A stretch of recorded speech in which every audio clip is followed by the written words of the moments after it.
Alrighty, what is up, everybody? Alright, let's try to get Gwen real quick before anybody notices we're rolling. Just sneak in there and, oh god, why does Gwen have to be rated up with this thing? Also, it's a triple split rate up, but I gotta try. I need Gwen coins, man. If we get Oberyn, we'll just burn that. Although I guess I should hold on to him in case he gets like an interlude or something that's really good. You never know. No Gwen's here. Shut up, Cobb.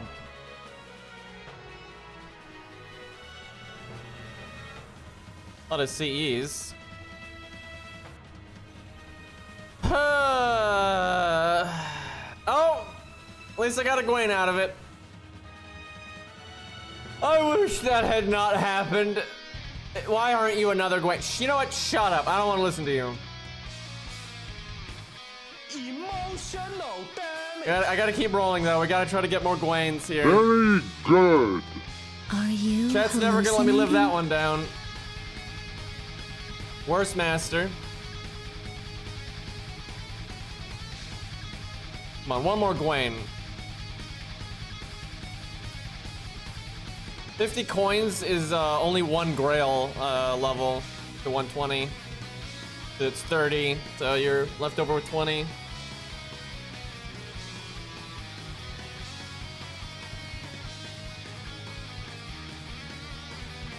Yeah, Gilles de Reyes, CE. Oh, Lancelot. I may not have the will to use summon tickets right now. Takes a while. Well, I guess I'll be happy with the one Gwen. Better than nothing. So many craft essences. My god, dude.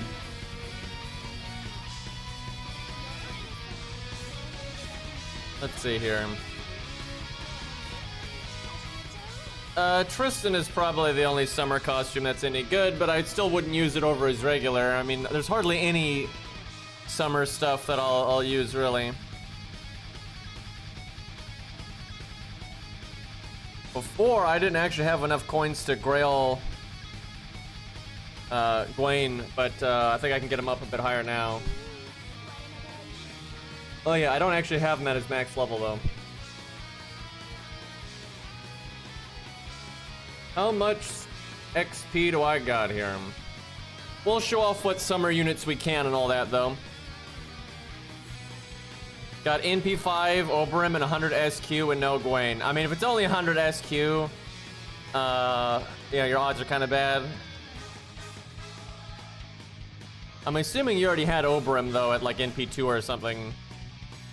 Either that or you're just got some really wild luck going on there. I had a friend when he first got into FGO, he got an SQ account, and Arthur was rated up, and he got NP5 Arthur and like 500 SQ or something like that. He was pretty lucky as well. No, all 5 copies. That is so cursed, dude.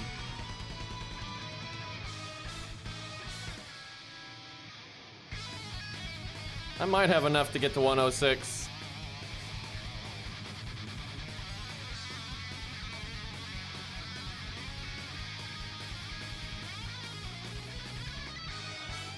So chat, anyone reading the story, is the Fluffy in it Lost Belt Fluffy or normal human history? I'm assuming it's Lost Belt because it's Sith, so...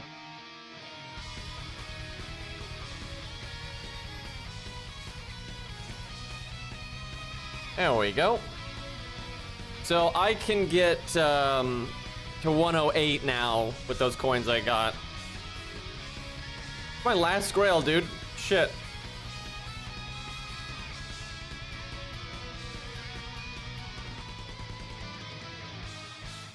The night like said. I mean, I'd be shocked if it wasn't the Lost Belt one.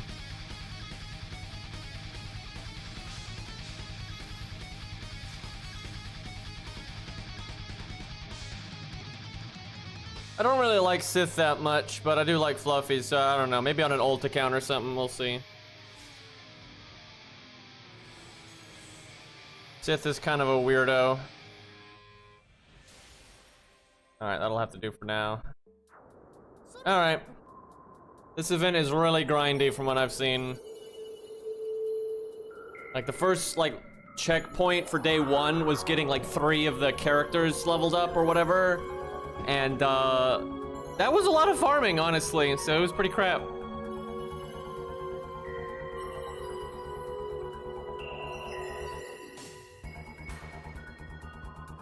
Yeah, I think it's so grindy because they're trying to keep people busy for the 3 weeks. I probably should not have skipped the story, but whatever. It's summer stuff. It's nothing,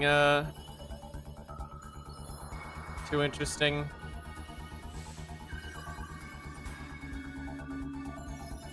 I don't think Sith does like sandals. I doubt she hates them, because I'm pretty sure she likes all shoe wear, really, but, it's more about the heels.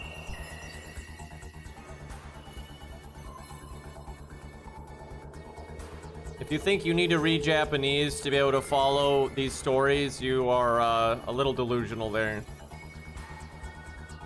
This is not the Count of Monte Cristo.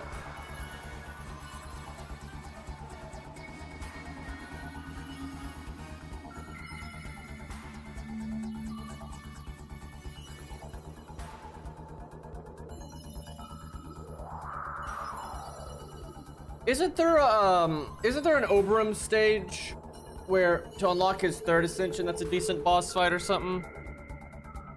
I don't know if I'd want to. I don't think it's that good of a boss fight, so I don't know if it's worth the effort to level him and all that, but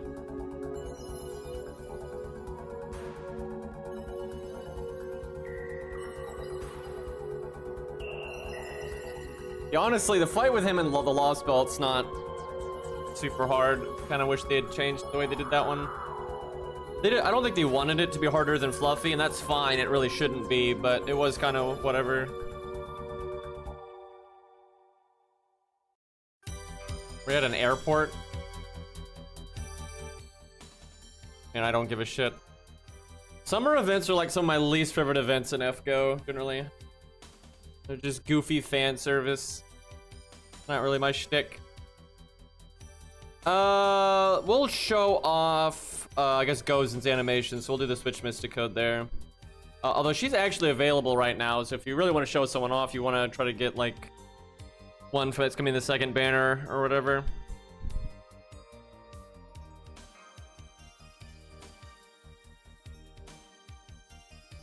Six 4-story supports. Well, you know, Lost Belt 6. They gotta stay on theme.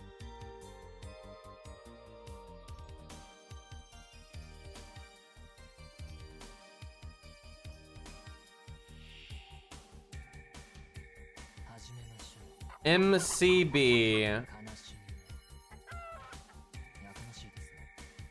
Although, you know what? I kind of want to see Gwane's NP, so I could, like, command spell and just nuke, but, we'll try to see Gozen's stuff here. Did he just play a chicken sound? I don't even.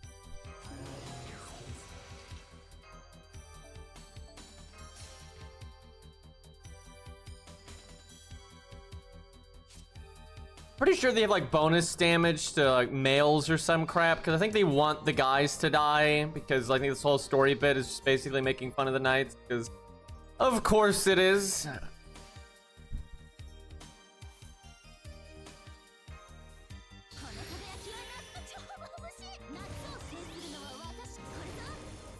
Kind of cool she's got a motorcycle though, I'll take that.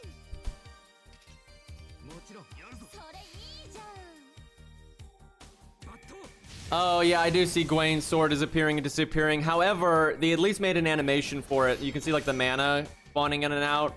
Where when Siegfried came out, and I think still now, they didn't do that. Okay, I don't know about the tails, that's a bit much, but yeah, Siegfried's literally just popped in and out with no fanfare whatsoever.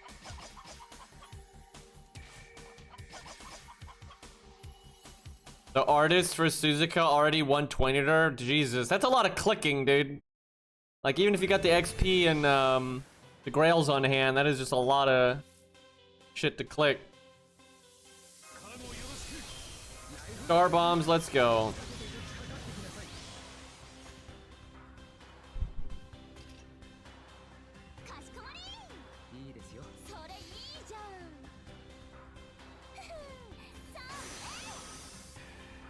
That was a pretty lazy animation.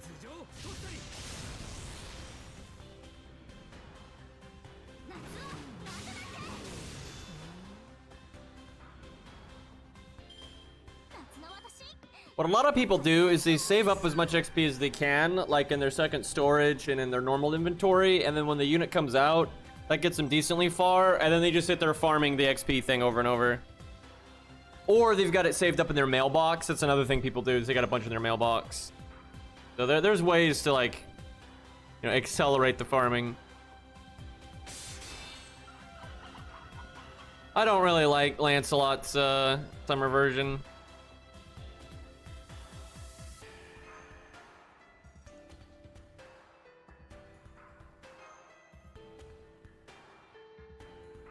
Morgan Freeman.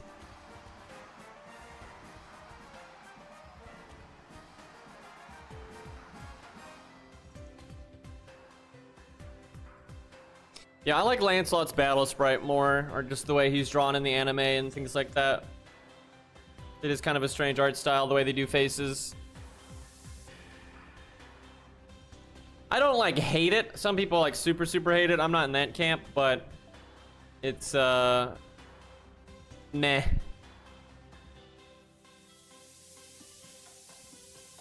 Yeah, none of these I would use over the normal outfit. I'm not really into summer stuff. A lot of people just like the booba, but like I don't really care.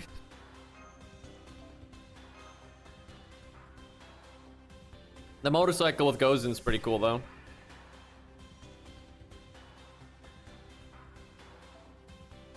All right, you know what? Let's have our boy Achilles show these people up.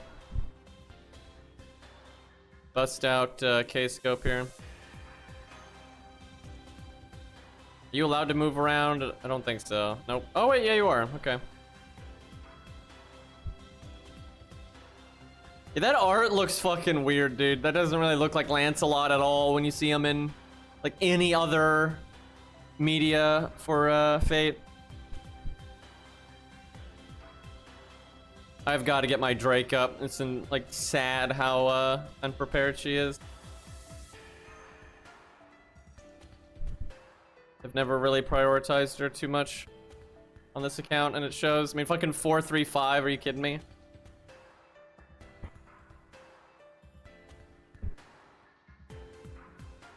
Whatever. This craft essence, though. What does this one do? I haven't actually looked it up. I need to check it out. Who knows? Maybe it's one of the rare mystic codes that'll be good. I kinda doubt it. It's bad. That doesn't surprise me. I wish they would make Anniversary blonde, but for quicker art. And like, if you wanted to change the guts to evade or invulnerability, you could. But they're just always... It's so weird. They have like... They keep trying to make mystic codes different just to be different. And they do weird things like making the evade last 2 turns, but only 2 hits or crap like that. And you don't need that. Like, that's just not what you need at all. Like, we need basic stuff. That just has straightforward value, and then for different types, like different card colors and stuff. Like, goddamn, dude. It's 20% charge, 30% art up, crit up, 1-hit evade, art, start absorb. That's pretty meh. Like, if it was a full evade, I'd be like, all right, that's not too bad. Like, you actually might use it then, but 1-hit evade is just like, why? It's just so much weaker. Like, I mean, in some team settings, you're like, if you're 3-turning a challenge quest, you're not going to need more than the 1-hit evade, right? So it's not like it can't be used, because you might be doing an art team, you might be wanting to 3-turn, you need to crit on one of the turns, and you want like the battery and stuff. So there's some good stuff there. I'm guessing this one's the battery. Yep.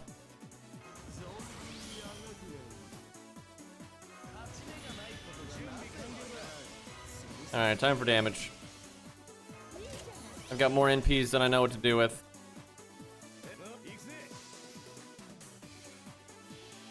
Wait, it's got 2 batteries? I mean, that could be useful. I could see that being good for farming and stuff.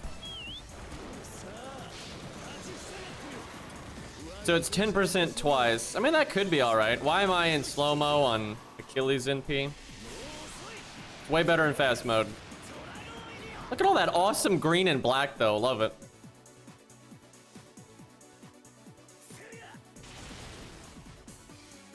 Chat, why can't we have hard content during events? They used to do that back in the day. It was nice. I remember when CCC collab hit. That was a real breath of fresh air. It was really fun having like really hard bosses every day and stuff. A lot of fun side bosses and stuff. Little bit of fire there. God damn.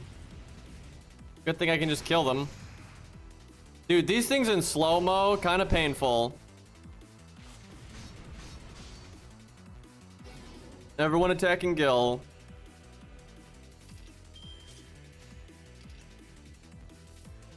Well, just for funsies. I'll use Drake's NP. Although I could have Achilles NP again.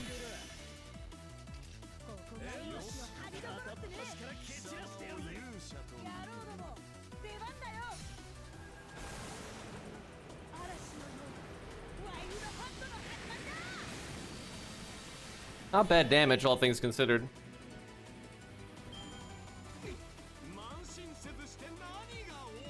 Imagine you have a Sclipius on the team and you just instantly remove all that burn. So I know there's like a dice mechanic in this event. I bet you they're going to use that in the challenge quest. That's going to actually be annoying. Like if the challenge quest is really hard and you're like don't have enough typical value on a budget team and you need the dice, then it's going to just suck. If it's just like a bonus, then it's not so bad, but not always the way they do it.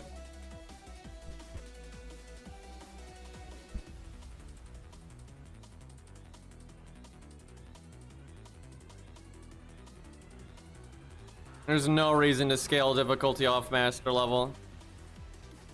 There's literally no reason to make it this easy in the first place. And if you wanted to have multiple difficulties, you just let people pick. Like, that's not a hard concept. But it's like no one complained because CCC was harder.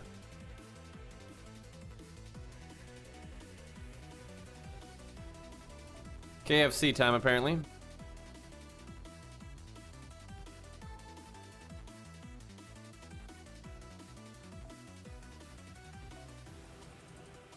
Can't even okay, no, wait, I can Shin-Gong, excuse me. I can fix this. Fucking terms of service in here. Gwen gets an event bonus, I see.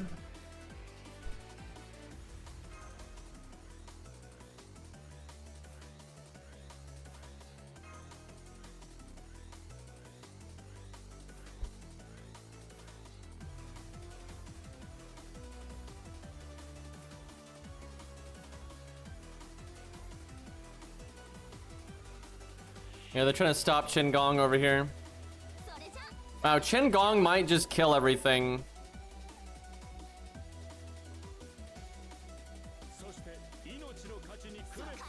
Yeah, it's only these 6, so...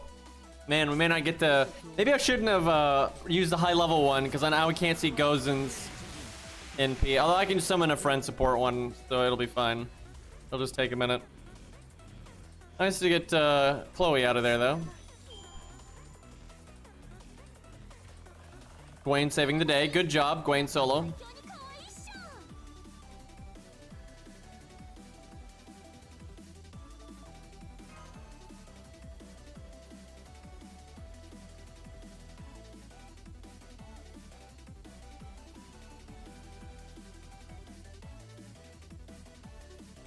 Man, they always nerf Gwen story-wise. It's actually really silly. If you read his character material and just look at his stats and his FGO bio and all that, he's a perfectly top-tier servant just out of the box. and then he gets like 3 times stronger during sun hours, right? But because they just like always want to show him off with the sun buff in the story, they like ultimately just like nerf the hell out of him. It's kind of like Hercules. They just use him as like an example of something else being stronger. Really, it's really stupid. It doesn't even make sense if you actually look at like what he has on paper and then you times it by 3. It's just he's so busted. Like, and then you have like Bedivere supposed to beat him in Camelot, right? It's like, yeah, fucking right. Although that doesn't actually happen in the game. The Bedivere beating Gwaine only happens in the anime. Get that shit off the screen.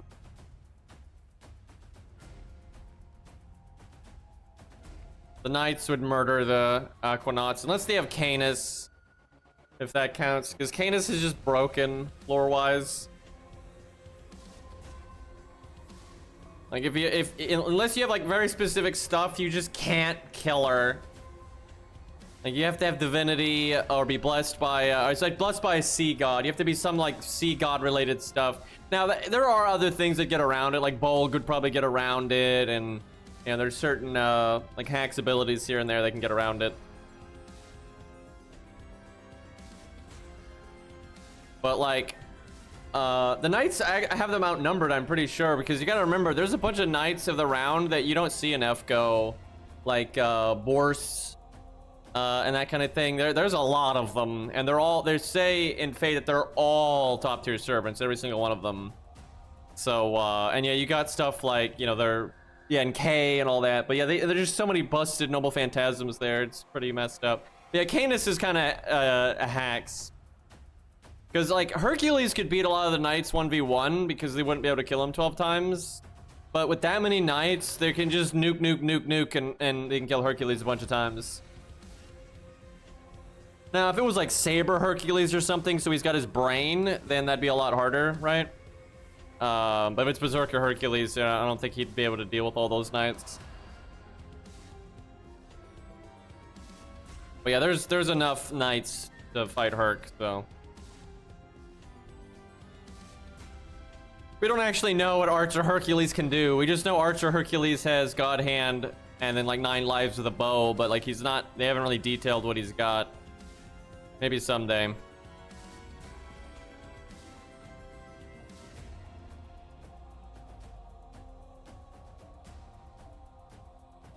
But yeah, there's just too many Knights of the round, and they're all like crazy statted top tier servants, where a lot of the Aquanauts are kind of just whatever. Like lore wise, a lot of them aren't too tough. But yeah, Canis is pretty broken.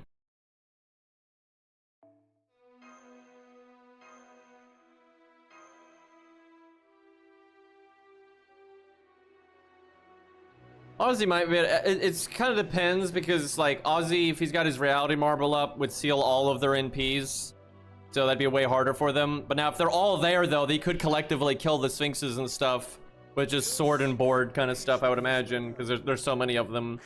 If Ozzy doesn't have his reality marble up though, he's dead as fuck. Like he's so dead. But if he's got his reality marble up and they go to fight him that way, then he's got a pretty good shot, I would say. Let her NP? Yeah, I'll try. It's not really easy to do that. Hold on, I'll have to bring a different team. Unfortunately, chat already spoiled this. Like the second I woke up, people like DM'd me like 5 billion gifs of it and everything, so I've already seen it. I really wish that wasn't the case. I would have really had a fun reaction. I was not expecting them to do an NP like that, but yeah, people always spoil stuff like that.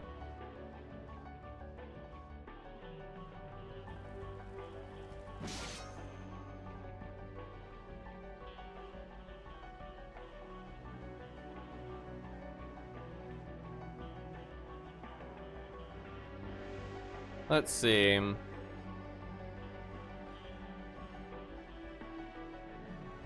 So we need to do very little damage, but then not. I guess we need to Qin Gong Castoria, but it's really hard to do that because of her placement. You can't move her, it looks like. Yeah, you can't. I could Arash. It's actually possible. You Arash NP and then Qin Gong NP, and then he'll target Castoria. But then you have to Arash, which will do a bunch of damage, and I don't have a low-level Arash to not wreck the bar. I would need like a level 1 and give him K-scope or something, but I don't think I have one on hand. Yeah, I don't. I have to. Oh no, I do, but I have to remember to keep keep a low-level Arash because of that. Let's see. He needs his passive. Okay, he's got it. Because then Shin Gong will give 10. Although that means Shin Gong has to be leveled though. Fuck.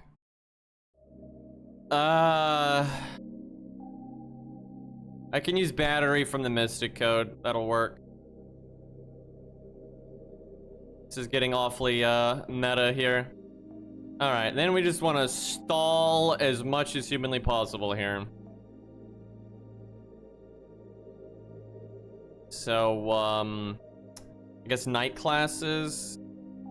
And then high enough level to not get one shot, but not so high that they're gonna do really any damage, which I don't have a lot of that available.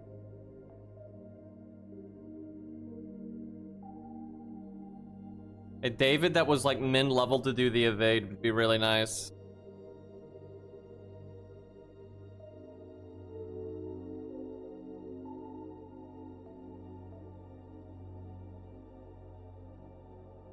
I got this, chat. I know what to bring.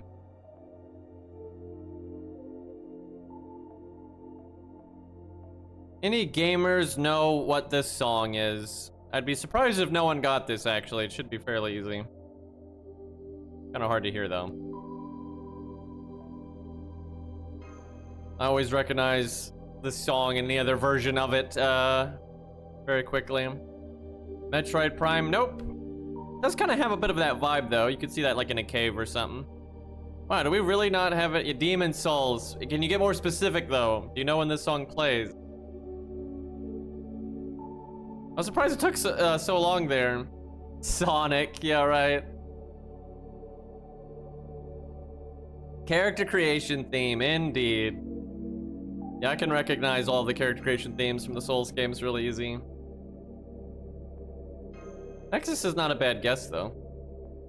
Alright, Shin Gong. Does he have his passive on this? I don't know if I leveled it. Let me see. I think I did. Yeah, perfect. Alright. Actually, because we could bring the split 10, it wouldn't even matter.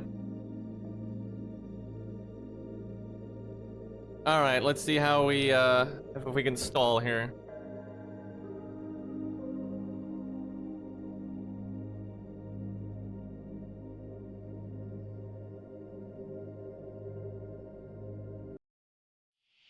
I'm kind of in the mood to play some, a Souls game. It's been a while. I'm supposed to play Elden Ring, because they got a PvP patch out, and I just keep not doing it. Life's been busy, man. Yeah, she don't got sandals, she's going heels. That's generally the way of it. That is funny, though, like how fluffed out she is.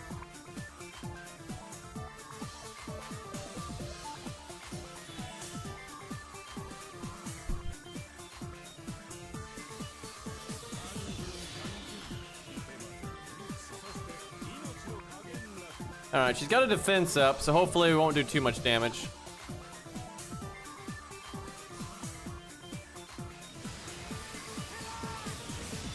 Got no damage buffs, which is good.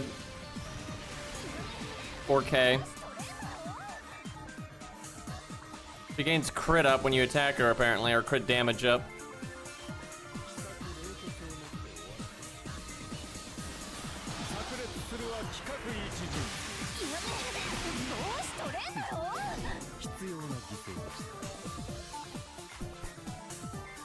That's a pretty funny way to get rid of Castoria. Wipe out 2/6 of your team.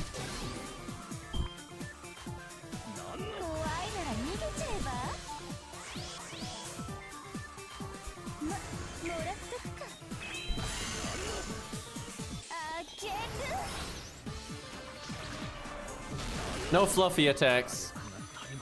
Unfortunate.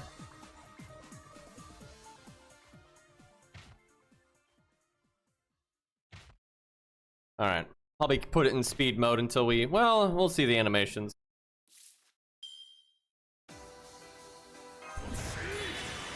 Oh shit, my allergies are acting up. I keep muting my mic to sneeze and crap.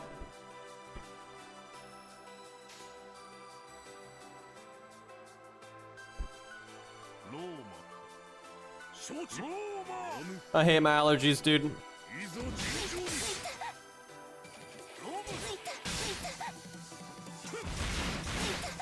Yeah, you can't hear it, but I've sneezed like 10 times in the last 30 seconds. Alright, we might need to be higher level. We're gonna die too fast here.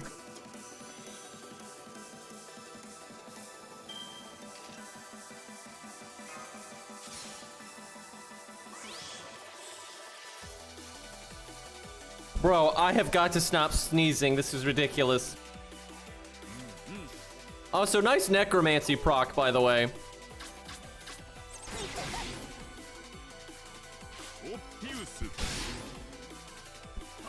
Wow, this is some of the worst allergies I've had in a while. This is messed up.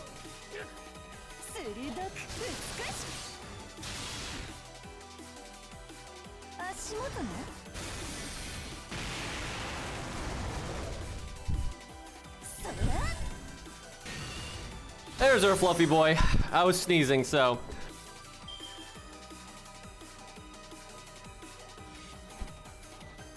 Holy crap, chat. I'm dying over here.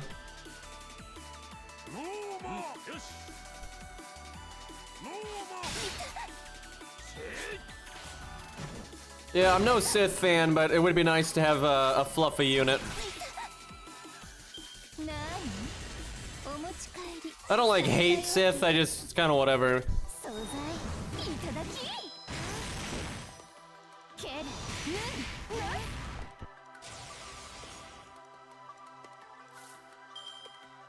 Alright, here we go.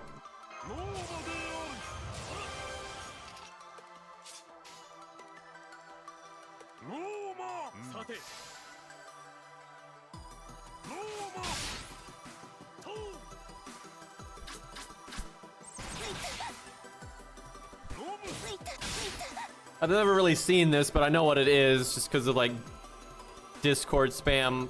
I haven't seen it all the way through or anything. Was that a heal?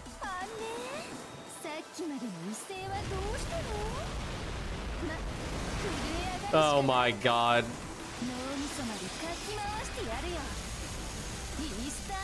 I love his arms in the water, by the way.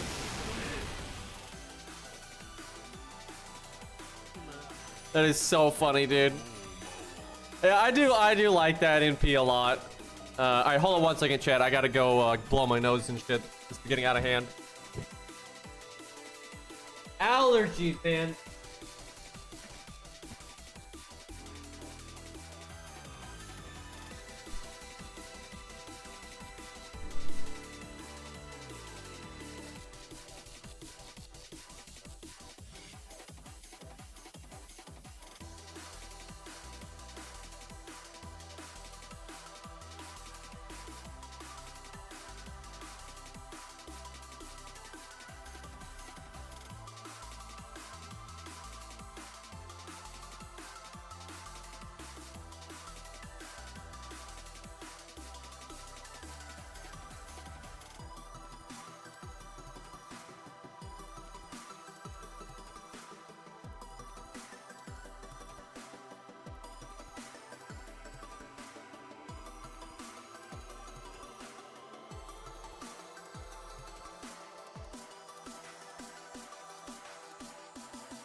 Oh man, chat, the next 30 minutes are gonna be an experience.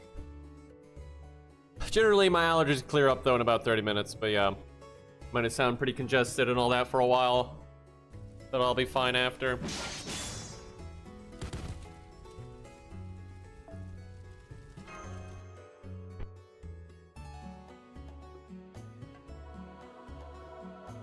I'm muting my mic anytime I sneeze or blow my nose, so if I don't talk a lot, that's why. But yeah, in like 30 minutes or so, it should clear up.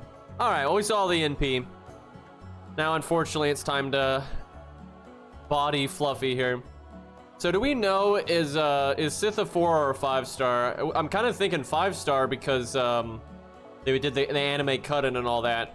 They do anime cut 4-star, really. I was gonna say they do anime cut-ins for 4 stars occasionally, but not frequently. Okay, who do I wanna, you know, I'd like to use like Gozen or whatever and show her animations off, but we'll have to wait until the free quests are available, it looks like. We'll bust out the old Ushi. Classic. And then we'll just use the budget quick support real quick. Oh, wait! One day he'll be enough. It's always Martha.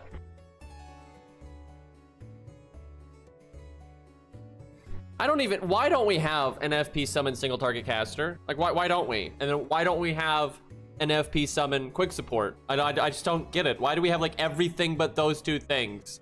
And there's some like niche stuff we don't have in FP, like some like debuff removal resist. Well, no, we got Zhufu for that. But yeah, there's, you know, different damage types with no debuff immunity and things like that. There's certainly things we're lacking, but nothing as fundamental as that. Surely Dumas, it's possible. It's a lot of people think he's going to be a low star, and it makes sense for him to be quick because of Edmund. Really though, what would make sense if he was straight NP support. If you look at what he does lore-wise, like buffing NP damage and giving NP battery and stuff like that, that's what makes the most sense. Now, if you have enough NP damage up and that kind of support, then sure, you could make that work as a quick support to an extent. It wouldn't be quick specific though. You know, there's always Martha. She's not in the welfare giveaway thingy yet, is she? I don't think so. She's not like super free to play yet, but she will be eventually. That's actually going to be a big one. I think Martha's useful enough that if she's in that welfare permanent shtick, that's going to be really useful. I don't really care about leveling this all that much. Can worry about that later. It should be easy to level though because it gives battery. Get Gawain Bond here.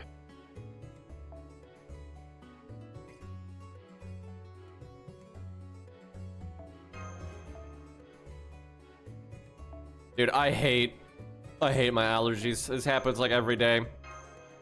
Crazy.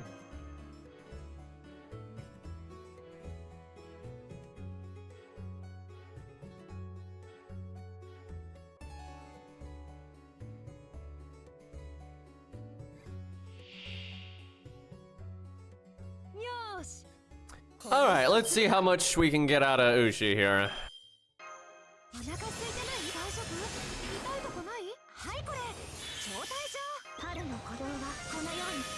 Wait, hold on, let me do that. 50 stars, and we haven't even used Ushi's Star Bomb yet.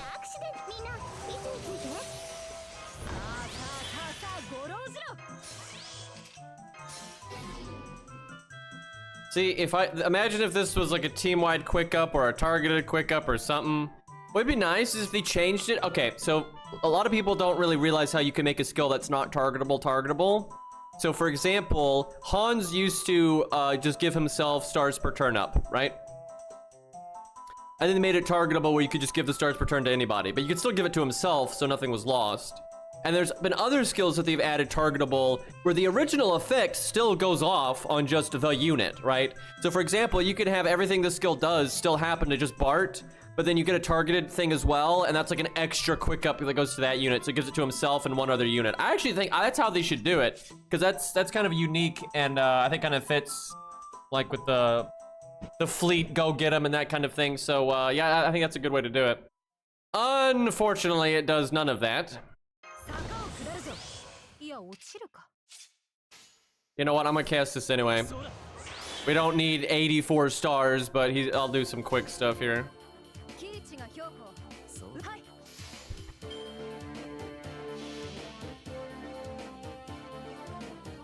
Board is actually close to being a staple. He's like really close.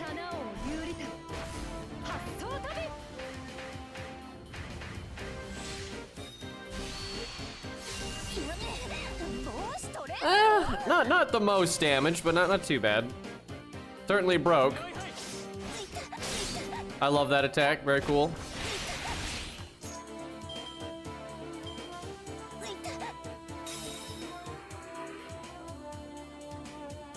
No fun allowed.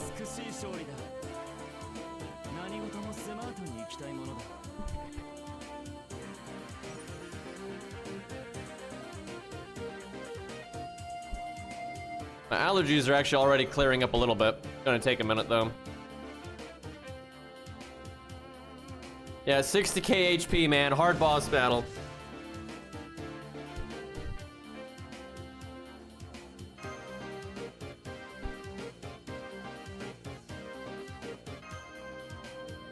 I think she's summoning Fluffy here. The floof.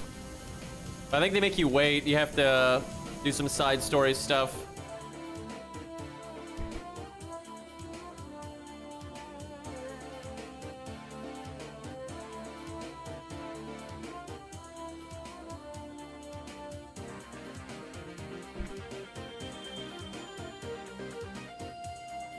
All right, this part gets really farmy.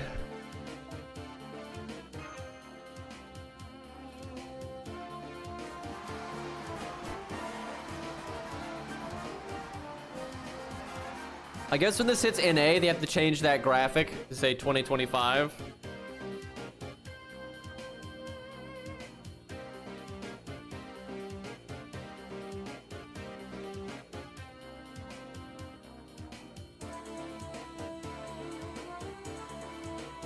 I mean, Ricky doesn't sacrifice himself anymore. He just dies the turn, like at the end of the turn now. So you at least get to do the one turn. And you can still save him with guts. Was that like a loop? A day loop?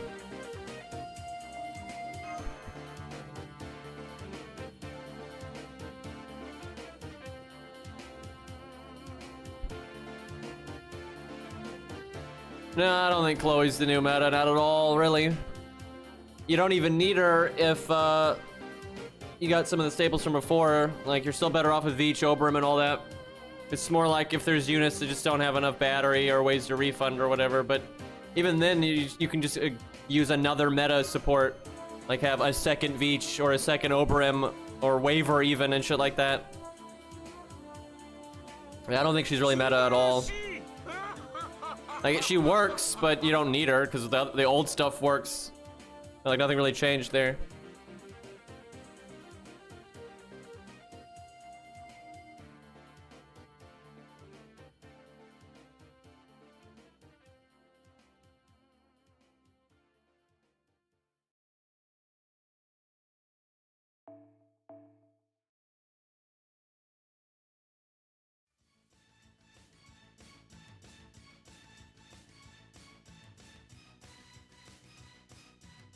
Jekyll and Hyde. Never gonna be a costume, by the way.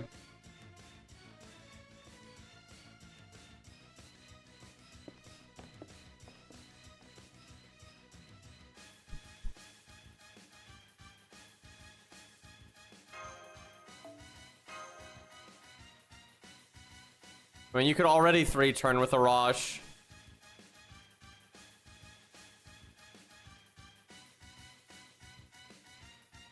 I really don't get the player base. It's like they act like 3-turning is like this rare, difficult to achieve thing that we've been doing for years and years and years and years with like a billion different methods, right? Like, it doesn't matter.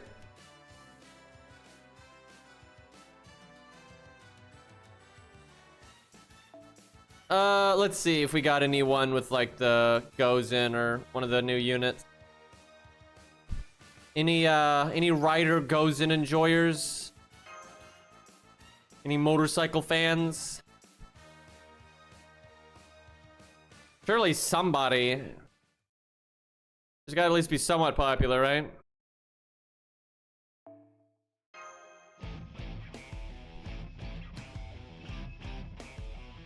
Not looking promising. Probably no random. Although, look how few randoms you get.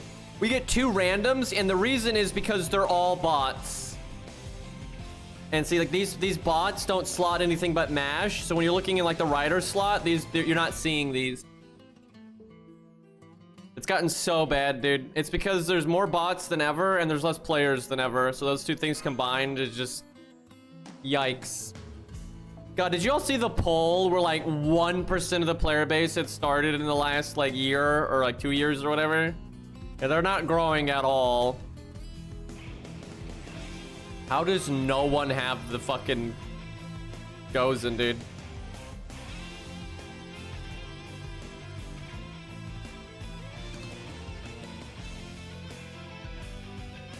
I think someone had it on my main account. I don't know what the fuck is happening here, though. This happens like every new character now. Like, no one gives a shit.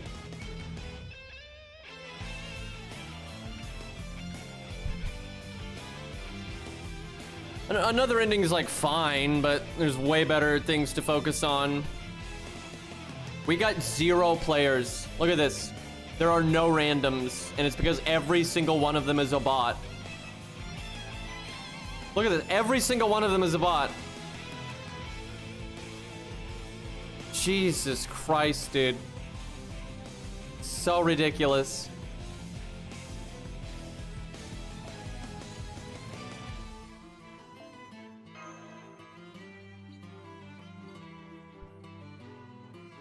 There we go. 1-1-1, but we'll take it. I imagine you weren't trying to get her. You just got her by rolling for like something else. Because I can't imagine if you were trying to get the character, you'd be 1-1-1. Yep, yeah. I can recognize context generally.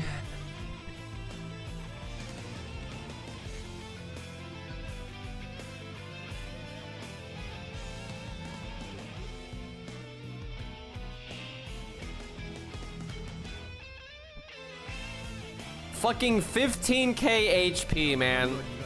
Like, what is the point?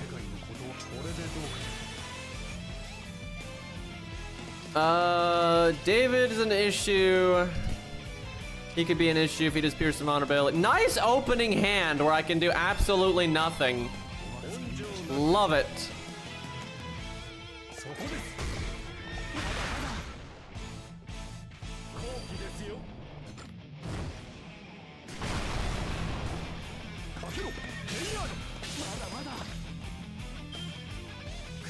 No summer David. Also weird that they're using Robin Hood, but they're not using his summer skin. That's kind of surprising.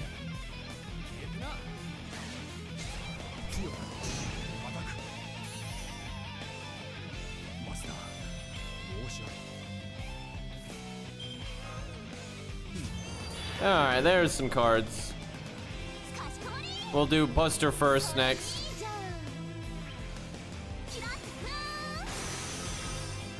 I don't like that animation very much. It's pretty lazy. Oh, she must have different animations then. Because I don't think she did any Parasol stuff before. What the fuck? Nice sprite quality there. Yeah, she must have different animations in some of her different stages.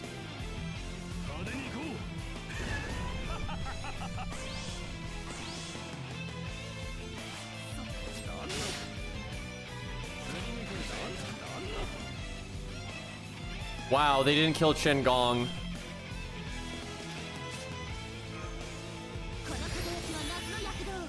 Oh, it comes with battery. Of course it does.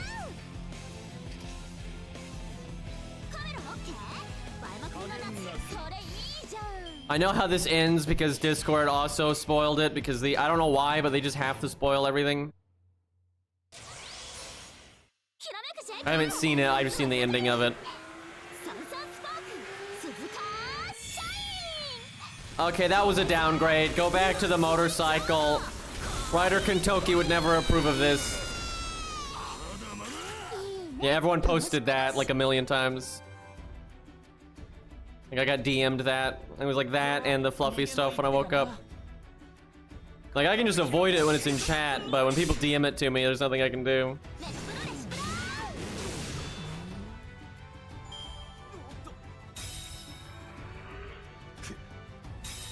Yeah, I like Napoleon except for the oversized cannon. That's the one thing I don't really like. I like him shooting into the air though. Very irresponsible.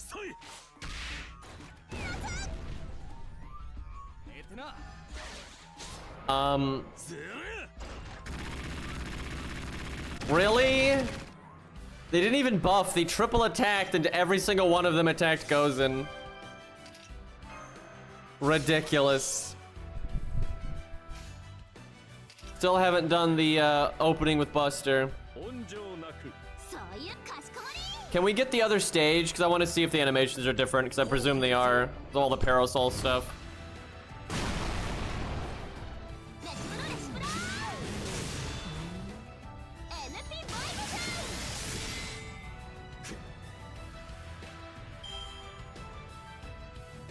Come on, hit Chingong.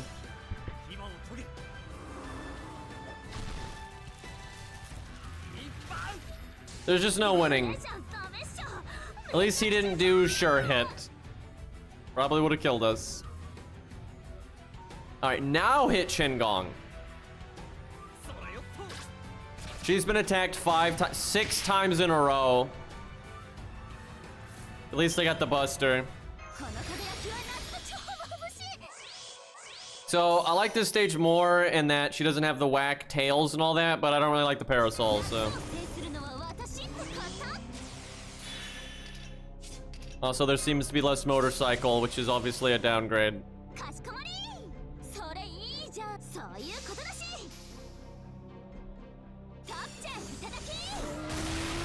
That's kind of funny.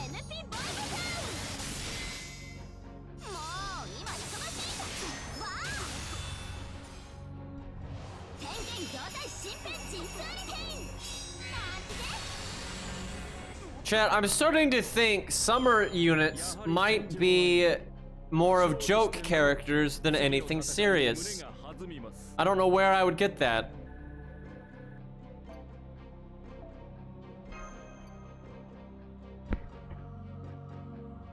Bullshit. Like even summer 1 was just like so much like fourth wall breaking and just nonsense.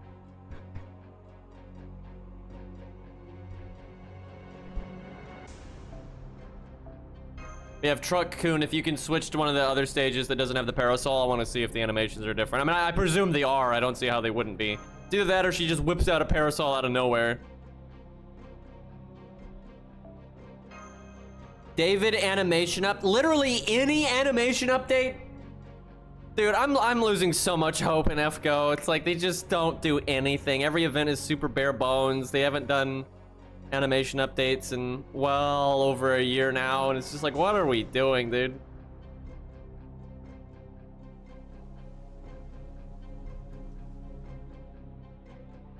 I wonder if adult Hans will be in this event any. Probably get a cameo or something. They normally sneak in like cameos from us, anything summer related.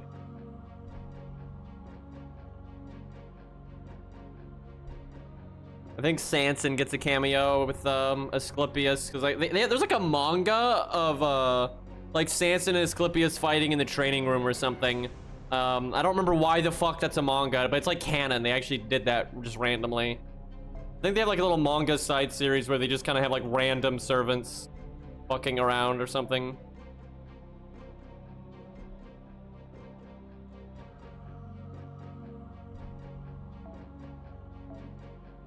And wow, I would never have thought that was stage 1. I thought that was stage 3. I would have never guessed that.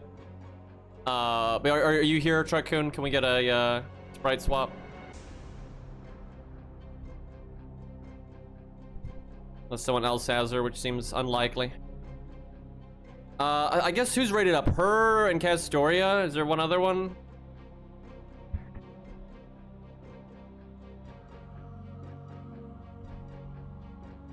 Oh, one with Billy? I haven't seen that one. Oh, Chloe, right, of course.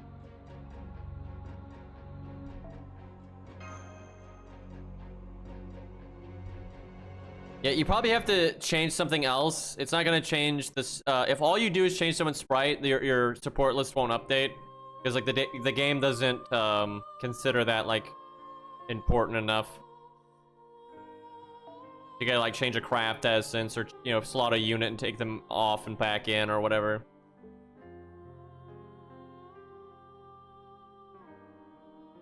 You should have done Billy versus Kojiro, man. That's like so perfect. Like, Kojiro is super skilled and can basically do an NP without an NP and does 3 sword swings at the same time. And like, Billy's pretty much the same thing. If you read it, it says like his NP is really just like his skill, not really an NP. And it shoots 3 bullets at the same time, right? Alright, looks like we got it now. Guessing this is stage... Okay, this must be stage 3. So then the one we saw before was stage 2.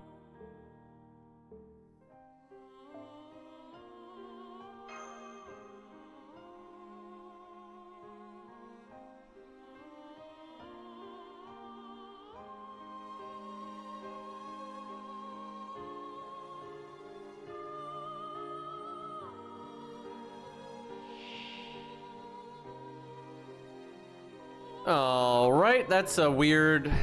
It's like, why these 3? Hey, Dr. D's.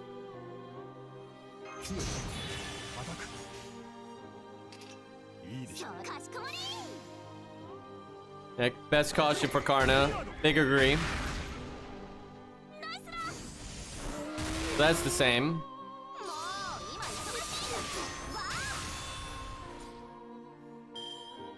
I think it was an art attack that was the parasol.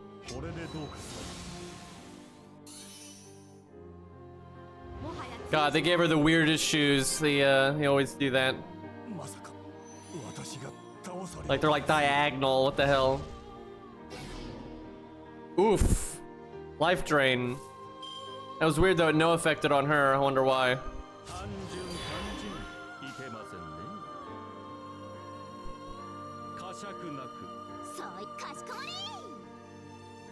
I'm guessing just the one parasol attack is the only thing that's different though. That is so lazy. Yeah, that's different. And maybe the extra attack. You know, it's gonna be hard to see the extra attack if I NP here. I guess I'll just not. What do you mean to heal for 15k? But I'll just not NP here.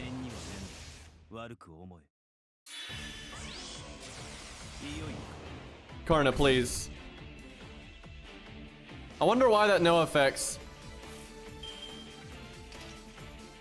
Does she have sure hit? I know she does. Well, let's just make sure we kill her.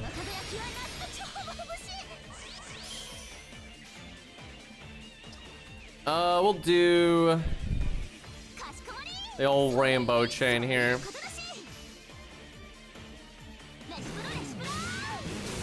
Well, chat, I'm gonna blow your minds here and really surprise you. We're not showing Chloe off today. Or ever. No, it's pretty much the same. So just her art attack is different and that's it.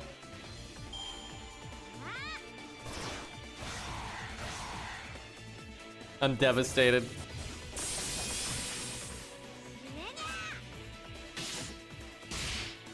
Alright, I think we've seen all of her stuff now. She seems like a fairly tame 4-star gameplay-wise, but nothing bad. So if you're a... What's her name? Suzuka goes in, that's the one. If you're a fan, then I don't think you'd be unhappy.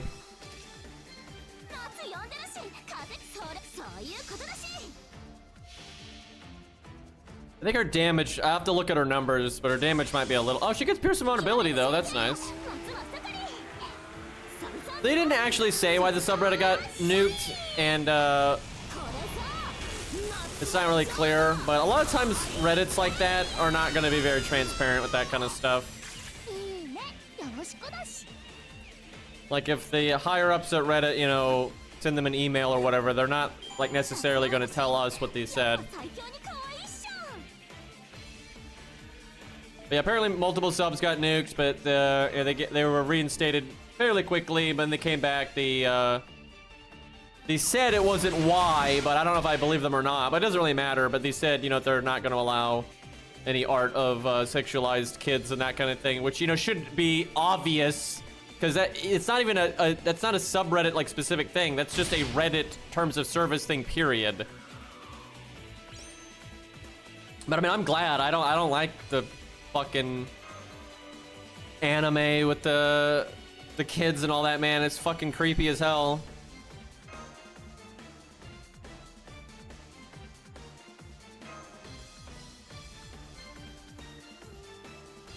Don't they have art for him with the sunglasses? It's kind of weird they're not using it.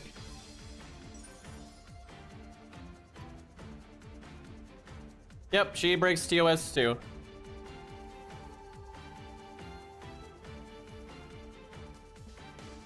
Like, people have been complaining. Oh my god, dude. So when they announced it, they're like, hey guys, we're actually gonna follow the rules. You should have seen how many Reddit comments there were that people were mad about it. And there were, hey Hex, but there were people that were like acting like it's tyranny, and they're like, they missed the days on the internet where, like, you know, you could get away with that kind of stuff, and it's just so ridiculous, dude. I mean, there were some people on the Reddit that were like, yeah, I thought this was creepy the entire time, but there was a lot of like upvoted comments of people that were mad.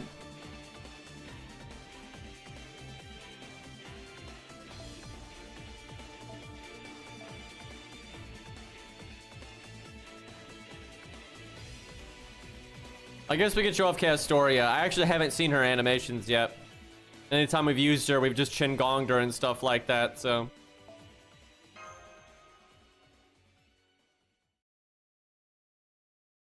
Well, I guess now, instead of Castoria, she's what, 4 Toria or some crap? Oh, she's Berserker.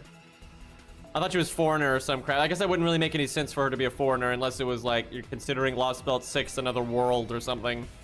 Which, I mean, I guess it is, actually, but, guess it'd be, Zerktoria, or Burtoria, or something like that.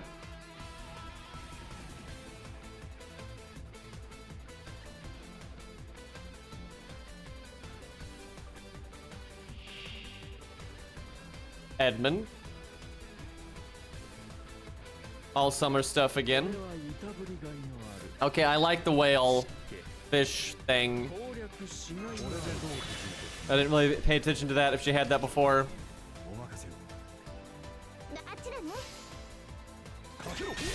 But honestly, I'm pretty sure it is still Castoria though, because I suspect it's like Saber Artoria for like summer. She has her Saint Graph altered temporarily. It's probably something like that. Like the reason for it might not be Scath, because they're probably tired of having Scath be the reason for every summer servant. Like, so they probably aren't doing that again, but I'm sure she is Castoria. That's just like temporarily altered for a while, because she's too popular not to do that. But yeah, Saber or Archer Artoria is Saber Artoria. Just Scath stuff.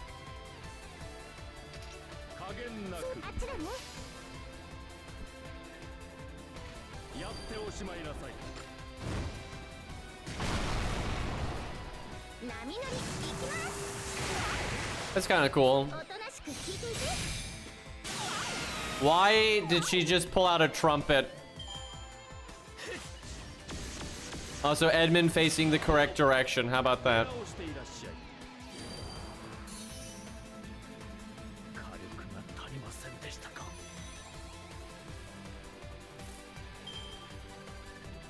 All right.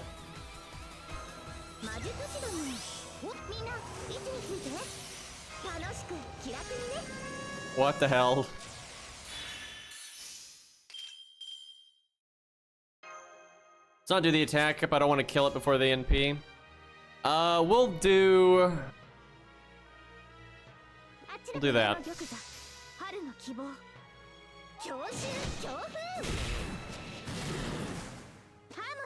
Don't kill, don't kill, don't kill.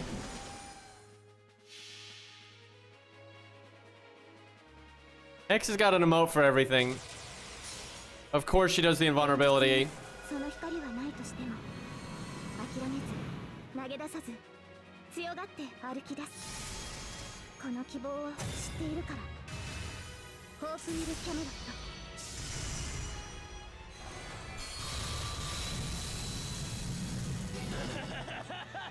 Edmund, whatever. Look at that damage though. I got an event bonus, but still. 開いたイエーイハイタッチ次もこの調子で I'm guessing that's her stage 3 because, you know, they can't be bothered to do cut-ins for 3 stages anymore. It's been a long time since they've done cut-ins that actually match this stage.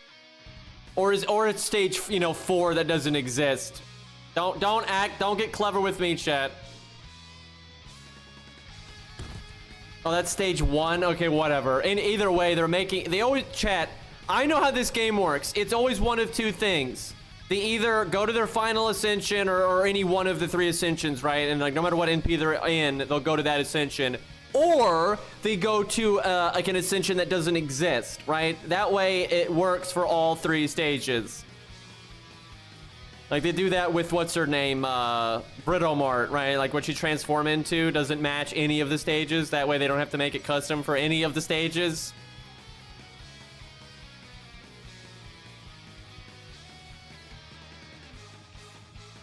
Yeah, they did update BB to actually match. That's the only time they've ever done that though. And that was also like what, 3 years after her release or whatever? Something like that. Dude, I hate it with Tamamoto. I hate it so much. Because I like his white ascension so much. And then they make him change to like the black-red one every time. And it's so lame, dude. Not a fan.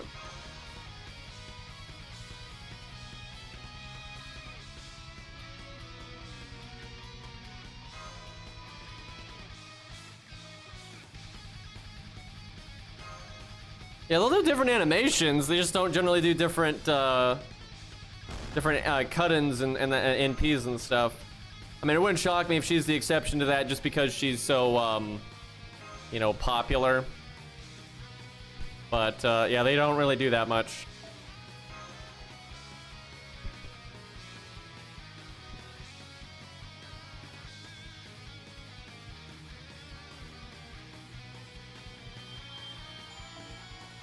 I really wish they'd stop being so lazy, though. It's kind of unreal. Also, I wish they'd stop. I think this is part of them being lazy. I think that's why we don't have events that are interesting anymore, and it's just enemies with like 20k HP that you can't lose to and crap. So dumb.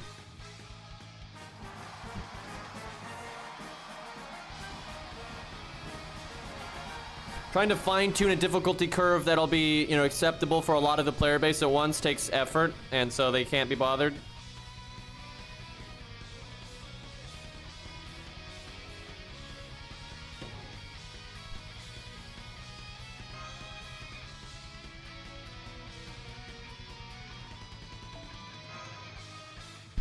Fucking mash, dude.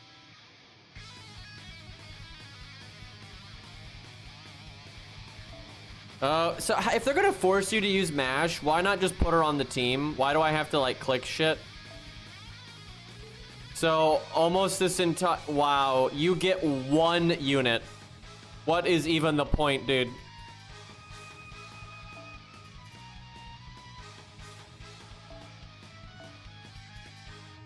Ridiculous.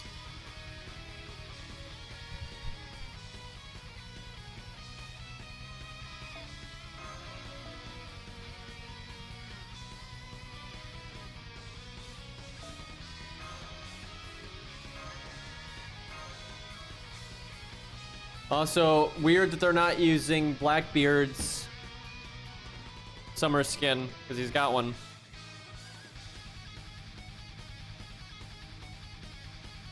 Yeah, this is very Lost Belt 6. Oh yeah, she exists. I completely forgot about that.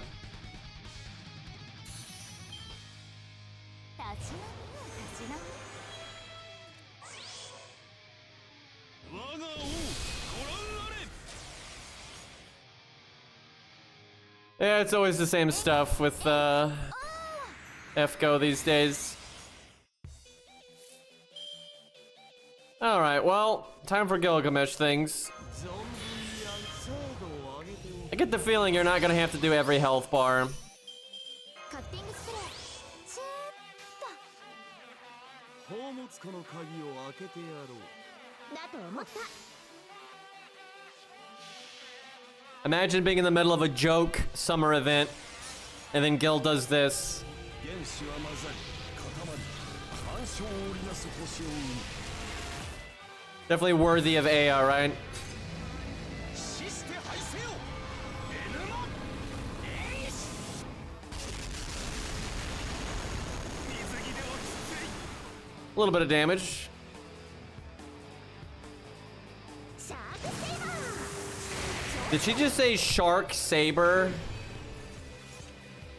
That doesn't look like a shark. ちょっとおっと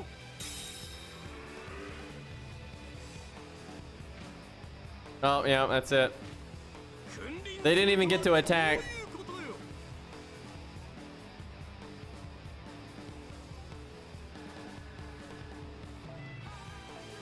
Yeah, I guess we could have stalled to let her NP. That's true. She should be available pretty quick, though. She's the welfare and all. Although, I don't know, sometimes they make you wait until the end. Depends.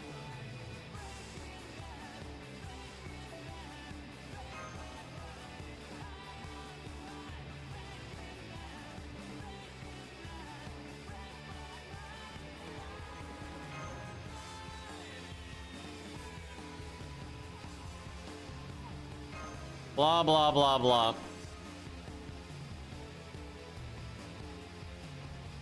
Yeah, we're really having to work on these stages, guys. It's so tough. I think Summer 1 was harder than this, so I don't know about that. That was easy too, off memory.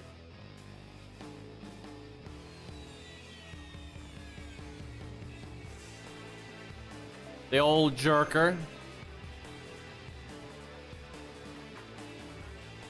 I don't think it's technically Mev. I think it's whoever the fuck the name is of the Lost Belt 6 person.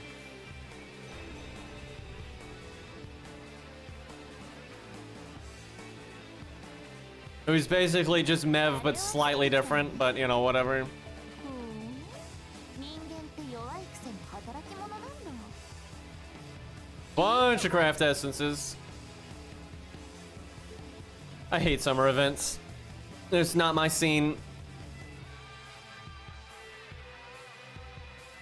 Yeah, Queen Maeve face is definitely gonna be a thing now.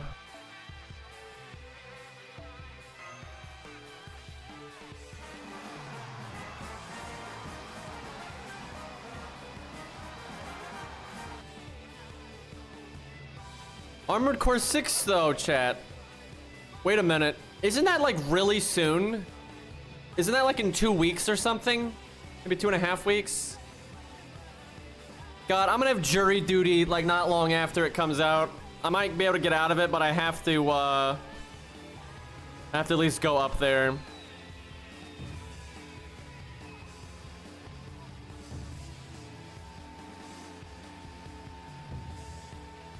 I'm assuming that I'm supposed to have the in-game music on. So why is she gonna be like a major part of the event if they didn't give her a costume or anything? Like, look, I normally like the male characters more overall, right? But there's female characters I like, and it's not like they don't deserve, you know, screen time and all that, just like anyone else. So it's like, how come only the guys can get costumes, but then only the girls can get new versions? Why can't we have both? Right? Like, because some people prefer the costumes, and I get that. I prefer the costumes too, because they're normally less forced, and then also they're free. So you know, there's that. But then some people prefer the new versions, and they don't mind rolling and so on and so forth. The thing is, it's not about so you have to roll though. Like, it doesn't even make sense. Like, you realize if Summer Oberim was a new unit instead of a costume, more people would roll. Like very much so. Like, Oberim is like way more popular than most of these people, right? Like, Morgan obviously might be more popular than him. It kind of depends. You know, they're kind of, and it's like a war there. But you know, Oberim would literally print money. So it doesn't really make sense that they're just, it's like a principle at this point that they just blindly follow without, I think, really thinking about it.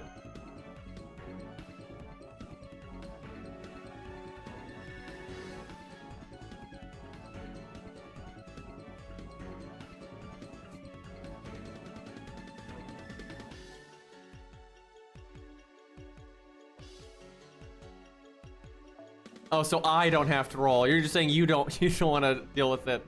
Yeah, that's why a lot of people like the costumes. My only issue with costumes, and this is a big issue, but it's not a problem with costumes in principle. It's a problem with the company and the way they implement them. I would say like 70% of the costumes are not implemented well in terms of like animations and like the standing pose, and all, they don't put the effort in. Now occasionally they do, right? We've got a few costumes here and there that work really smoothly and it's no problem and it's all great. But there's a lot of costumes that are janky at best.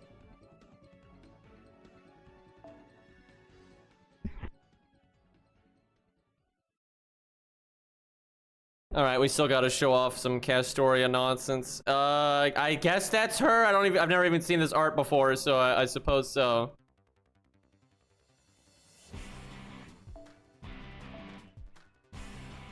What? Not exactly what I was expecting, but okay. Sure, game.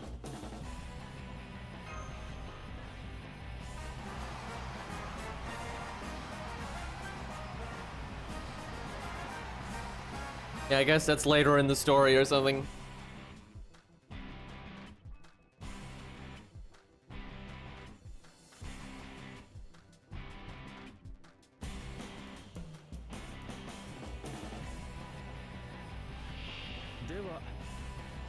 Interesting sword we got there.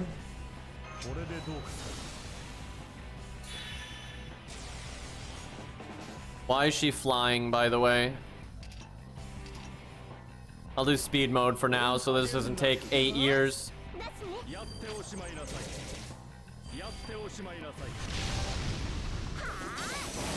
What was that animation?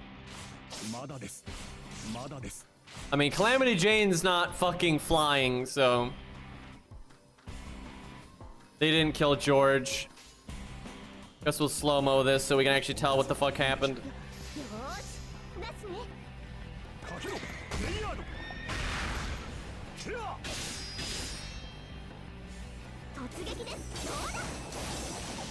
Honestly, that animation does not work well in speed mode. Like, it's way too fast to, like, get the choreography at all.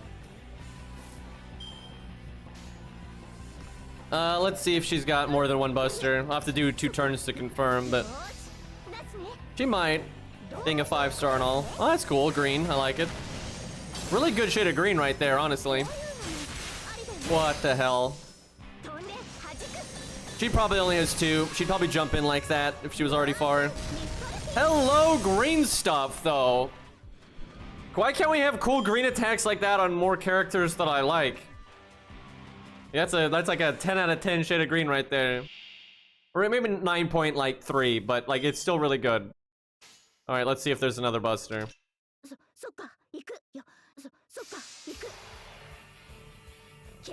Yep. Oh no, it is different. I thought she was gonna jump in, but no, she has 3. What the hell?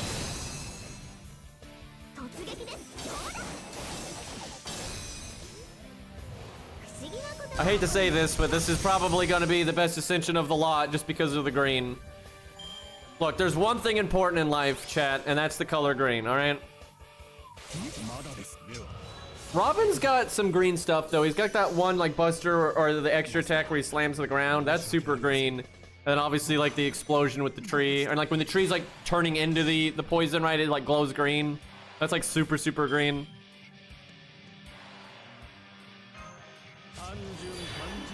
These are riders, so surely they can kill, right?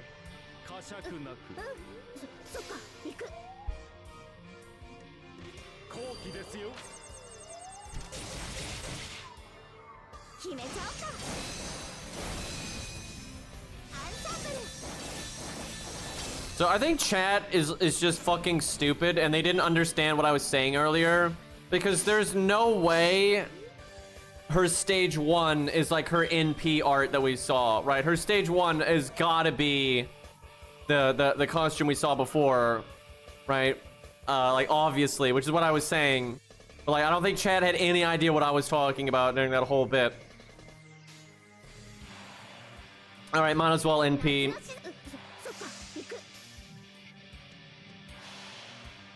Yeah, no point was I talking about like the generic art. I was talking about this. which I am convinced I'm going to be correct about. Hey, look, it's the same. It's like I've played this game before.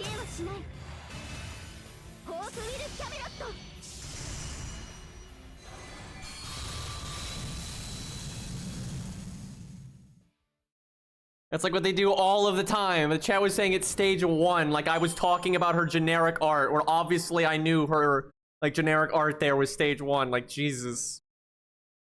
120 skin. That'd be really cool if, like, every character in the game had, like, another, you know, sprite you could unlock. But, you can't. Don't roll your eyes at me, chat. Go back and look at the VOD. It is so obvious that's what I'm talking about. Bunch of dumb bastards. Alright, Blackbird, eh? Alright, might as well go speed mode now and get it over with.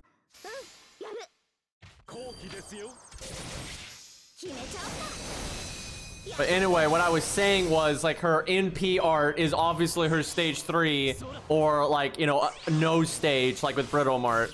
Which, oh look, that's what it is.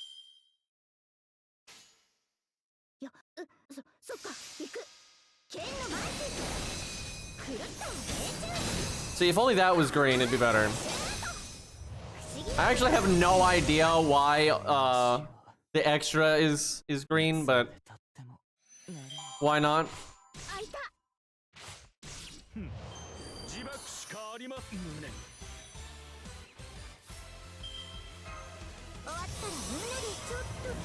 Oh, more green. Okay, chat, how would you feel about this? So you have two options.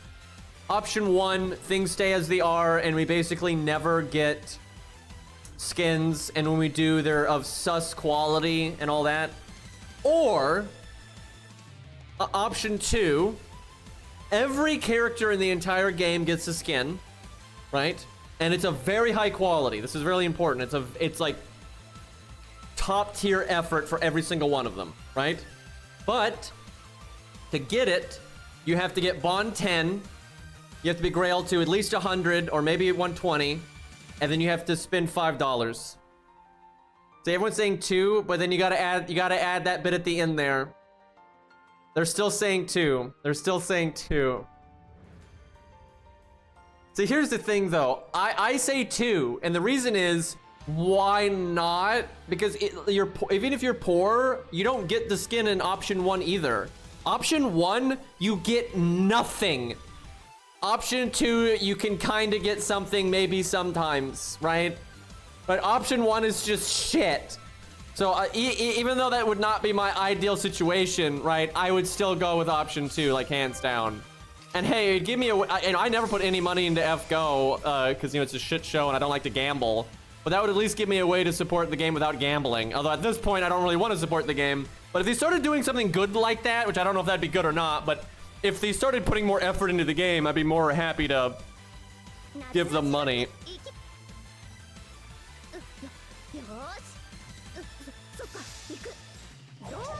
Arknight's skin system is too generous in my opinion.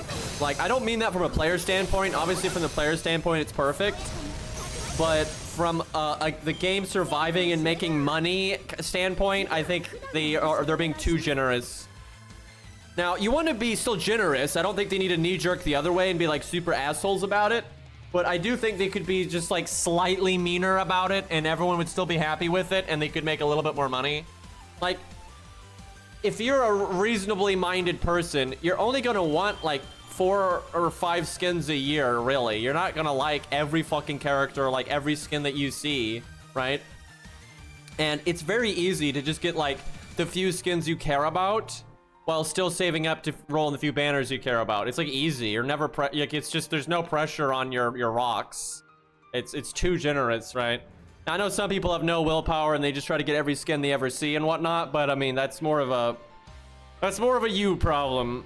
I'm gonna be right back, chat. I need to get water.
my god, my allergies are almost done kicking my ass. Watch it just get bad again. So anyway, I suspect with Arknights, their goal with their skin system was to be, all right, let's get it so whales like buy like all the skins all the time and they spend money on it, but then the free-to-plays can still get the skins for the characters they really like. That's what their goal was, and I think they succeeded in that, but I think they could have probably found a better balance. So this is how it works for those that don't know in Arknights. They'll put out, you know, skins like all the time, and they rotate old skins. So even if you miss the skin, it comes back, right? Like you're always gonna have a chance to get it. And to buy them, you just need SQ. Like it doesn't have to be paid SQ. It's just SQ. Like just have it. And I'm trying to think with you how much it would be. I guess in like FGO terms, it's probably like 20 SQ per skin or something like that. Maybe 25 or something. It's kind of hard to quantify because their systems are a little bit different. But you know, it's between like 15 and 25 SQ for a skin, roughly. And it can be any type of SQ, right? Free or paid. But yeah, it's 18 rocks, which is kind of hard to qualify how much it is. But like, yeah, because it's just the like generic stuff you get for beating a stage or an event stage even. It's not hard as a free-to-play to get a few skins here and there. But with the whales, where they're rolling all the time, they're not going to have it on hand. So when the skins come out, they're just going to buy the rocks and then just get the skins, you know, right there. That's kind of like the difference. And like, yeah, it's really fair and stuff. But my point is, like, I don't think they really make any money off of fishes or free-to-plays off of it. Where I think some of the free-to-plays, like me, unlike FGO, I wouldn't mind giving Arknights money every once in a while, right? Because they're so not scummy. Like I wouldn't mind giving them like, you know, 15 bucks here and there, just like maybe a few times a year or something like that. But I never do. I haven't given Arknights a penny, and it's not because I don't like them. You know, it's like the only Gacha game I actually think has a good business model. It's the only fucking one. But I give them no money because it's so fucking fair. It's like I can always get the skins I want. Right, and I can roll in the few banners I care about and get the characters. I've never needed to give them money ever, so it's just like the fuck. Which I guess is better than them feeling like they're nickeling and diming you all the time. But you know, they're not gonna make any money off their free-to-plays that way. Yeah, I wish the characters were better in Arknights. They're getting better. You can tell they're starting to put more effort into like trying to like make the cast more varied in their like art style and stuff. Because if you look at the new Reaper 4-star dude and like Toter, even though it's not like perfect, but like they're clearly different, and you can tell they're like trying to mix it up a little bit. And also their artists know how, because you can see with their NPC and boss designs, they can come up with some stuff that you might expect from like FGO or something. But their playable characters are just very narrow in like their art design and stuff. I really wish someone would just slap some sense into them on that. That's like the one thing I think they're just really fucking up on.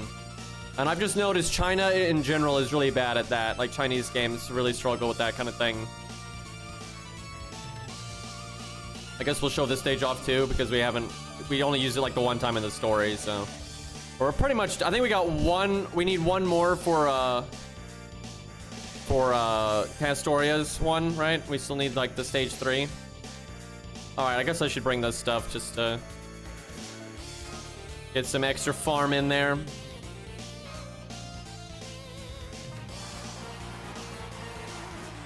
If I would only do it like a subscription to FGO if it was very good value, right? If it was like pushing it on value, I wouldn't want to support that. But if they did something that was very, very good value, right? It's like way more SQ than you would ever get for $5. But you can only do it once a month, right? Obviously, or if it's over the month or whatever, then I'd probably support that. Like, it's not like I don't want to support FGO because I want the game to be better, and I want, cause you know, it's so flawed right now. But the game's not going to get better if you give them money for being stupid, right? You really only you got to reward good behavior to get the game to improve. Where the FGO community a lot of times rewards really bad behavior. Like this anniversary, you guys realize that this anniversary from their standpoint was incredibly successful, right? Like it was like from the player standpoint, it's one of the most disliked anniversaries they've ever done. But from their standpoint, it was successful because they did 2 GSSRs and most people fucking bought it. So they got loads of money, right? It's like it's not just Morgan, right? It's not just Morgan. It's literally the fact that they did 2 GSSRs instead of 1, right? And so they're rolling in the money there. So even though they put in less effort than they ever have, right? And they didn't improve the game at all, we rewarded that behavior. That's why it's as stupid as it is. You gotta understand, the people calling the shots don't care about integrity or art at all, right? The executives at Sony, right? They don't even know any of this shit. They just see, oh, hey, they did X, X made money, do more X, right? And if they're like, oh, hey, look, we cut spending on development cost, right? Like, we're not paying our employees as much, we're not having them work as much, or we're not, you know, hiring an extra team, or we're not outsourcing as much to help with this or that, right? And the game's making as much money or more money. So yeah, keep doing that, right? So if they cut costs, if they cut corners, and then we reward that with giving them money, obviously they're gonna keep doing it, right? Which is why I don't give FGO any fucking money, because they're doing all these horrible business practices right now. So the last thing I want to do is have that continue. But yeah, I don't think the player base is gonna do shit. Yeah, I don't see anyone defending any. I mean, no, actually, it's not true. I do. I don't see anyone. No, I do actually. I can think of prominent people that actually have been defending Anniversary. Yeah, actually, I've seen a lot of defending Anniversary 8. Actually, I absolutely have. That being said, I've seen more people against it than ever, right? Like, actually, I think the common Reddit opinion, for example, was anti-Anniversary 8, where, you know, prior had always been pro Anniversary stuff. But I've seen several of the big streamers defending it. I've seen plenty of comments on the wiki and on the Reddits and stuff defending it. I don't think they're the majority. I don't. But the thing is, they don't have to be. They don't have to be, because a lot of them said Anniversary 8 sucked, and they rolled the 2 GSSRs anyway. You guys, a lot of you watch other streamers, right? I'm sure you guys have already seen other FGO streamers that were like, yeah, Anniversary 8 was kind of blah. And then, guys, let's roll the GSR, guys, right? I'm sure you saw plenty of that. So, you know, and again, with there being 2 GSSRs and all that kind of stuff, they're making plenty of money right now. I mean, this year and a half or so has basically just been nothing. There's been like no quality of life updates of note. There have been no animation updates. Right? There's like, it's been so bare bones. There's been fuck all boss fights worth a damn. There's been fuck all new enemy types and things like that. None of the events have been creative. Any boomer viewers that remember when FGO used to get creative? Right? Like, remember when, like, in the early days, and like maybe the first three and a half years of the game, they used to just do shit, like the Edmund Tower event. They've never done anything like that ever again. Right? They used to do stuff like that, right? And you had the CCC collab that was really high effort on, like, the content and stuff, right? There was just the original idea of trying something like Neurofest out and things like that. They used to come up with a lot of unique stuff that was, you know, outside the box and would entertain you. Now they're just copy-pasting the same, like, 3 style of event over and over and over and over and over and over and over and over and over. And I was actually talking to my friend Kai the Gamer the other day, because he barely plays FGO anymore. He plays a bit of NA and that's it. And that's what he said. He's just like, yeah, they're just copy-pasting the same stuff over and over again. It's like, I'm completely tired of it. It's like, yeah, no shit. Yeah, if anything, they've been doing more like anti-quality of life updates. I agree. Yeah, Tesla Fest was pretty interesting. That was the exception, though, right? And the exception proves the rule.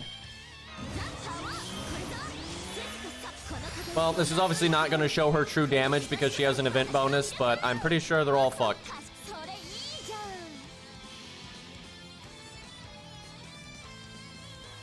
Like, I don't know, maybe the fan just complaining about it might get them to change it a bit, but really, money talks. That's just, it is what it is. I'm gonna be right back again, chat. I gotta take care of something in real life real quick. Won't take very long though. 1 second. I don't really miss DW because I don't think it's DW to the thankful. You gotta remember, DW was shit too. Oh my god, DW was shit. I think what's different is not.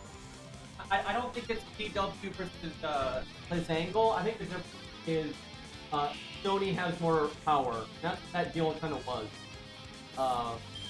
I think Sony is just dictating stupidity. But anyway, I'll get back to that in a second.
Okay, I'm back. So when it comes to DW versus Lizangle, this is kind of how I see it, right? I followed FGO's development pretty closely even before it released, you know, till now. I've got friends that work in the industry, and you know, there's been leakers from the inside, and there's been, you know, peeks behind the curtain here and there. So this is kind of how I see it. And so some of this is, you know, assumption, but some of this is also just a fact, because some of the stuff they've said in like interviews and things. So at the beginning, and this part's fact, DW was a tiny company. They had almost no experience, right? They were not really a good video game developer. They really weren't. They were like shovelware stuff. And they were just very, very inexperienced, right? They were cheap. That's the thing. They were cheap. They were like a nobody company, right? And for some reason, that's who Aniplex and Type Moon hired, right? Which kind of showed their intent at the time. And if you look at the early interviews with Type Moon back then, they didn't really care about FGO. I think like Nasu didn't even like it because he had said a lot of negative things about mobile games back then and stuff. I think they were just doing it to make money, and it was just supposed to be a little side thing. I remember Nasu even said he didn't want the story to be important, and he didn't want Type Moon fans to feel like they needed to play it. He fucking said that, by the way. It was a long time ago. He'd never say that now, but a long time ago he said that. So early on, you know, FGO, they just hired some cheap-ass developer, right? Which was DW, who, you know, they were just super inexperienced, knew nothing, and just, you know, it is what it is. And they just shoveled the game out, right? And you can tell, mine, day one FGO was, wow, what a fucked up piece of work. And early on, FGO didn't really do that well, and the mobile gaming scene was a lot smaller back then as well. But, you know, early on, it didn't do super well, but it hung in there, and it started doing a little bit better, a little bit better, a little bit better. And then they started making the game better. Type Moon started getting more involved. They got more involved around America, I remember. And the game started improving a lot, and it started making a lot more money. Right around America and on and stuff, that the game really started to take off, and it started to make really big money. But in that early era, and when you could see when like the game started making more money, you could tell DW was like, oh shit, this is like a golden goose. We gotta really try to step up and do what we can to make good money. And you gotta understand, DW was an independent company that was like contracted to work for Sony and Type Moon, right? So they were in charge of their own stuff. Now in a typical like publisher-developer relationship, you know, the publisher like Sony and them could still give them money to like hire people and things like that. But DW is still in charge of DW, right? They were allowed to do whatever they wanted, right? They were allowed to hire people that had nothing to do with their deal with Type Moon and Sony. If they wanted to hire 10 people on their own budget, they could do that. If they wanted those 10 people to then go work on, I don't know, Sakura Wars, they could do that, right? But so early on, DW really, you could tell, put in effort into FGO. Now, they still sucked as a developer, like they still were inexperienced and so on and so forth, but you could tell they were trying to really foster this like golden goose they had. That was very obvious with that like golden period they had. And this is clear as crystal, and this part you could say his opinion, but we had a leaker that was verified to have worked at the company and all that.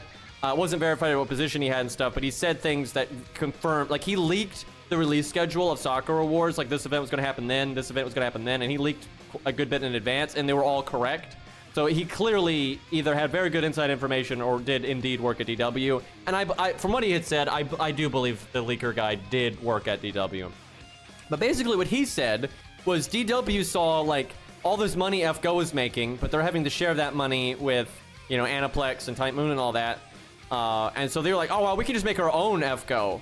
And that's what Sakura Wars was. They were trying to make their own FGO that was, because they didn't make Sakura Wars in connection with Aniplex, right? I think they did it with Sega or something. I can't remember. But they were trying to do like their own thing. And you could just tell, you could tell if you look at Sakura Wars, they were trying to like copy FGO. And that was like the first real dark period for FGO. That's when it started, and that was like maybe 4 years ago now.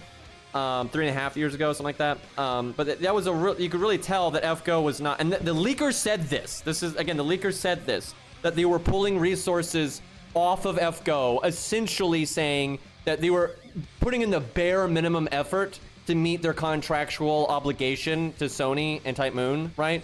So they were barely doing anything for FGO. They were pulling people off of FGO to go work on Sakura Wars, right? Now, Sakura Wars crashed and burned, right? They had hired some really stupid people like that, what's his name? Boba guy, who's like famous for being a terrible, like developer runner and game runner and all that. Yeah, Baba or whatever. But so they had hired that guy, and they just made a lot of dumb decisions. And Soccer Wars crashed and burned. They lost a massive amount of money, right? Their financial reports were insane during that period. How, like, they pretty much all the money they made from FGO, they lost trying to make Soccer Wars work. And so DW in that period was in a terrible state. They had no money. You know, FGO's development had slowed to a crawl, and it was super fucked up. And then basically Aniplex bought them, right? And well, they bought out the rights and like the development team that worked on FGO and stuff. They bought them out.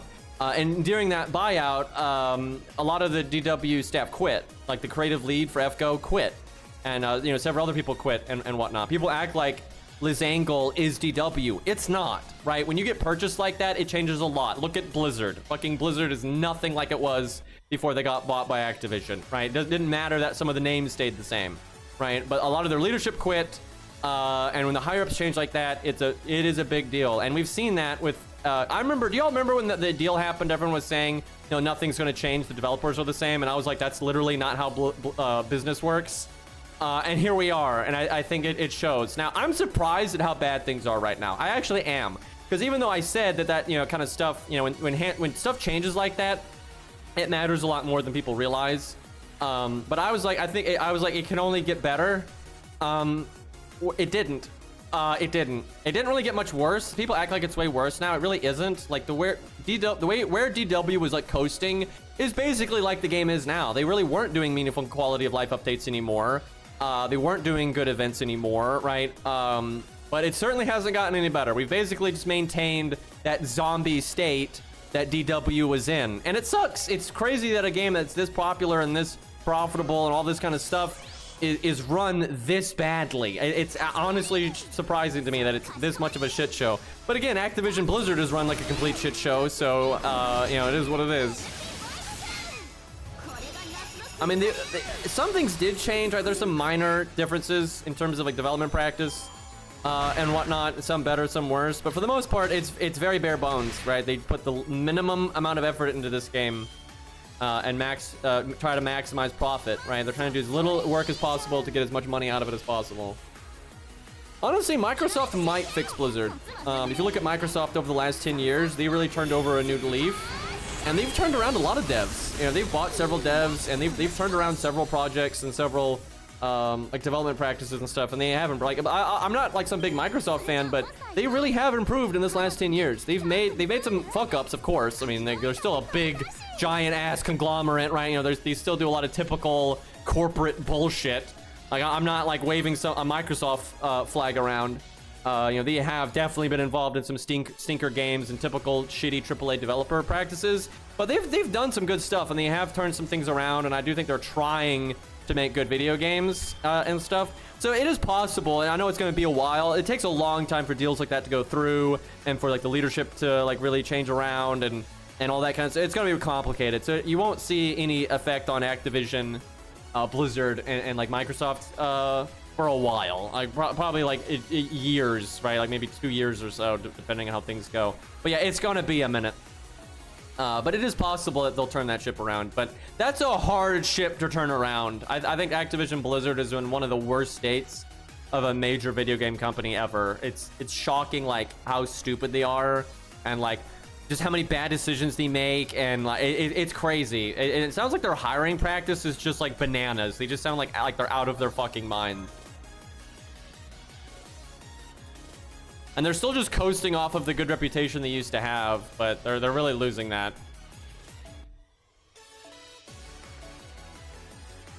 It was like in Diablo 4. I heard that they eventually reverted this because there was so much negative feedback to it.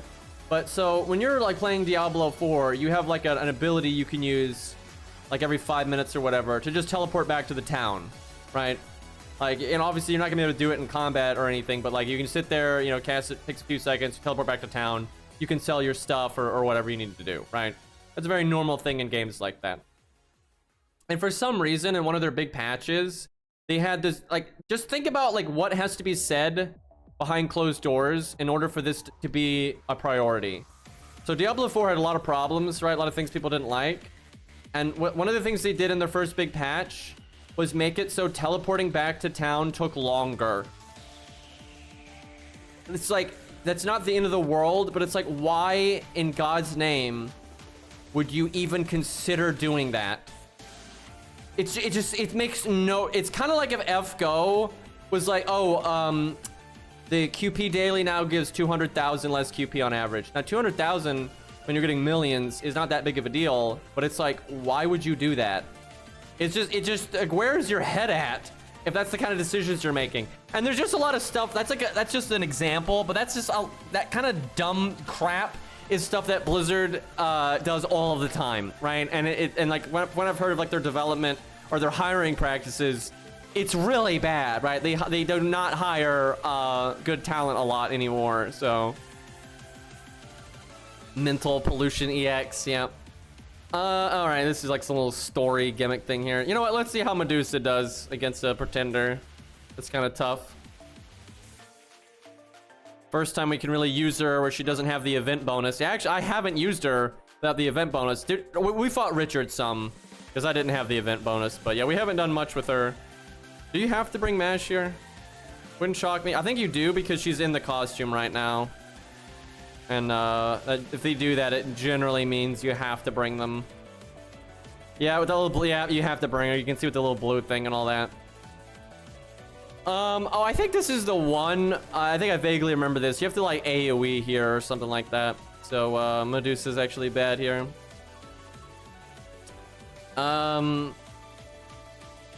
Sure, Achilles. He'll do fine, right?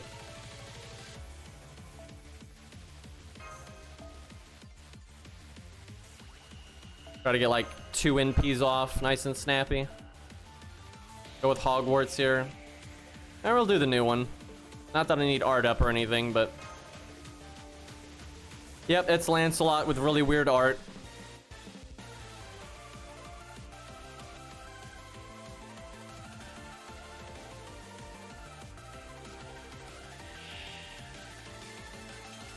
God, can you imagine if he had brand new everything and he was like a new class and new NP and all that, like how much people would be rolling on this? Absolutely ridiculous. Alrighty. I should have given Mash a Star Bomb. So I guess I could do this.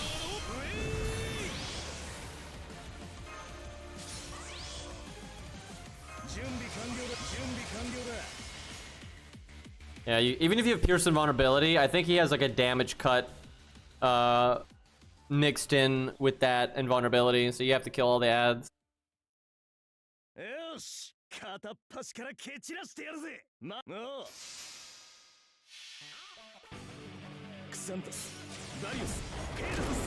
Yeah, actually, Oberyn probably would have made more than Castoria.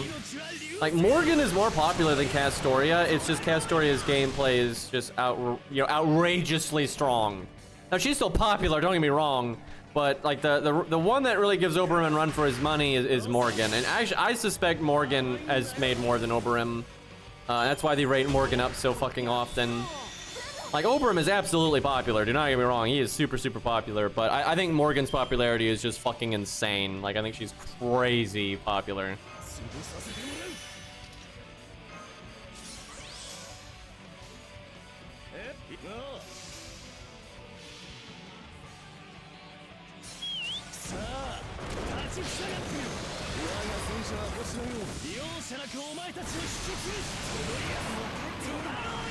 Man, I really am hating, like, this is not my kind of event because I don't like summer events anyway, and I don't like Lost Belt 6.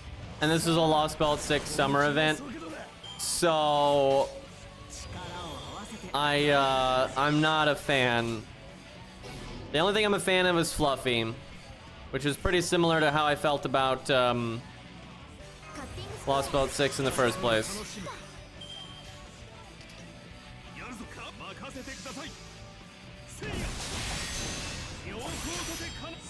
I hate this Lancelot skin, by the way. Sorry, Lancelot fans, but it sucks. The in-game version of it looks better than the, stage art and all that, but I just do not care for that design at all. Nice sunglasses, though.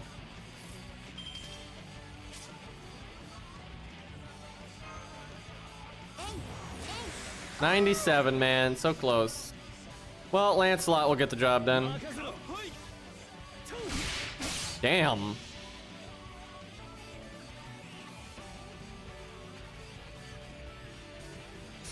最果てに至る限界を超える彼方の王へこの光をご覧あれアロンダイトオーバーロード Some people really like it though. I've seen a variety of people that are a big fan of it, but you know, if, good for them. I'm not, you know, saying ban it from the game or anything, but it's not my cup of tea.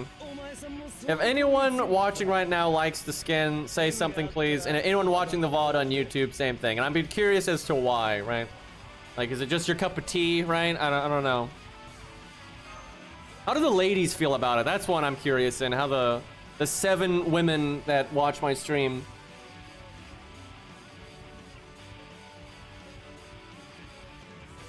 But yeah, I'm curious, like what, different people have different, you know, because there's aesthetic, right? Obviously, stare, high VOD watchers. Oh my god, that's gonna be funny because there's a decent amount of VOD watchers, so you're getting exposed, lurkers out there. Did he just peace out? There's no way that's all he is in the event.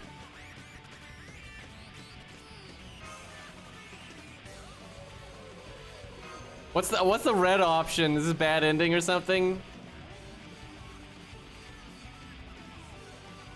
Wonder why they made it red like that.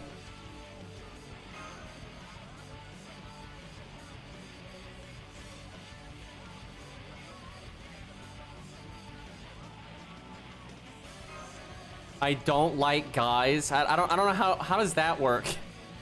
Like I would never. I don't know if you just worded that strangely, but it's like I would never say I don't like women, right? Also, you'd get in so much trouble if you said that. But like I don't, you know, I like people one way or the other, right? It's more about like the individual, right? If I like their character or not. I don't like broadly just like men more than women or like women more than men, right? It doesn't really work that way. Like, are you an asshole? Okay, you know, it's like a, you know, where are we at here? Clipped, yeah.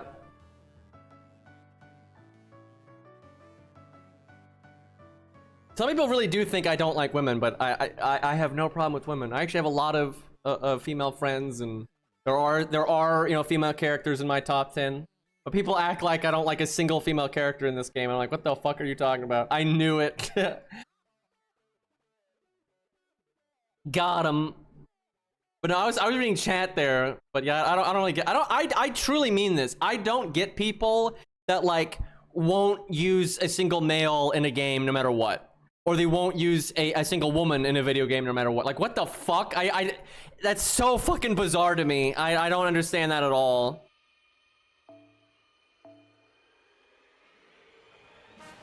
Like, I can see it happening where coincidentally, right, that maybe you play a video game, maybe it's a JRPG, right, or whatever it is, and let's say 5 of the characters, or like of the main cast, right, 5 of the main cast are dudes and 3 of them are women, okay? Coincidentally, those 3 women, you just may not be characters that you like, right? So then in that game, there's no like female characters that you like, or the male characters, right? Maybe the 5 male characters, you just happen to not like any of them, right? That can absolutely happen, but I can't imagine going through my life where like every male character in every video game, movie, comic book, you know, all of it, you're like, no, I don't like any of these. Like, guys suck, right? I just think that's ridiculous. Like, because all men or all women, this is crazy to say this should be so obvious, but it's not like all guys are the same, right? Or there's a lot of variety there, or like all women are the same. There's a lot of variety there. It's kind of like saying you don't like books. Like, what are you talking about? It's like, yeah, sure, maybe you don't like 80% of books or whatever, but there's so much variety in books. How are you going to dislike every book that was ever written, right? Hi, Sanson, right? It just makes no sense.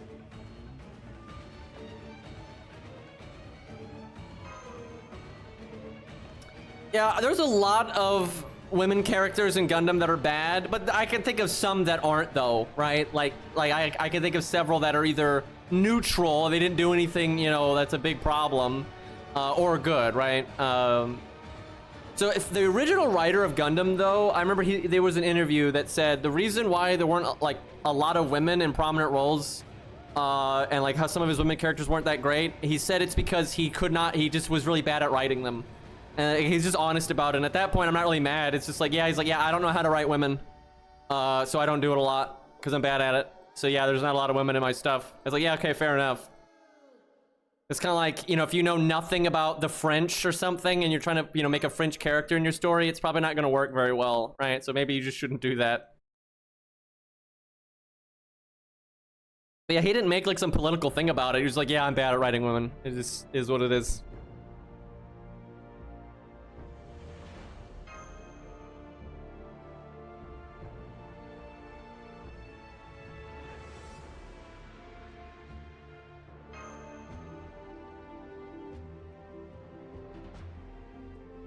That's a face. That's a face right there.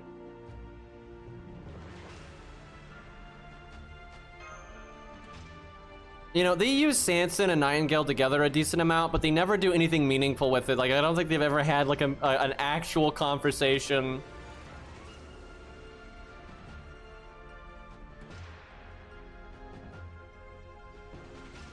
But there's a lot of weebs out there, man, that just don't like any... It's so weird because they're pretty much always guys themselves, right? Like, I've seen plenty of weebs out there that they're a dude and they don't like any dude characters ever. And like, they get like, it was like there was a section of people that were mad that... What's that one game? It's made by the people that make Genshin. It was like their first major game. God, as soon as someone says it, I'm gonna remember what it's called, but I can't. Like, it's like space stuff. Yeah, Honkai. That's right. It's just Honkai again. That's right. Yeah, Honkai Impact. That's the one. Jesus, I could not fucking remember that, dude. Anyway, so that game is like, when it first launched, was 100% all female characters, right? And then now there's like one playable male character, and it's like the main character or whatever, right? And they're only like playable sometimes or something. I don't know exactly how it works, but they're only like playable sometimes. But they got, there was a vocal minority of people that were so mad about that, right? So the cast went from being 100% female to like 99% female, and then they were just like so mad about it. They're like threatened by it or insulted by it or disgusted by it or something. And I'm like, what? It's just a character, dude. Like, relax. It's kind of like if, you know, they made like the master a servant in this game or something like that, right? Like, who gives a fuck, right? And like, even if they added like 5 dude characters, I don't get how that's a problem, right? It's just like, I don't like all the bikini stuff, right? It's just not my cup of tea, but I'm not mad about it, right? I'm not like, trying to ban it, right? It's fine. And like, some of the summer characters have been funny or interesting or had cool animations or whatever, right? Yeah, generally summer, you know, fan servicey stuff is not my cup of tea, but I'm not boycotting it. I'm not freaking out about it, right? It's fine. Relax, dude. Because, you know, we have Darius, we've got Ivan, I got other options out there. But yeah, I don't get it. I don't get it. I don't know how people go through their entire gaming career hating every male character that's ever existed, right? Or hating every female character that's ever existed. I don't understand that. I think it's just childish. Can you use your Asclepius? Oh, this is my alt account, so I don't know how good it is. Good enough. That'll be fine. Got the Plague Doctor look. I like it. I don't think it's common though. I think it's just a vocal, you know, minority that can just spaz out. I think most people are sane enough to not care that much.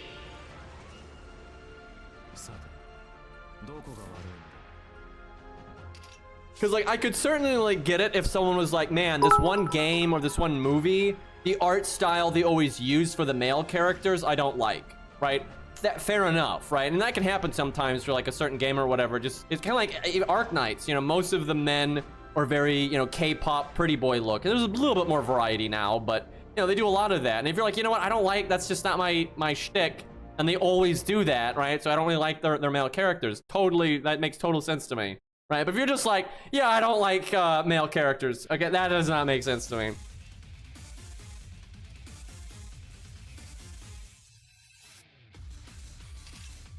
Chat, I'm gonna blow your minds. I have absolutely no intention of getting married at any point. That is not happening.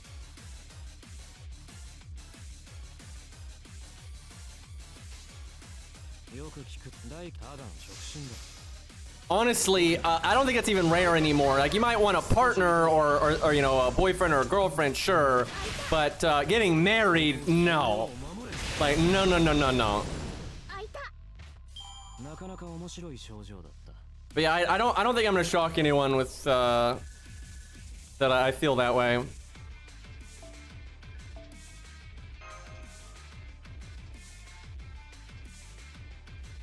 I generally don't talk about that side of my personal life though, because no offense, but it's really nobody's business. And like, if some people out there, like streamers and stuff, want to share that kind of stuff, that's fine. That's totally fine, right? If people want to be a complete open book or talk about that stuff, it's no big deal.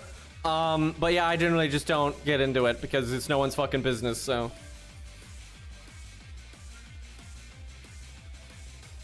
I have had someone tell me, if you like the color green so much, why don't you marry it? That has happened. And actually, there were several people that were saying that about Arknights during the anniversary debacle. They were like, oh, well, if you like Arknights so much, why don't you fucking marry it, right? That was definitely a thing. The funny thing is, I don't even like Arknights that much when it comes to... Like, I'll give it this. It has a good atmosphere. Like, I like the setting of it, like the catastrophes and like the kind of, you know, living through the apocalypse kind of setting and all that. It's interesting, right? But a lot of the art design for like the characters and stuff are just not my, they're just not my cup of tea. They really aren't. There's a lot of stuff like that with Arknights that I'm just kind of eh. The reason I praise Arknights so much is because I have this thing called objectivity, where even though Arknights does a lot subjectively I don't like, I'm not blinded by that. And I can see objectively they run their game a billion times fucking better than FGO, right? So that's kind of the shtick on that one. Oh god, my other account has him leveled where this account does not, so we're gonna need the story support one.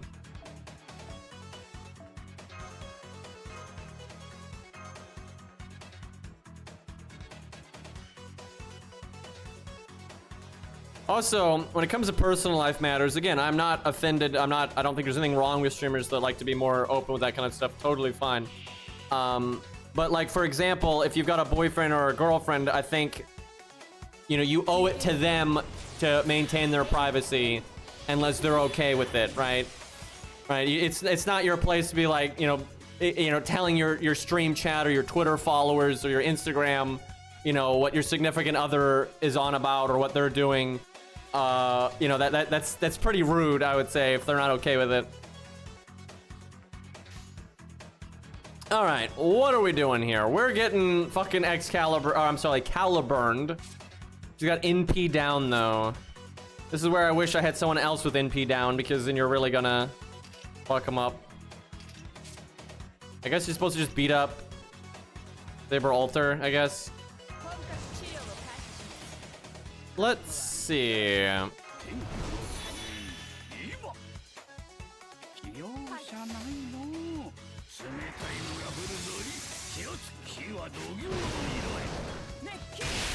$20K, not too bad. I could have done the Buster up and we done like 27K or maybe 30K or something. Depends on skill ranks and stuff.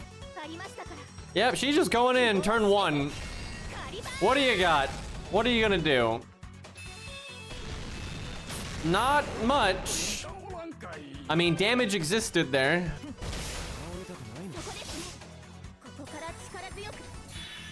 Oh, I see. She's a spammer. Okay, you know what? You get... Oh, I can't target her, so I can't even do that. Well, I don't want her. Her NP probably hits way harder. That's probably how you die.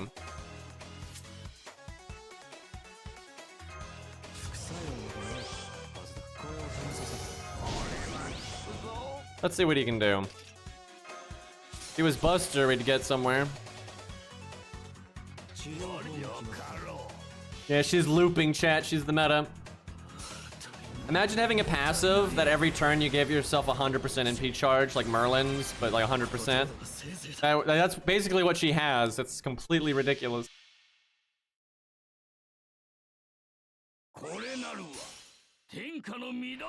This guy sucks. That's why you don't see him much. He's not very good. Has some maybe niche use in farming, but by the time you get him and all that, you're probably gonna have other ways to clear weak waves. But he's got a big battery for himself. But his damage is bad. His utility's bad. There's really no reason to use him ever. I've never seen a single stage that he was good for. And I hate saying that because I think he's pretty cool. But yeah, he's not good. Uh-oh.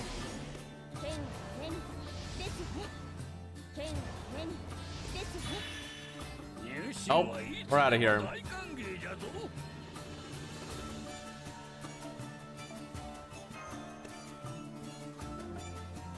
He should have been the quick support. He could have been. He could have been. I mean, they've had a lot of opportunities for that.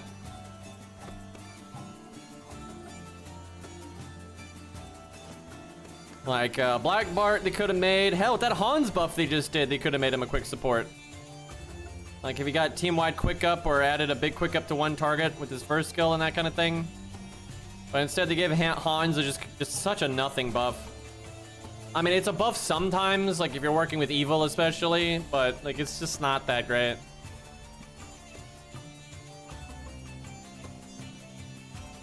However, though, I swear we're gonna get a unit that gives like the team 20% quick up, and then people are gonna be like, "That's the quick support." That's no.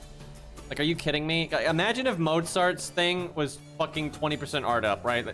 No, Mozart is 64% art up, okay? Like, and 20% of that is for 3 turns, right? And 44% of that is for 1 turn, right? That is so much better. And he also gives you crit down, etc., 50 stars, all that good stuff, right? That's why he's an art support, right? Look at Jufu. Now, Jufu is pushing it. Jufu is more of a support that has an extra art bonus. And overall, she is for art. She's just straight up better for art, right? But we need somebody like Chen Gong or Mozart for quick, right? Where they've got a very meaningful quick up or a long quick up or something, and then other abilities that are good, right? Like they need to have other things that are good. That's why Alex doesn't count, right? Alex just has an attack up, which is for everyone, and then a baby quick up, right? Whoop-de-fucking-do, right? This is nothing like Mozart or Chen Gong or even Shakespeare, for God's sakes. Now, obviously, Alexander can be very good, don't get me wrong, but he's not really good for his quick support stuff.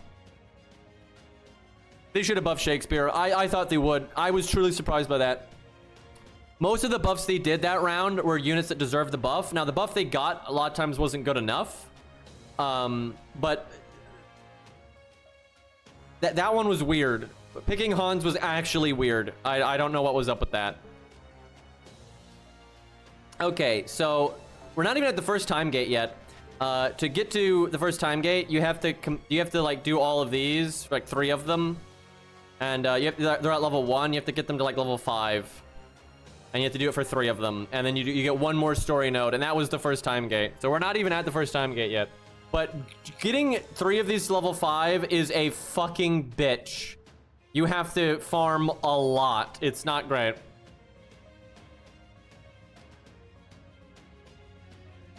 Hey, Red.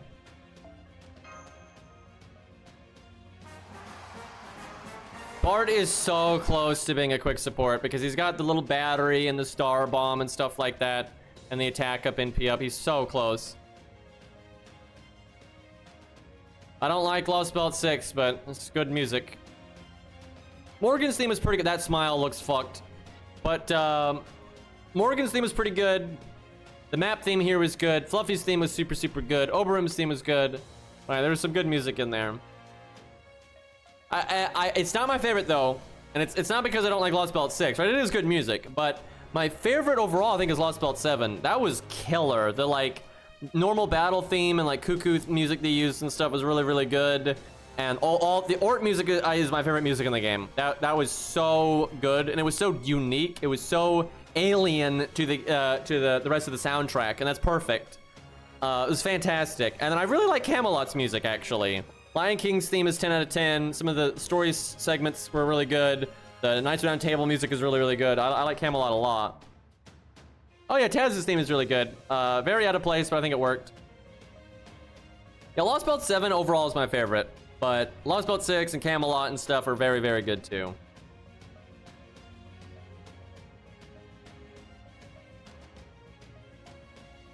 Like, FGO does not slack when it comes to music. I will definitely give them that. They do a very good job with the music.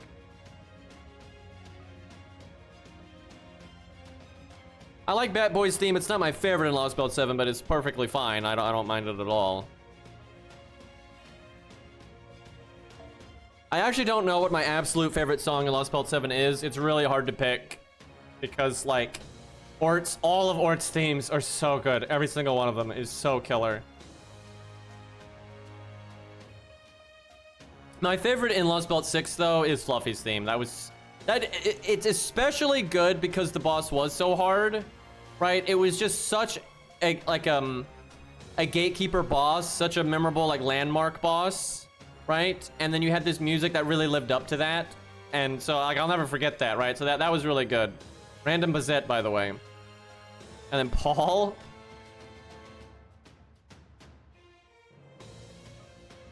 Chat, are they going to use Bazette and then not have Ku in the story and not give Ku a Hawaiian shirt? I don't understand, dude. And I like how year after year, Ku is in the top pick by like Famitsu readership to get a skin. Like always, he's always like in the top 5. And sometimes, like last year, he was like in the top 2 or whatever. And they just never do it. I don't get it. Why have so many like dudes gotten summer skins and we can't get a fucking Hawaiian shirt Ku, dude? And I already know they're gonna fuck it up, by the way. I actually thought about this the other day. I actually think when they finally do it, I'm gonna be mad. Because I don't think they're gonna just like add what we got in Fate Hollow, which is what I want.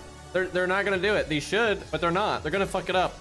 Like, and I've noticed FGO does this all the time. And did you all see the interview with Nasu recently? It's like he felt like he was talking about Arcawade and he kind of like had to change her design for FGO. It's like, wait, why do you have to do that? But it's like they don't want, like, I don't get it, but for whatever reason, things just have to be different in FGO. And look at Bazette. Look at Bazette, right? Not that her stage 1 looks bad, right? But it's not the same suit and stuff that she's always had in every other story, right? They just changed it for some fucking reason. No, and I can't think of a good reason, but they did. And I think they're gonna do the same thing for Ku. They're gonna give him maybe some kind of Hawaiian shirt or some kind of summer skin, but it's just gonna be different. Just because. Right? Literally just because.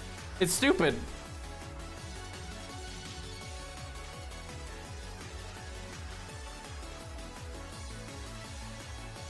Yeah, I like Bazette's suit in chat. I really shouldn't talk about this because Bazette's drip tier list placement is coming up.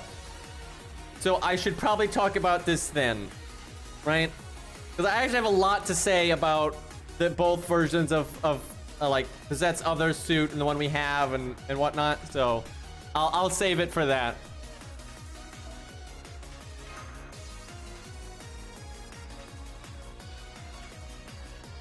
Dude, I don't know what's going on with Ku, man. They just never do anything for him. Like, it's I mean, they buff him, but you know that's not what I want.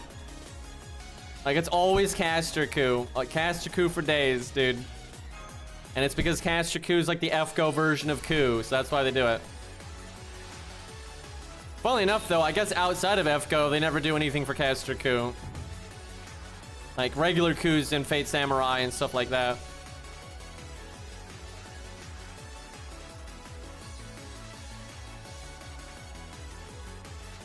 Yeah, I think a lot of people just want costumes and Ascensions for cool designs that are already out there, right? Like all the like Craft Essence designs and stuff like that. Dude, there are so many. What was that? I remember there was one that was really popular. I don't remember what summer event it was, but there was a Craft Essence for Jolter and Joan of Arc. I remember everybody was going crazy about that, right? I don't give a fuck, but I'm like, yeah, you should probably add that to the game because people want it, and like, why not? It doesn't hurt anything. And like, don't make it weird. Don't like add something that's kind of like the Craft Essence. Just add the costume in the Craft Essence, right? You'll make loads of money. But they just don't do it. It's so fucked up. Why can't you be normal? That's basically how I feel about FGO all the time. And like, here, Gil, people are, fuck that. People are constantly wanting Gil costumes from his like very, because he's got a lot of drip in the different anime and visual novels and books and all that. You know, if they ever add any of them, they're not gonna add them. They're gonna add something similar to them but different. They're just going to do that, right? They're not gonna just give you the thing. They just cannot keep it simple.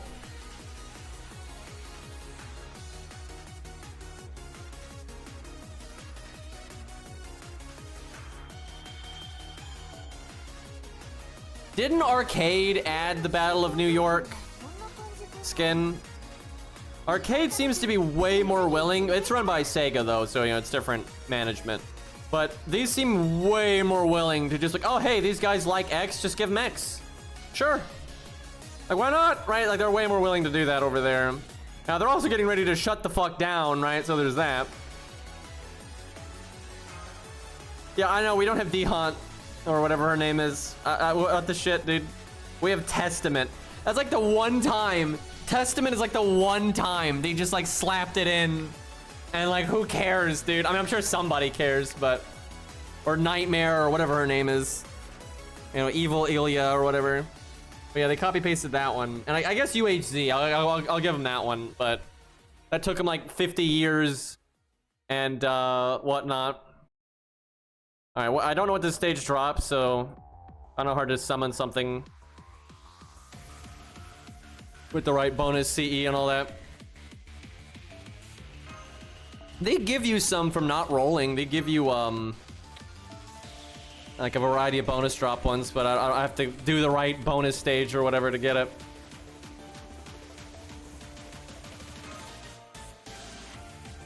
Cat lock in the music. This is a really good song. It actually really fits a summer event too. Chat, I'm gonna say it. I'm gonna say it, chat. This is gonna make like 3 people mad. And then everyone else will be like, yeah, of course you would say that. But Arc Knights has way better summer events than FGO. It's not even close. Like, it is such a blowout. And they have like lots of good gameplay. Dude, that last summer event had so much good gameplay in it. Okay, the final boss was kind of fucked, to be honest, but there was just a lot of stuff to do there. It was really nice. I'll have Achilles go Burr first, because assassins and making stars.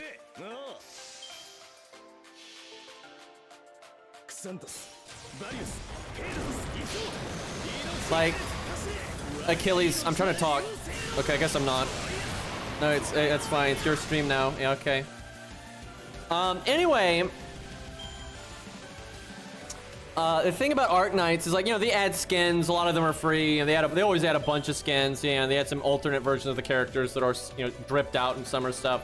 That's not why they're better, right? It's better because the like content is actually good, right? Like they add a bunch of gameplay. And like the events are just kind of smooth to play, right? And it's just good gameplay. And then yeah, you get your waifus and husbandos and summerwear and all that. Chat, am I crazy? Why do people even, when I think, okay, vacation, I don't want to go to the fucking beach, right? Because I've been to the beach before. It's hot, there's sand everywhere, there's people everywhere. It's kind of awful. Right, like maybe if you could find, like, if you're like a billionaire and you can like buy your own beach and it's not like too hot and it's just like just you and your friends and you don't have to deal with, you know, all the other assholes, right, and all that, maybe, right? But it's still questionable because you still have to deal with all the fucking sand and all that other bullshit, right? I'd rather just go like just make an indoor pool. Right? If you're like a billionaire, make your own indoor, like, water theme park that doesn't have any fucking sand in it. It's way better. Like, fuck this shit. Summer is also the worst season, right? I hate summer. Dude, I used to, when I had like a normal job, I lived pretty close to my job, so I would normally bike because it's cheaper. It was actually faster by a lot in the area of the city I lived in, and it keeps you in shape. You know, a lot of positive reasons to bike. But holy fuck, when you're in like the prime of summer, it's like never fucking mind, dude. So winter depends. Winter depends because.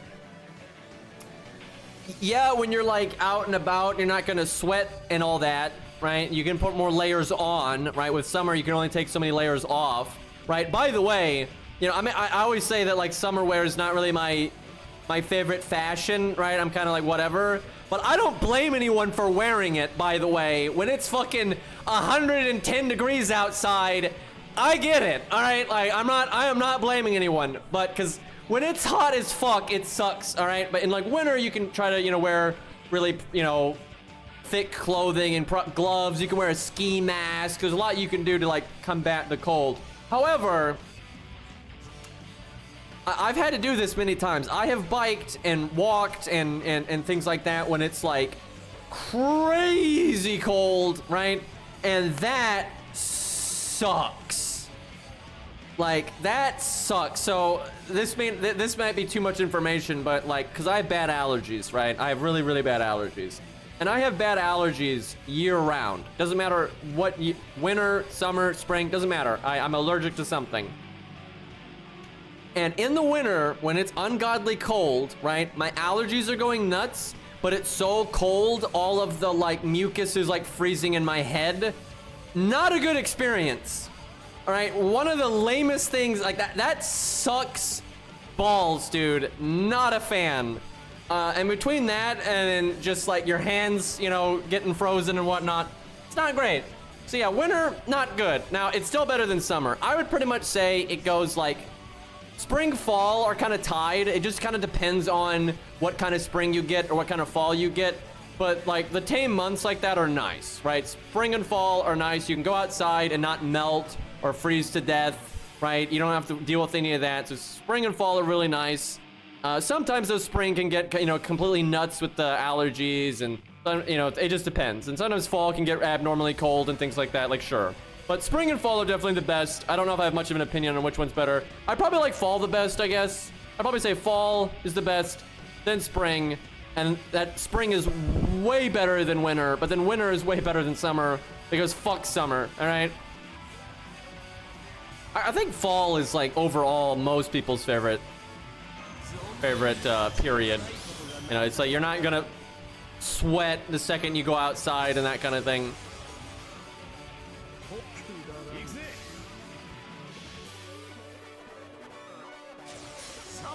Yeah, like muddy snow does look really bad, but if it doesn't feel bad, I don't really care.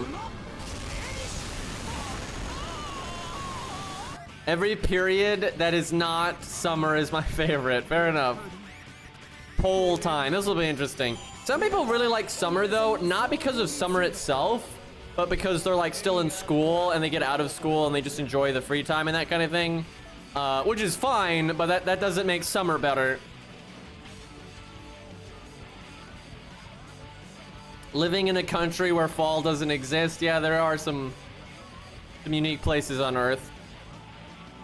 Do we have any mods here that can make a poll real quick?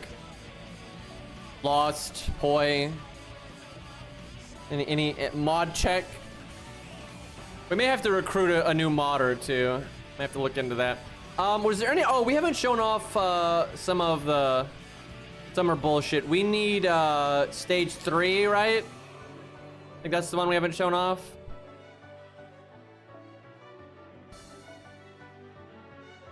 Yeah, that's the one.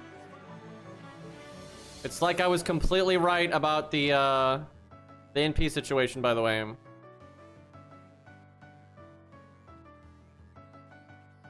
Oh, I should have checked on what they dropped, but whatever.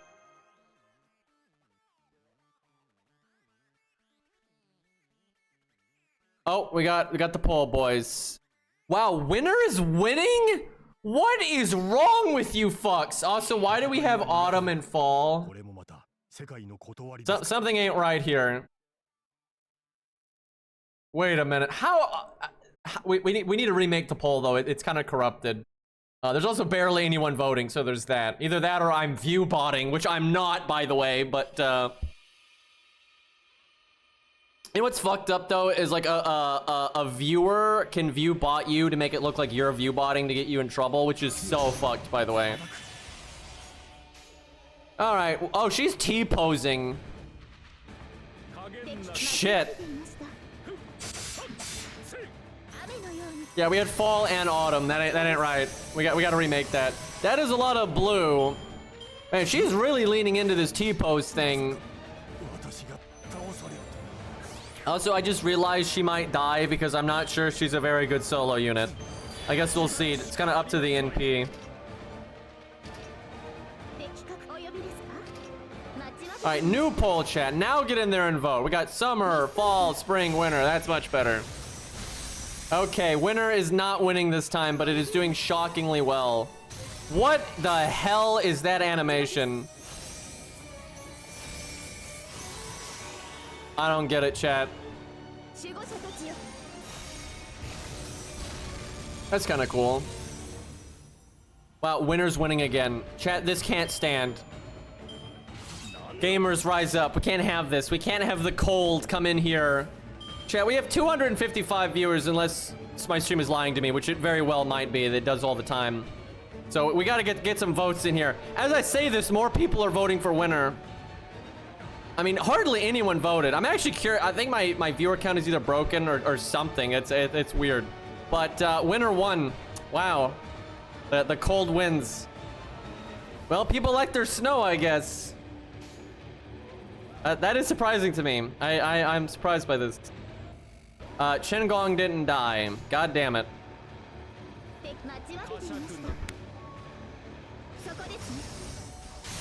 Winter here is basically just rain. Yeah, it's not how it is for me.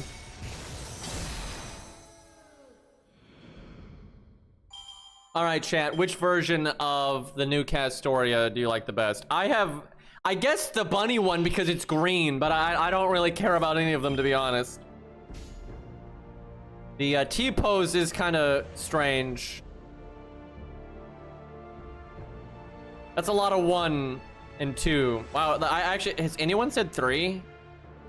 People not about the T-pose. I don't like the sleeves. I really don't like the sleeves. I'm not about it.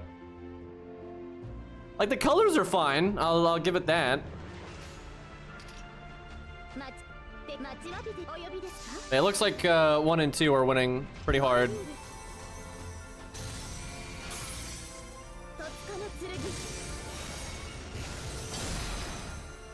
I guess they're trying to like give it like an ice skatey vibe or something. What?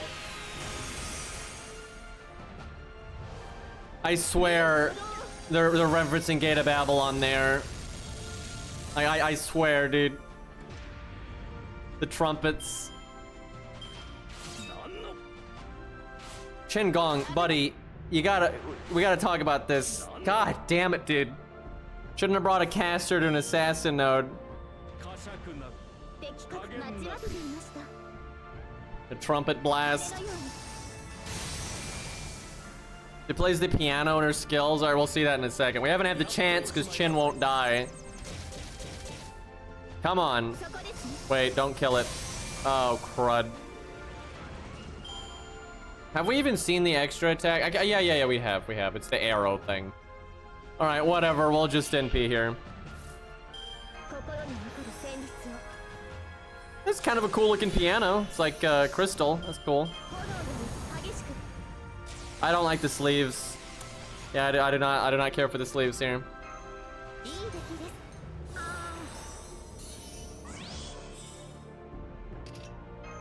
All right. Well, Gong living.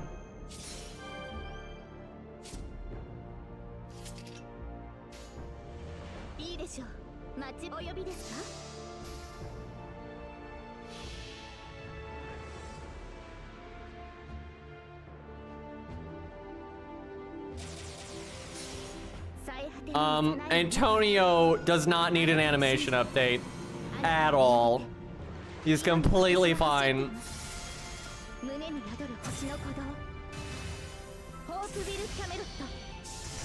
Now, Mozart, though, needs it really bad. Ever since Antonio got added, people were like, Mozart needs to be able to match this. But yeah, Antonio's aged very well. He doesn't need an animation update at all.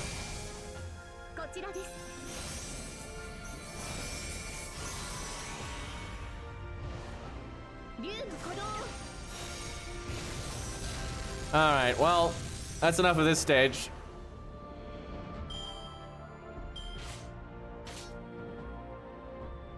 I probably could have killed all 3 if I did a target switch. I like how Chin, though, is just hanging in there.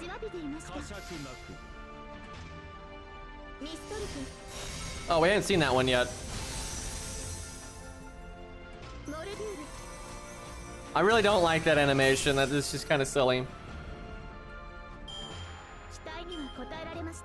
Like, I really don't like animations like that. Not like that one specifically, but I kind of mean a lot of her animations, in that they're not battle animations. It's kind of stupid, and it's not unique to summer stuff.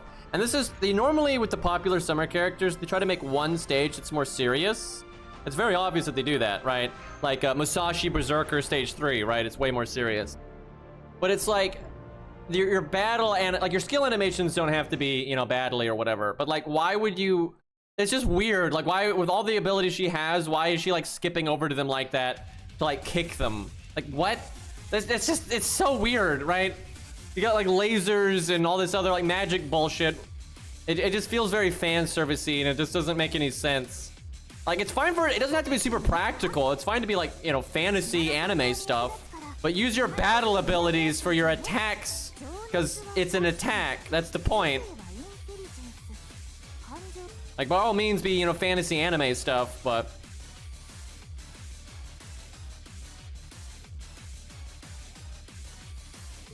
all right.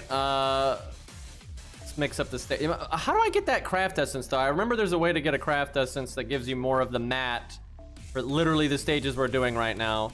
Probably a mission I haven't done yet or something.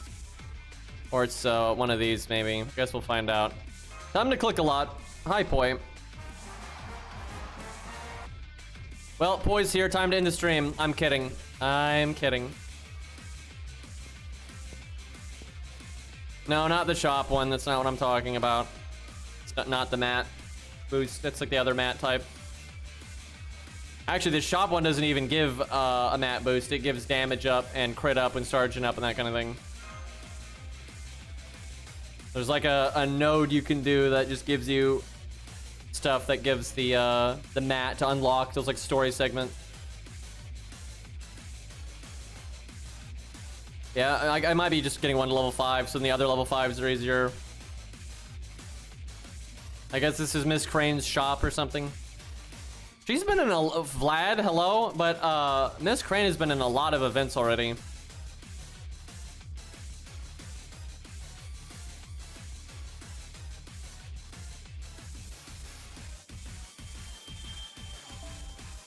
All right, we'll just blitz through some of these. She's the closest to level 5, so on my main account, I did Asclepius first, obviously.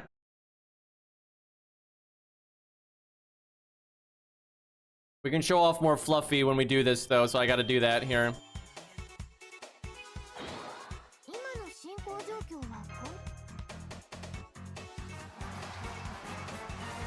Yeah, I do remember Vlad knitting in Halloween 1.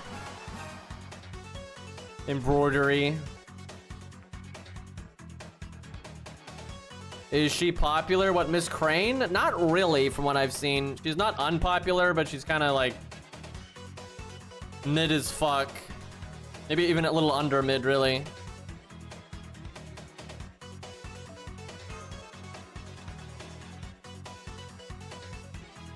Dude, that W dance with Sonic music.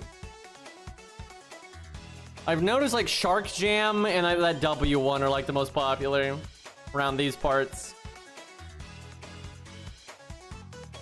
God, we need like a breakdancing chibi Fluffy. That'd be god tier, dude. I'd have to that'd be really expensive to commission, I think. That's a lot of work. But it'd be super good.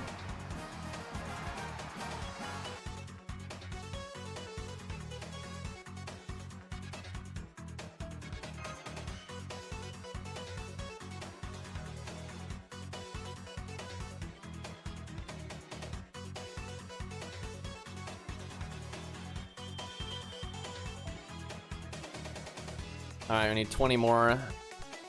Which stage drops those? This one does. I don't know if it's the best spot to get it, though. This one drops all 3. Guess we'll stick with this stage for now. Oh, let's do the other one, because I need to grab the apple anyway.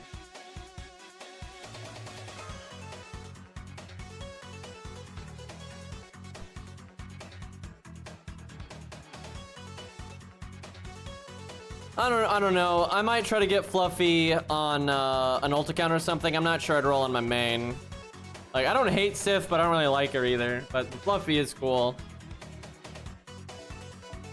I should try to summon someone that's got the boost. It's like these mats are shot mats. Right? That's not what we need. We need the stuff for buying the story segments or whatever. Which no one's slotting apparently. Okay, well there's one, but this state, well, it might drop them, we'll see. That one actually you can buy from the shop. The other one though, the other shop one is it's like art up, quick up, buster up, crit up, stargin up, that kind of shit. And it upgrades the more you do the event stuff. Wow, there's a lot of bonus crap in this event then though. It's kind of nutty. Wait, why am I Castoria soloing? Well, I already used the AP, so I guess we're here. Excuse me.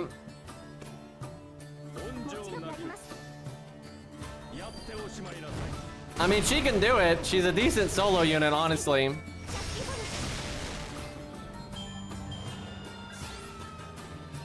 This was the Summer 3 challenge quest background. I'll never forget. That was a great challenge quest, dude. I really liked that one.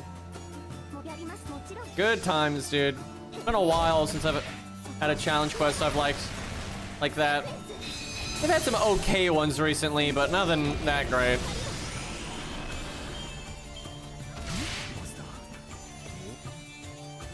How strong is Summer Sith? I mean, she's not out yet. You know, we got data mines to an extent, but they're not always perfect. Like looking at the enemy's kit and stuff. So we'll have to see.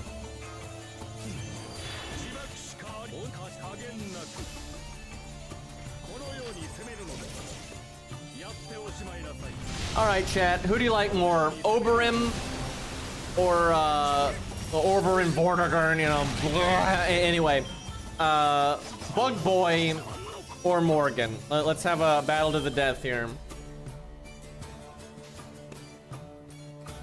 I think it's literally not Oberyn though. Like it's canonically not Oberyn. Like Oberyn is a completely different character that we, you know, obviously we haven't seen, but does exist. And is apparently a ruler.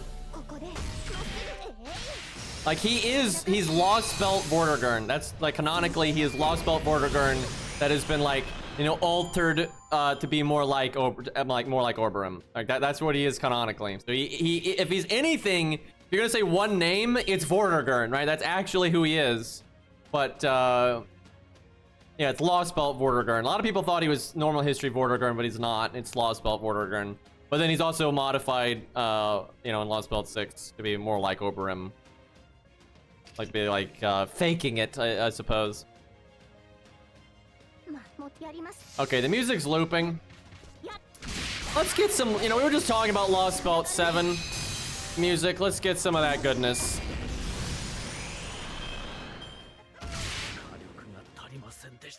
Let's go with the regular battle theme first. That's what we'll do.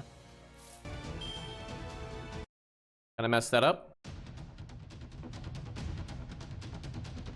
Does not fit Summer in the slightest, but you know, why not? Can she do 12k? If she crits, probably. Well, she didn't crit.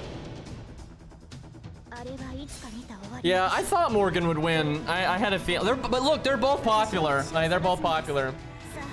Chat, I legit think someone is view-botting me right now. I don't think I have this many viewers. And I'm not doing it, I swear to God. I have never view-botted, never will. I don't give a shit.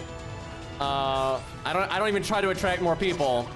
But something ain't right here, because like that was 30 votes or like 40 votes. Right? 40 votes out of 240 viewers? I don't think so. Yeah, it could be strong lurkers, but I think something is sus here. Like a poll's not like that much to go off of, but something is sus. Something is sus.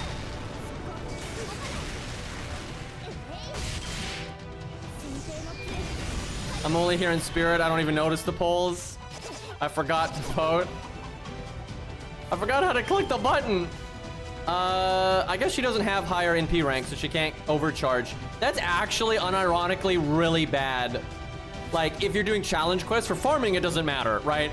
But if you're fighting hard challenge quests, you really want to be able to overcharge her. It's a really big deal. You can compensate, though, if you got the Amakusa CE or something like that, but still. I'm in a Dark Souls 3 fight. I can't easily click away. Yeah, I don't know. Maybe it's not sus, but something is sussy here. It's not just that. You know, there's a lot of things that, like, can point to a discrepancy between viewers and, like, activity and whatnot.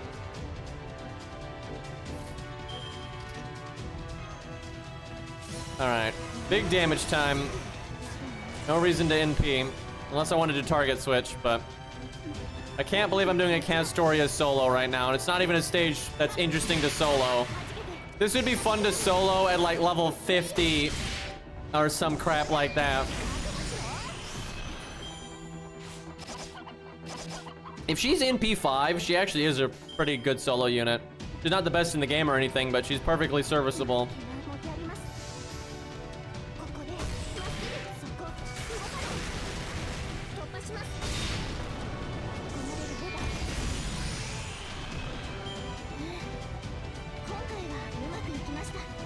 Jonah Arc is a very good solo unit, especially if she's completely maxed out, but you pay dearly for doing it.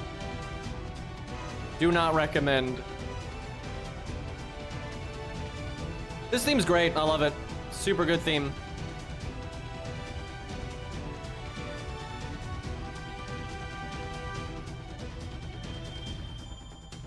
Apple.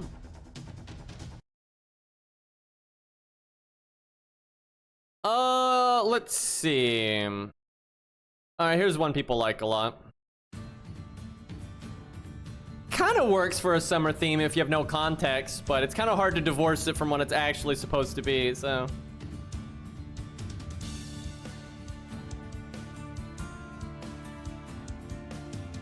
Yeah, that's a Shark Jam. I agree. I like this song. I thought it fit. Like, if they played this for, like, no reason as a battle theme, I'd say it doesn't work for FGO. But where they used it, I thought it was perfect, honestly. I'm not even a big Taz fan, but I thought it worked perfectly. Fit the part in the story, fit what was going on, fit the character. I thought it was super good.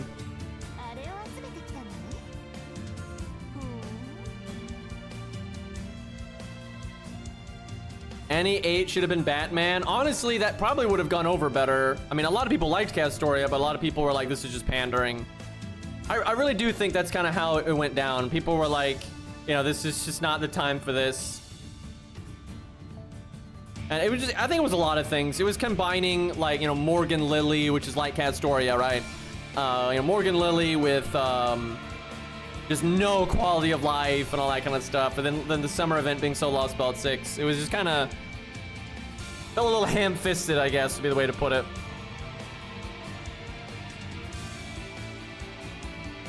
Like, just trying to get people to roll a lot instead of making the game better. Yeah, I don't mind Tez's character. I don't like the art either, but I don't know. He's just not my favorite, but I don't hate him. I certainly don't hate him. Nobody's got the CE. They might have it in other slots, but it'd be hard to find that. There's a filter for it. It used to be easy to get a craft essence filter. It's so hard now because there's just a million options. It used to be so fucking easy though. I think it's one of these maybe. Not that one. That might be it. Yeah, it looks like that's it. Okay, there's one. That'll do. We're not doing Proto Merlin solo. I'm just trying to blitz through this here. I want to get to the fluff. I will say his voice actor is really good. I agree. The voice actor did a great job. Honestly, FGO has pretty much always killed it with voice acting. Sometimes there's like a voice that annoys me, but it's because the character's like meant to be that way, like Liz or something. It's not like the voice actor is messing it up. It's just, I don't like Nero having the real childish voice, right? I really dislike that. But they obviously were voice directed to voice it that way, and so they're doing a good job with it, right?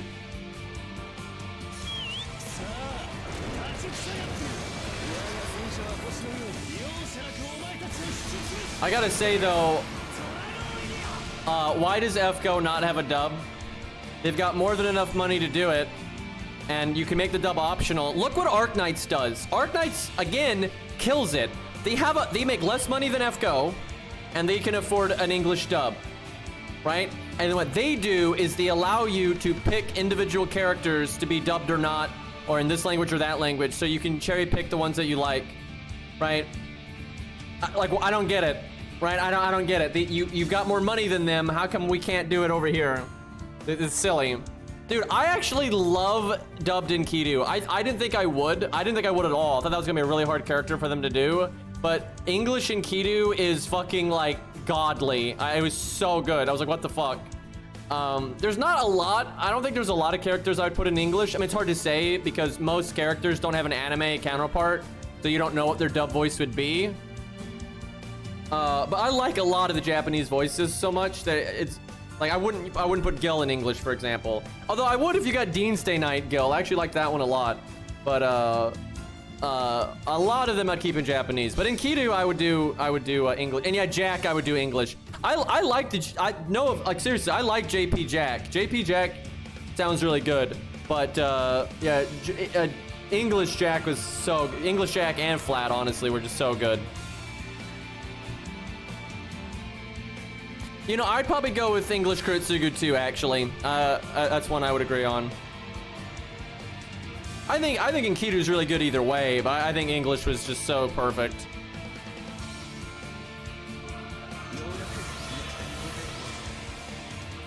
But like, I don't think we've ever heard English Gwaine, have we? I don't think that's happened. There's a bunch of characters that have never had English versions. I like English Artoria and Dean Stay Night. I think that's actually like perfect. I don't really like her and all the other like Aniplex stuff. Most people have probably never heard the original English voice actress though for Artoria. I think it's Kate. Was it Kate Higgins or something? I think is the name. But yeah, it was only Dean Stay Night that they used, and the anime. They didn't use it for the movie either. But yeah, I thought that was actually perfect. I thought her English voice actress for like the Fate Stay Night, you know, TV anime was super spot on. Oh my god, the German version. Oh man, that's a fucking meme, dude. I don't think they put a lot of effort into it, and that's why it's like that. Oh man, that's an experience. Oh yeah, I guess last Encore did get a dub. I never heard it though, so I've never heard it. I don't know what Gwaine sounds like.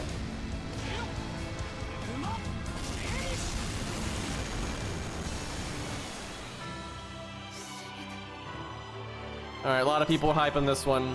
So, Ku is one of the only English voice-acted characters that they've been consistent with. And I actually think it's a coincidence. I just think the voice actor did such a good job that he independently got hired multiple times.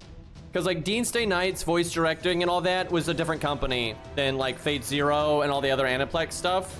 And I think it's just a coincidence that Aniplex hired the same guy that Dean did for Ku. But yeah, Ku is the only English voice for that's been the same in all the different versions. Where like Gil's had like 2 or 3 voice actors, Artoria's had 2 or 3 voice actors and stuff like that. Kojiro's had 2 or 3 voice actors. I think just 2 on that one.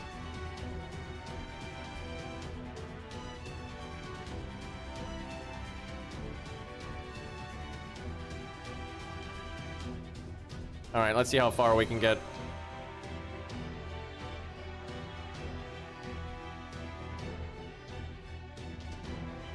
I don't even know if that was a company poi. I don't know what the hell happened there. That was never even officially released.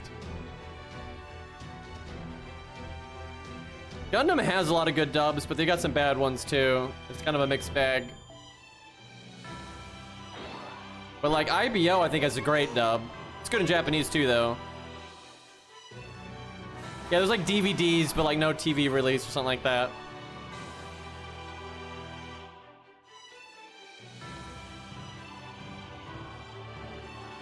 Yeah, I think we've used all the summer units but Chloe, and I'm not going to use Chloe, so we might mix them in a bit in a minute here, though. G Gundam actually does have a good dub. I'm not the biggest G Gundam fan, but I can admit that they did a very good job, like, capturing what they were going for, right? Like, they definitely did a good job, so. Technically a summer unit. I would rather use, though, the mask version. I guess I'll just cheese this real quick.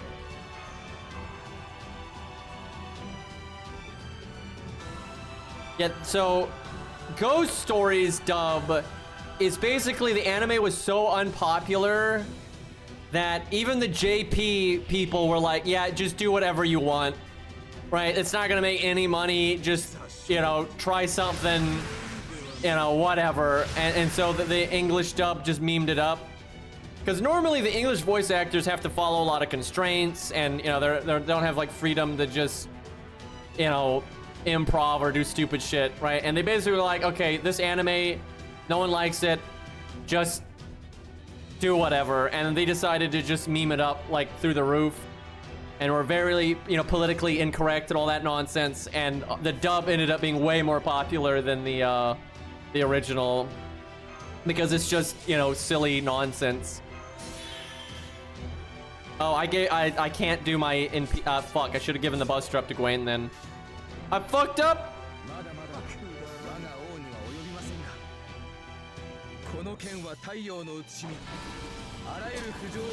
I think they might have redubbed it eventually, just to have a more serious version of it, but the original dub was a complete meme. But I think they might have gone back and done a serious one at some point. But I know when it first came out, it did not have a serious dub. There was no way to get one. Oh, if it was Spanish, that's probably why. It's the English dub that they did that with.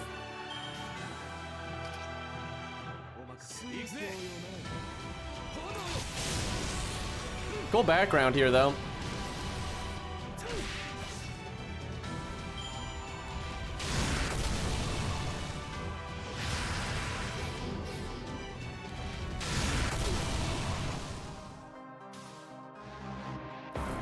Oh, that's the good shit right there.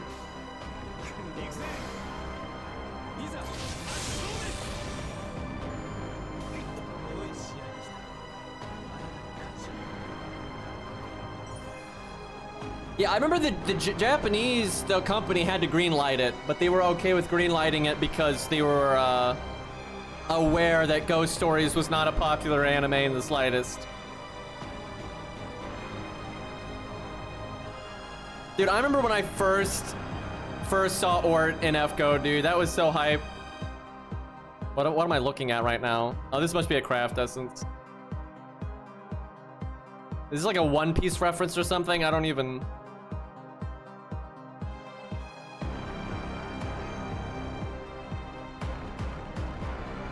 But dude, like, you know, Ort shows up, you got 1,000,000 HP, you know, some weird break bar you've never seen before.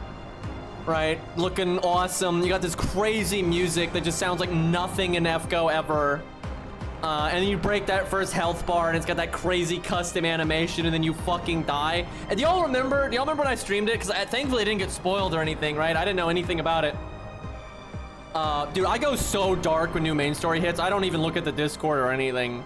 But anyway, do y'all remember when when I was playing it and in gameplay, right? What's her name shows up? Ogla shows up, and I was like, you motherfuckers. I was like, you better not like have her one-shot this health bar or whatever. And then she does nothing, and it just completely fails. I was like, okay, never mind.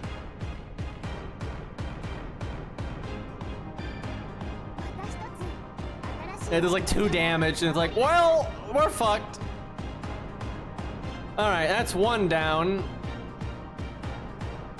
What do I got? A lot of mats of...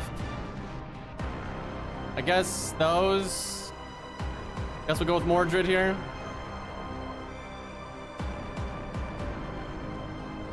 So there's a really controversial statement that Nasu said that I don't think it is what people think it is, although people are immediately in 2 camps about it.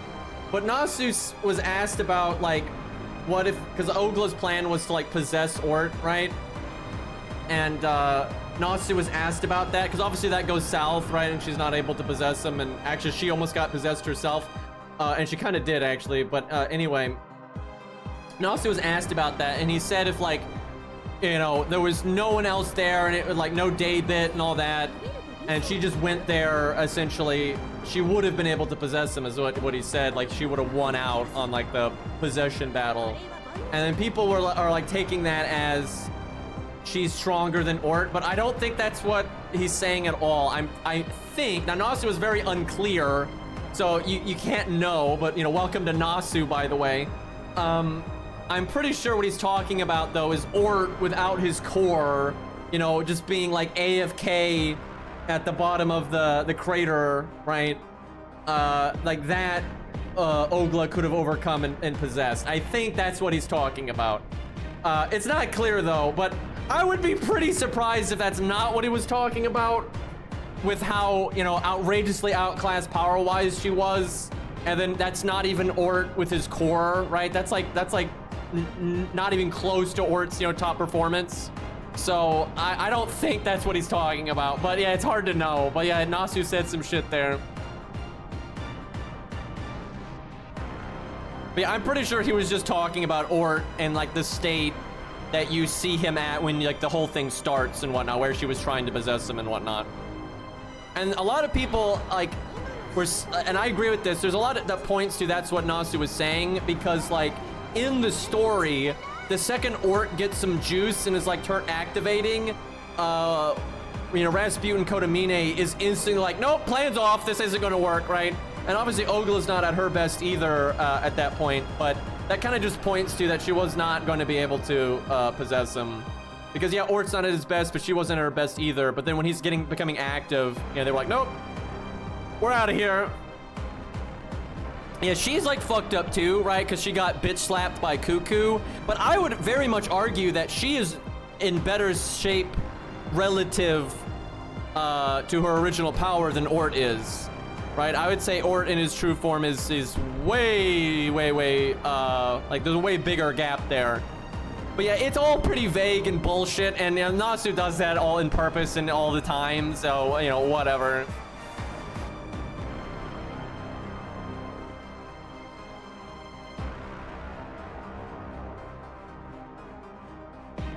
Yeah, nerfed, well, here's the thing, right? It's not... Ort, when he's like waking up, is stronger than the Ort that she was planning on dealing with, right? Right. Their plan to like possess Ort was not even the Ort that you start to see like when this music is playing and all that shit, because he wasn't supposed to start waking up like that, right? That's because of Daybit and shit, right? So if Daybit didn't do that, Ort would have been even weaker, and I'm pretty sure that's the version that they were planning on possessing, and she probably would have been able to possess that one.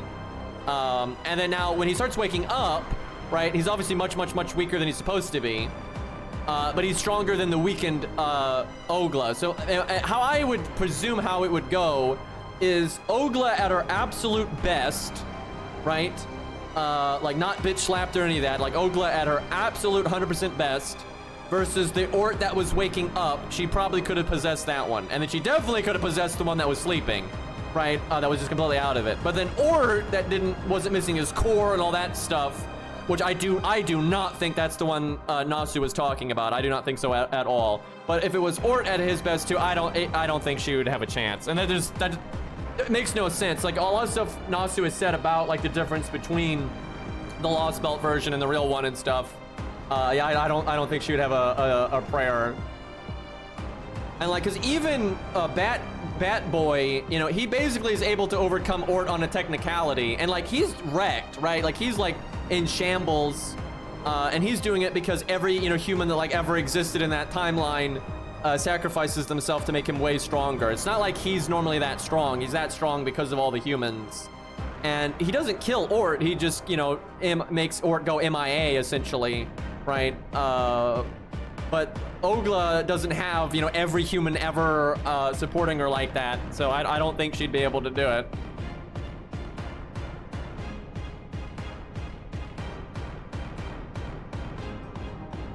But yeah, it's a lot of bullshit.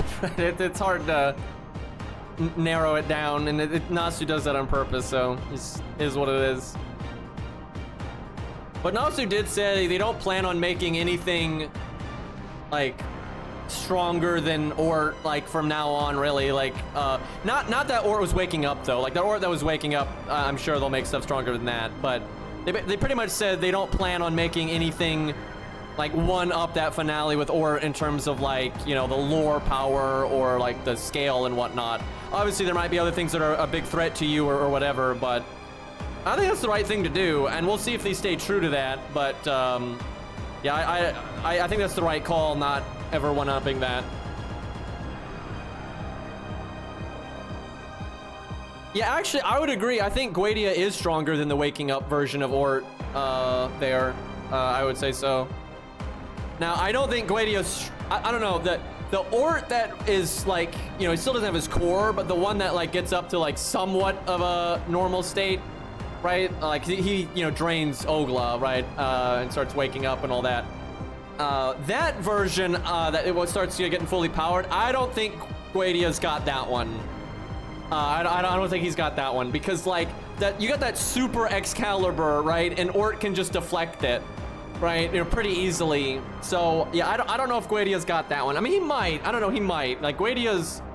If Guadia doesn't have prep time, I don't think Guadia has a prayer. Like that I can say very confidently. If Guadia has no prep time, he does not have a prayer, because he can't do his big NP without like thousands of years of prep time. But if he does have like thousands of years of prep time and stuff, then he probably could. Yeah, Tiamat could probably beat Ort and like that initial stage. I think he could beat. I think Tiamat could beat that. Once he's like fully awakened and all that, still without the core, maybe not. That one's kind of back and forth. I'd probably say no, because again, Beast Bat Boy is able to like, he doesn't kill Ort, but he's able to like, you know, stall Ort and, you know, fuck him up for a really long time. But under a very specific technicality and like a very specific ability he happened to get. It's not like a Beast can inherently do that, right? Like, if they show this with like Beast Guy getting like, it sounded like from what Nasu said, Beast Guy was basically dead after the fight, and he had to like regenerate slowly, like his body was in shambles. So like a beast body normally I don't think can keep up with Ort. I think the reason he was able to is because he was, you know, invulnerable essentially, or immortal because of the humanity stuff. So like without a very specific ability like that, I don't think a beast seems to be like on par with that at all. I mean, Batman had prep time. That was the point. But the thing is, Batman was still incapable of killing Ort. And like that's why Batman is like, yeah, fuck that Ort thing. Because literally every human ever, you know, buffing him up and all that. And they were basically just able to knock Ort out, and that was that. But if he doesn't have, you know, every human ever, you know, fueling him like that, he would obviously get wrecked. But that was kind of the point. Like they didn't have a way of stopping Ort without doing something really desperate like that.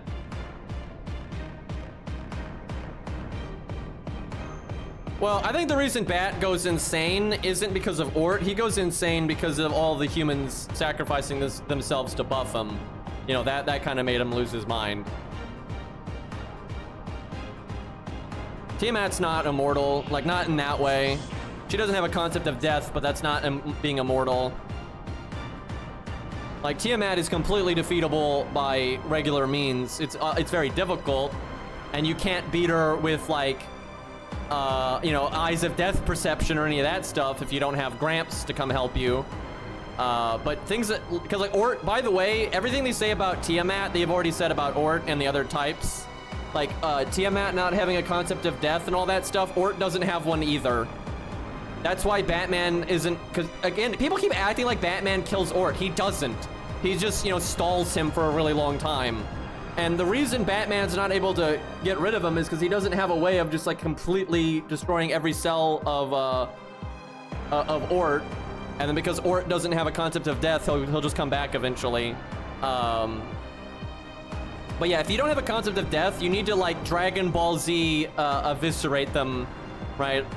But because Batman's not capable of doing that, but what he was capable of doing was like at least damaging Ort enough to like laser his core, right? Because that's what Nasu says. He uses like a spear and he like, you know, attacks specifically the core, and that's able to, like, you know, KO Orc for a really, really long time, right? But doing that took, you know, all of humanity, right, as a fuel source, essentially, and it completely wrecked Batman, and apparently he had to regenerate himself for a really, really long time.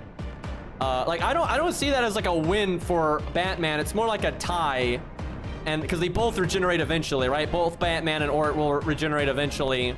And if anything, I would say it favors Ort because Batman had to extinguish all human life to do it, right? That's not exactly what I'd call a W.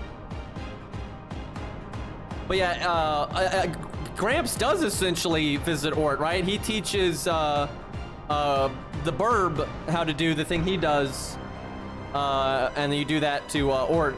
That doesn't, you know, take him out, but it damages him a lot, or it damages like one of his lives, they say. I don't know what the fuck they mean by that, by the way, because they even reiterated that in the interview, that because of Gramps' technique, the Mystic Eyes of Death are able to kill like one of Ort's lives. I don't know what the fuck they mean by that. I don't get it.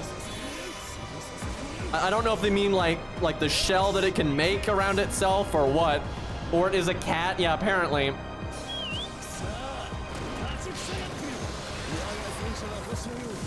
Yeah, I know what it means in gameplay. I don't know what the fuck it means lore-wise.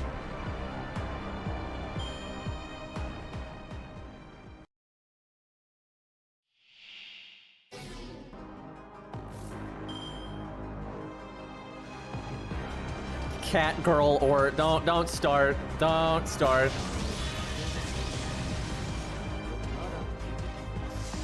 But they've always said, though, Ort is not the strongest of the type, so obviously there's things out there that are stronger than him. Like, people have always said Ort's the strongest thing ever, but they've never said that. He's just, you know, way stronger than the typical stuff in the Nasuverse for sure, but... Also, a lot of people have been saying he's not a type, but I've been looking into that. He absolutely is. He's not type Mercury, right? But I've been saying that for years. I've been saying that before FGO, for God's sakes, and a lot of people had been. But I've been looking through it. He is type Ort, right? Like the Ort cloud. But I keep seeing people say he's not, but I looked through what they said in FGO and everything. He abso-fucking-lutely is. Wait, did the NP drain? What a dick. Well, Gwaine time. Too bad Gwaine doesn't have his, no, I think he does have his crit buff. Okay, yeah, I did do the sun thing. All right, Gwaine, what you got? But yeah, he is type Ort. You know, type Ort Cloud, I guess. 93k, hell yeah. Yeah, he's not an ultimate one that was called by Gaia. He came for a different reason, right? We kind of already guessed that, though. I think most people had figured that out before FGO. I certainly had said that I thought that was the case. But yeah, he wasn't an ultimate one called by Gaia, but that makes sense, right? Because Gaia called the types in the solar system because they're like bros, and that makes sense, right? Like each solar systems in the universe or the galaxy would probably, you know, be on the same page, right? That makes sense. Yeah, he's from the Ort Cloud, which is like the edge of the solar system, right? So he's not part of the team. He's not one of the homies. Man, I feel like we're not gonna learn any more about Ort now, though, because it looks like Nasu is not, you know, undoing any of the lore, though, about like what was going on with him being there for a different reason and all that stuff they'd hinted at with notes. But I don't know if they're ever gonna really explain what the hell happened to Type Mercury. Why is Ort there? So here's what we've got, though, and I think this is pretty clear cut. When they talk about the appointed time for Ort, because that's in his character material book, and that's in stuff they've said in Fate Strange Fake and in FGO and stuff. So he came to Earth for a different reason a long time ago, and he's waiting for the appointed time, right? He's waiting for like something, and I think he is waiting for Earth to call the other types. But like, oh, you know what? I think it might be. This is just a guess. I'll say what it's like set in stone, right? That like, it's not like a theory. So, you know, he did come to Earth early. He is waiting for something. The thing he's waiting for is really clearly the other types showing up and all that stuff that happens in notes and all that. And then that's all we got, right? That's all we got. And then obviously, yeah, he's not in league with the other types and that kind of thing. My guess is he's trying to be like Cell from Dragon Ball Z. And he already has a bunch of parallels with Cell, by the way, unironically, like in Lost Belt 7. But how Cell is like, you know, kind of weaker when he shows up than like Piccolo and the androids and stuff. But then he goes around and like does, you know, kills a bunch of humans to get stronger and all this stuff.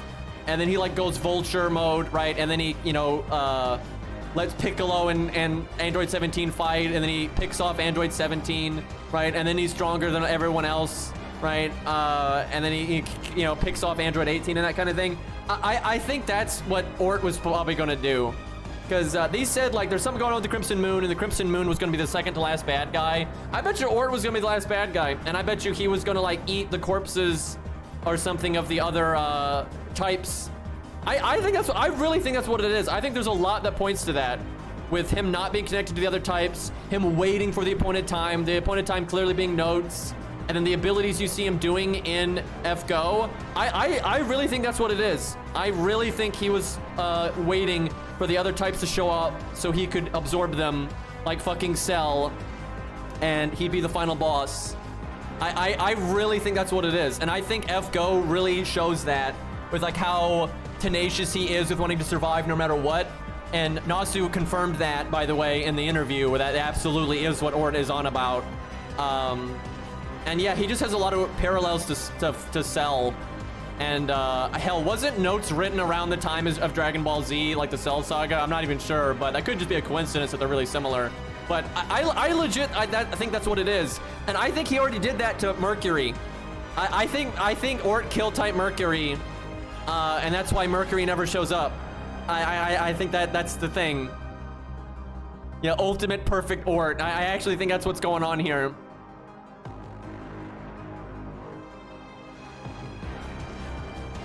Man, I wish someone would ask Nasu and see if he'd say anything about that, but I don't think he's gonna say anything on his own. And I don't really see us getting any more notes lore anytime soon. Not in like the next 5 years or something. I don't see that happening. But it just makes sense. We know Ort's got vampiric abilities. We know he gets stronger by doing shit like that. Doesn't seem like he's friendly, because the other types don't fight each other, right? And they respect, you know, Earth's wishes and that kind of thing. But Ort clearly doesn't, so it makes sense for him to do that. And the moon has always been sus as fuck. Like, the moon has always been super sus.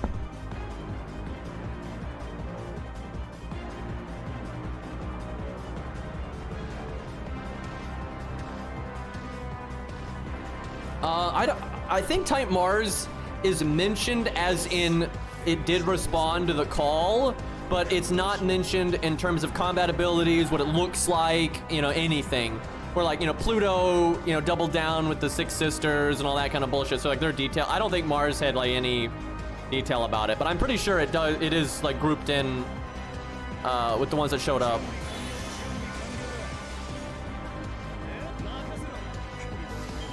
But yeah, Lost Belt 7 Ort, not nearly as strong as regular Ort, but still really, really, really strong by the end of it all. Yeah, Pluto is the blood covering the planet and all that.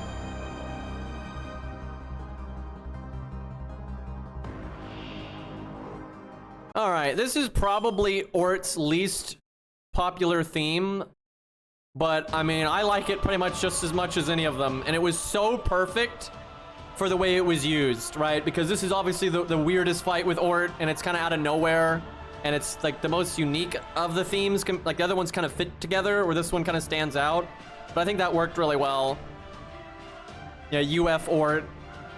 Dude, that was so awesome, dude.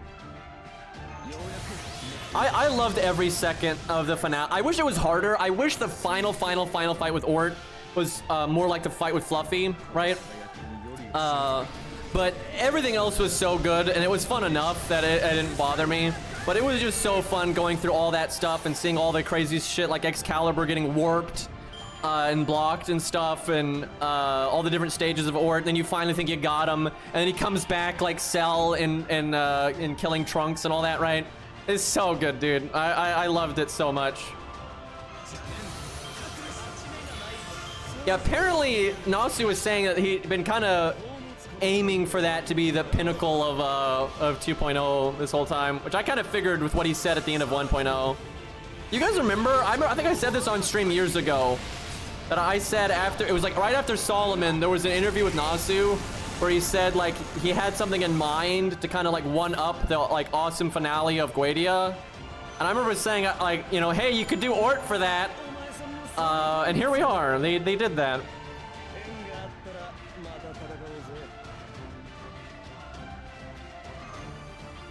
Yeah, the spider body though, it's hard to, it's not just like it's not like his actual body, right? It's like, but he uses it intentionally as like a defense, right? Like near the end when you're about to beat him, right? He recreates the spider body as like a defense, right? So even though it's not like, he doesn't like feel it. If you break the spider body, it doesn't hurt him, right? Because yeah, it's more like a fingernail type thing. But obviously it's way more relevant than a fingernail, right? Because it's like a full-on, you know, defense thing that he uses. So I think some people have misunderstood that a little bit. But yeah, it's not like part of the body where he like feels pain in it or anything like that. It's kind of like something he can grow as like an external shell or something like that. Let me see if I can buy any CEs here. It seems like his true self, though, is the green stuff inside of the UFO. But the UFO shell is kind of like his, you know, bones or his skin or something like that, right? But like his actual self, his actual being, seems like it's the green stuff inside of the UFO. That's like his, you know, muscle or his heart or whatever. Yeah, he does kind of seem like a hermit crab in that respect. Wow, how? I don't, chat, literally how? After all of these stages, how can I not buy a single fucking CE here? Like, these drop ratios are so shit, dude. That is ridiculous.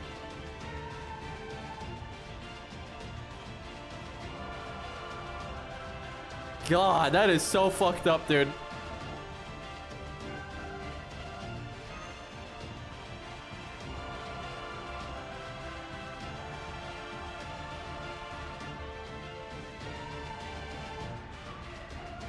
I am curious though what the ending is going to be, because they just straight up said that like they're not trying to one-up Ort, right? And they went into that with the intention of not ever making it grander than that. But that doesn't mean like the stakes won't be high or like there's not something really powerful. What I think Beast Ongra is totally a possibility. Like I think Mizberry, you know, whatever the fuck his name is, Ogla Daddy, he's obviously going to do something, right? And try to get access to something powerful or whatever.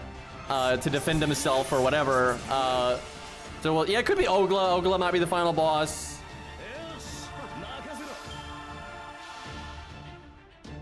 And yeah, Fuyuki's could be the finale and or connected to the finale in some way. We'll see. I don't know. Fuyuki might actually be the OD2 that's coming up. OC2. Ordeal Call 2. You know, that might be related. We'll see. I hope not. I really hope not. They've been hinting at Fuyuki forever. It's not like they pulled it out of their ass. They absolutely haven't. They've always said since the early days of FGO that the Fuyuki singularity did not stop. It didn't end. And also, I think it was in London or some crap, somewhere early on, they say that Fuyuki is not one of Guadia's singularities. Right, they said that way before 2.0, and then they had always said in like Emiya's interludes, Gil's interludes, Ongra's interludes and stuff, that the singularity wasn't fading away, something's fucked, and Ongra even said you really need to look into this at one point. And then they hinted at Ongra stuff even more with the what do you call it, Kodamine Valentine's Day scene and all that. So yeah, they didn't pull it out of their ass. But we still don't know if it's like just gonna be a side thing like an OC. I hope it's not, dude. If it's if it's an OC story, I think that's really lame. That would suck. Ongra, I'm telling you, I think it's possible that Ongra is gonna be related to the final confrontation. Now, maybe not. Maybe he's gonna be an OC2, right? Maybe this Ongra stuff they've been hinting at is OC2, and the Fuyuki stuff is OC2, right? But if it's not, it's got to be something.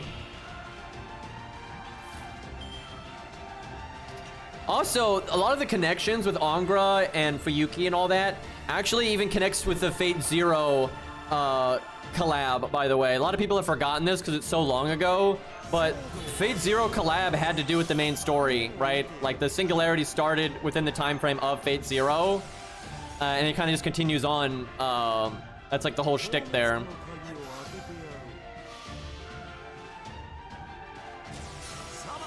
I just hope they don't make it some...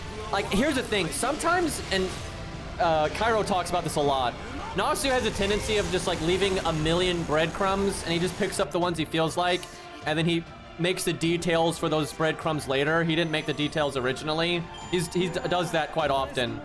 And I don't want Fuyuki to be like that, where they've been leaving all these breadcrumbs this whole time, and then when they finally detail it, they just make it up as they go. And it's just like Veach's fucking, you know, ending, right? It's just fucking stupid like that. That would be really annoying. Like again, if it's OC2, that's probably what it's gonna be. Is just some random crap that ends up not mattering that much.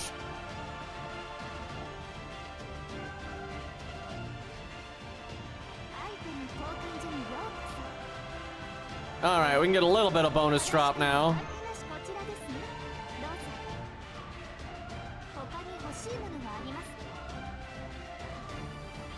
Okay, hold on. When was Notes released? I gotta figure this out. Type Moon Notes release date. Let's see. I think it's in the 90s. Why can I not find this? And the wiki page doesn't have its release date.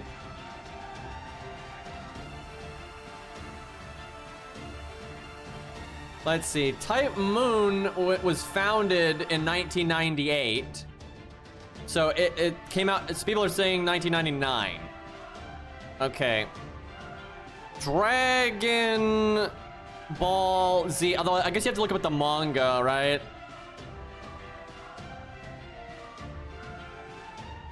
Trying to find release dates here. Oh, fuck.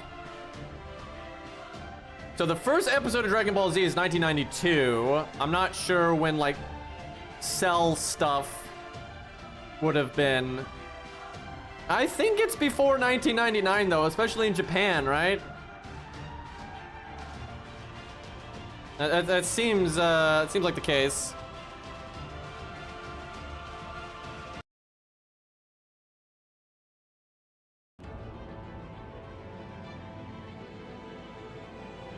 Anybody got a release date for the Cell Saga?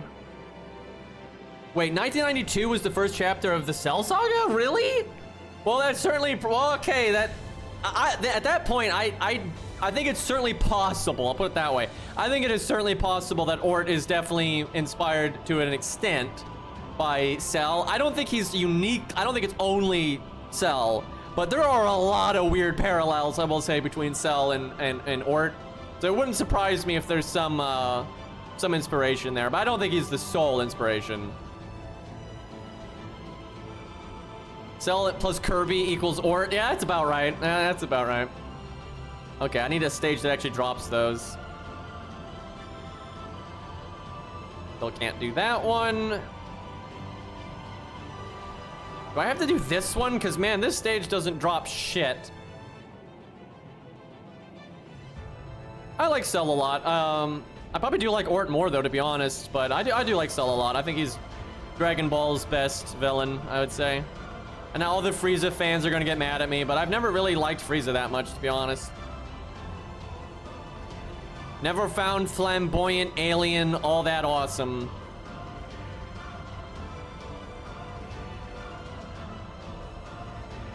I think Cell would have been a lot better if the show ended there, though, with like the whole like Gohan taking over for Goku and all that kind of stuff. If they just stopped it there, I think it would have been a lot better.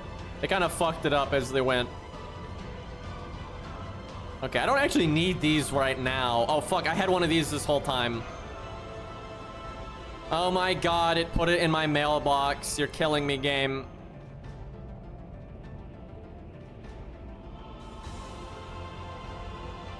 Yeah, I know he was gonna end it there, but you know, money.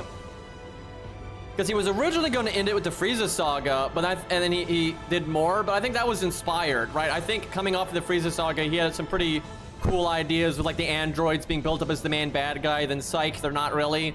I think all that was pretty cool, right? But then after that, it really just needed to stop. I think after that, that was enough.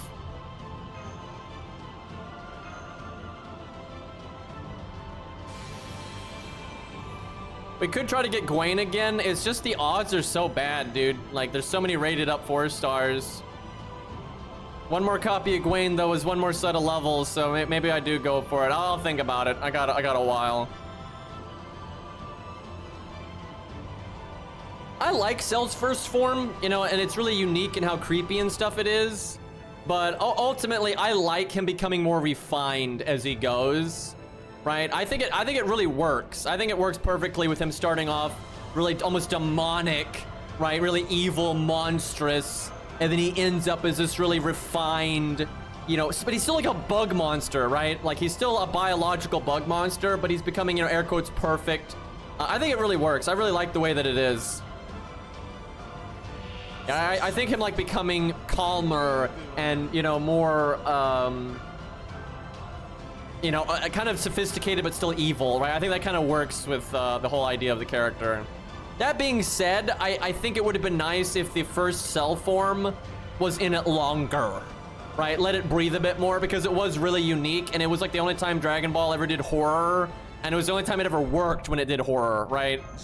Like, because that was a really unique thing back then, because they built up the androids completely as the main villains. They did not give you any hint as to them not being that, right? And they're just, they spend many episodes, you know, hyping up the androids and making them feel like this larger than life bad guy, and then having like their first encounter with them, you know, Vegeta gets bodied, right? And all that. So it's like, yeah, these are the main villains. This is going to be really hard for them to overcome. And then while that's going on and the androids are at large, suddenly there's this weird monster going around eating people. It's like, excuse me, what?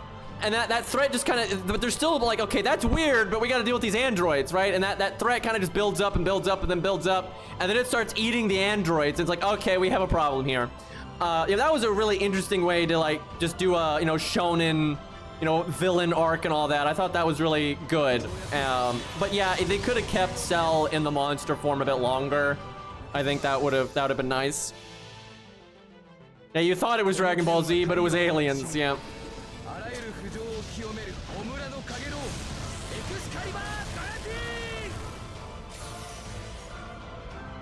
Yeah, I played some of the Dragon Ball Z games when I was younger and like a teenager and stuff. There were some good ones.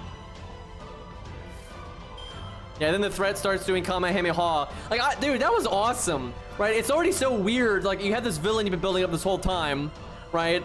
And then this monster's killing people, right? And then, you know, it does Kamehameha, right? And that's like, what the fuck? Right? Like, the androids aren't doing that. Like, it was so weird, dude. Good times, man. Good times. Yeah, honestly, I think Cell's the best villain by a mile. I don't think... I get why people like Frieza to an extent. And, you know, there's a lot of build up to Frieza with, like, the Saiyans and all that. And he's an enjoyable asshole. I certainly get that. I don't hate Frieza by any means, but I definitely like Cell more.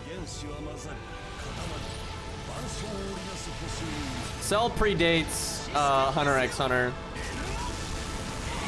It's the other way around, if anything.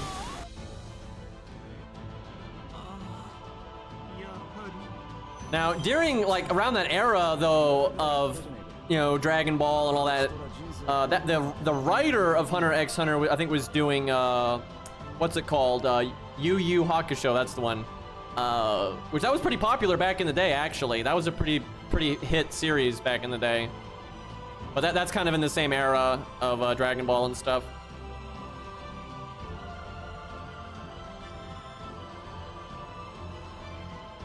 Some events have good drop rates. This ain't it.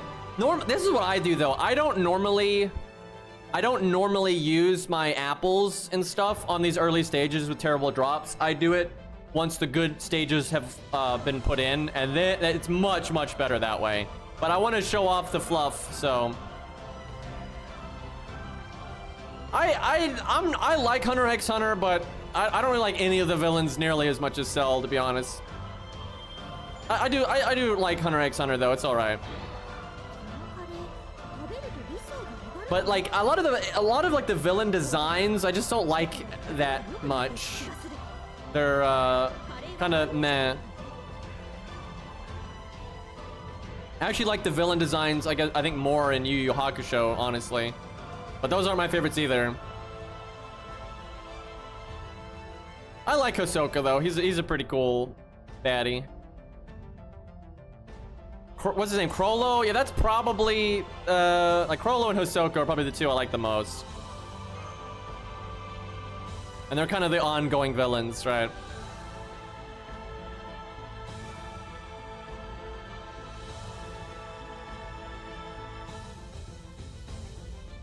Whoops, wrong one.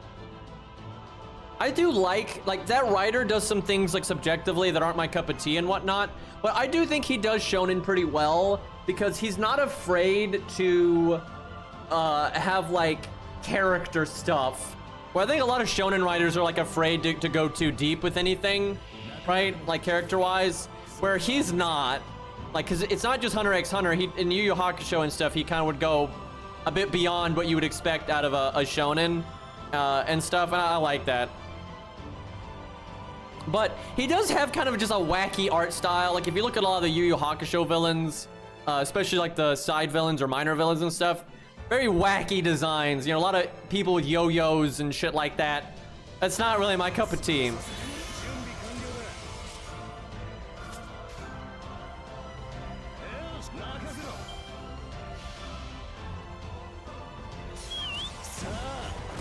But he really cares about, I think, the stuff that he writes, so, you know, I appreciate that.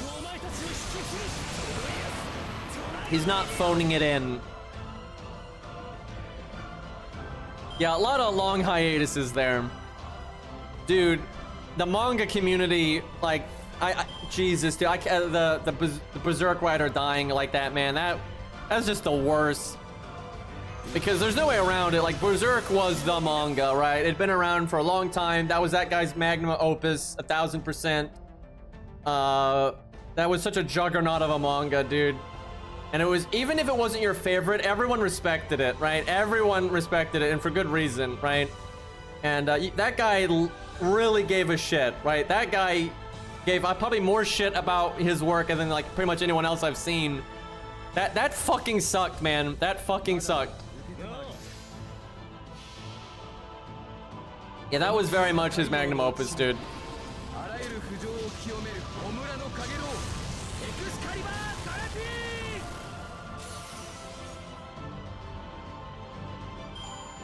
I have never read or seen any of JoJo. I've seen a couple of clips on YouTube occasionally, but I've never watched an episode.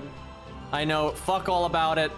The main thing is I just hate the art style. It's really hard to watch an anime. Like, the art style is such a major part of anime that very hard to watch it. Maybe someday. I'm not gonna lie, chat. I do not watch a lot of anime. I am very picky about anime. When I like it, I love it. But, you know, most seasonal anime I think sucks, man. Like, so much anime, I'm just like snoozeville, and it's just stupid, like fan service and whatnot. I just don't care. You know, if people enjoy it, good for them. I'm not trying to, you know, attack anyone for liking what they like. If you enjoy it, that's great. I want you to enjoy it. That is totally fine. But it is rare that I find anime these days that I care about. It happens, you know, of course it happens. But like, you know, the anime that when I think of when I'm like, yeah, that's the anime I like. It's like Fate Zero, Bakano, Black Lagoon. That's a huge one. God, I fucking love Black Lagoon. That's like the good shit. And I really do like Iron-Blooded Orphans, man. The first season kind of sucks, but man, that second season won me over big, man. Yeah, Durarara's good. I don't like Durarara as much as Bakano, but I like it. I do like it a lot. Certainly like it more than the average stuff. Black Lagoon is peak, dude. Like, that shit is so good. I love that. But I did really like Code Geass too, and I love Fate Zero, man. Fate Zero is like peak Fate.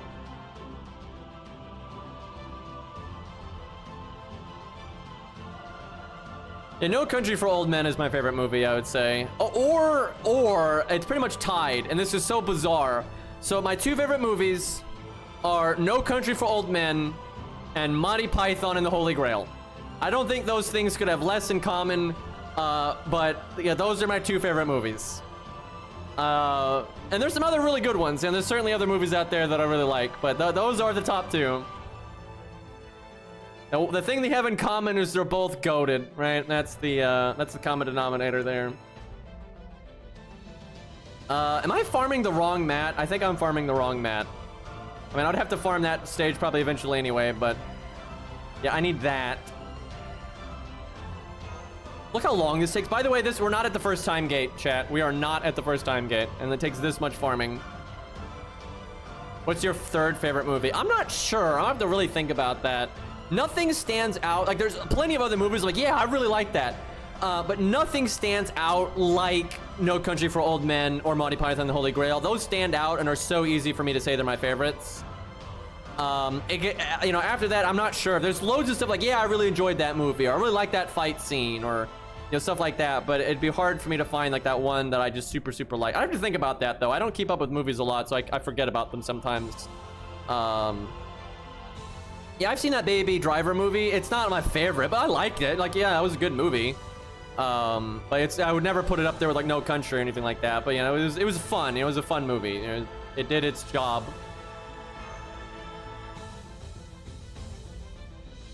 But yeah, I'd have to really think about it. You know, there's a lot of stuff out there. I don't mind Pulp Fiction, but it's not, you know, not like a top 5 or anything.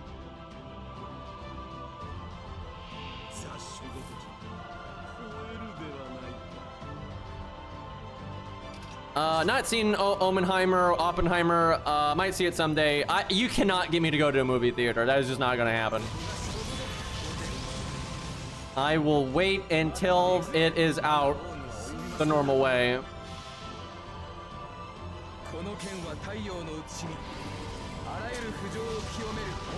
Man, that Barbie movie looked pretty bad to me, honestly. It just looked like they were trying to shove in a lot of like political views. I will just never like media like that. Like the heads, the creative leads are more interested in shoving their political ideas into a story, and then they use the IP as like a skin, right? I'm not interested in that kind of stuff, and it very much reeked of that. And I don't even care what your political views are. If I agree with them, disagree with them, doesn't matter. I am not interested in media being used that way.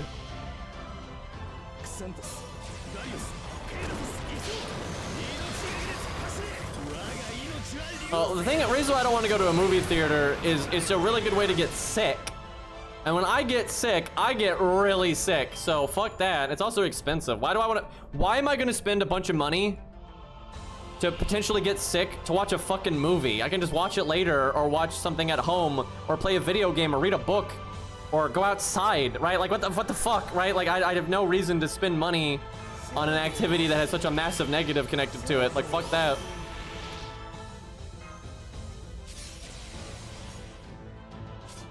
But there are several people out there that I very much trust the opinions of that have said that, love it or hate it, like the jokes or not, like the Barbie movie very much has like a political agenda that it's trying to push on you, and I'm like, fuck that.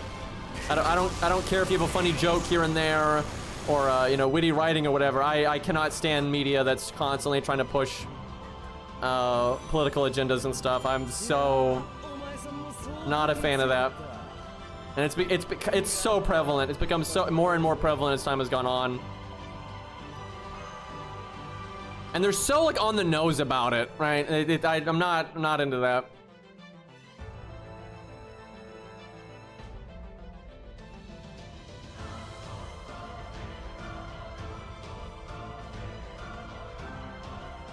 I actually like doing social stuff with like my friends and things like that, but not with strangers.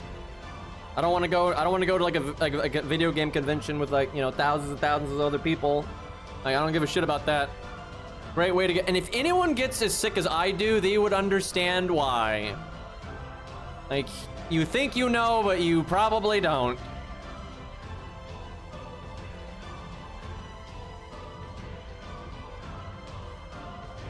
Man, there's been like diversity quotas since forever.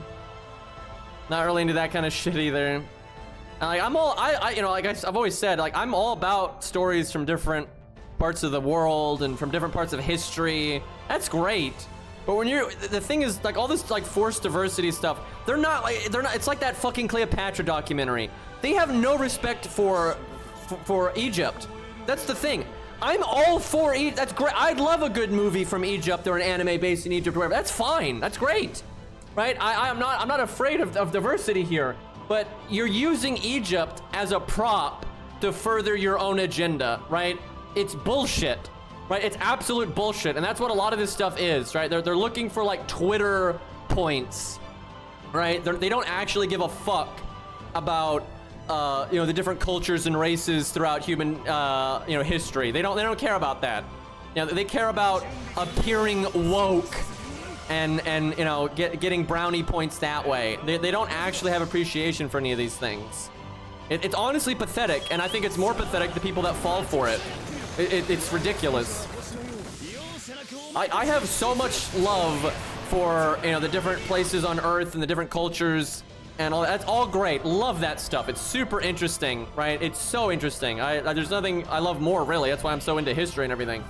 But yeah, the way modern media tries to like puppet a dead corpse to act like they care about these cultures and stuff. I mean, it's pathetic. It's so fucking pathetic. And the fact that people fall for it really blows my mind, dude.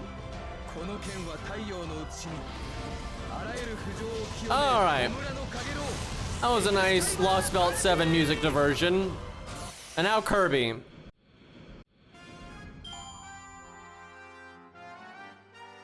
And what annoys me is a lot of people act like if you're not like pro all this diversity bullshit, it means you're like racist or something. It's like not at all, dude. I love, you know, again, like my Korean heritage. You know, it's awesome. You know, I love so much history and so many cultures, and it's great. I have no problem with anybody based on their color of their fucking skin, right? But that doesn't mean I need every goddamn story being like this like perfect balance of all these different regions and cultures and stuff that make no fucking sense, and it's just so forced, right? I don't need a bunch of like white writers trying to make stories for all these other cultures that have nothing to do with them. I don't really need that, right? It's okay, right? It's just like when you have like there's been shows in the past and stuff that are, you know, very aimed at, you know, let's say at black culture, right? So they'll have black writers and all the major characters are black, and that's fine. I don't think it's racist. It's fine. It's like, yeah, those, you know, they want to tell a story in this setting, and it's a thing that they understand, and it's a culture they want to, you know, make a story about. Great. That's fine. And I'm not saying you have to be black to write a story about black people. That's not what I'm saying. But like, there's nothing wrong with that. I'm not like, oh, you know what? Those black writers? No. They gotta put in some Native Americans in there. Oh, you know what? And they gotta put some Japanese people in there. And that's just tokenism. That's absolute bullshit, right? Like I cannot stand that kind of stuff. And right, if you've got like someone that wants to tell a story about Egyptian history, or just set a story like in a fantasy Egyptian setting or whatever it is, they don't need to like just put a bunch of white people in there just to do it, right? Like doing things just to do it, to just meet a quota, is so artistically bankrupt. It's also not in tune with reality, right? If you go outside, you don't actually see these perfect mixes of cultures all the time. It's like, yeah, if you go to Japan, it's mostly Japanese people. Who fucking knew?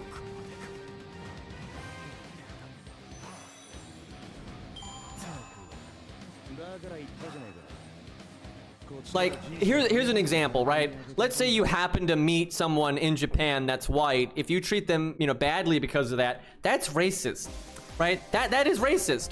But if you want to make an anime set in Tokyo, right?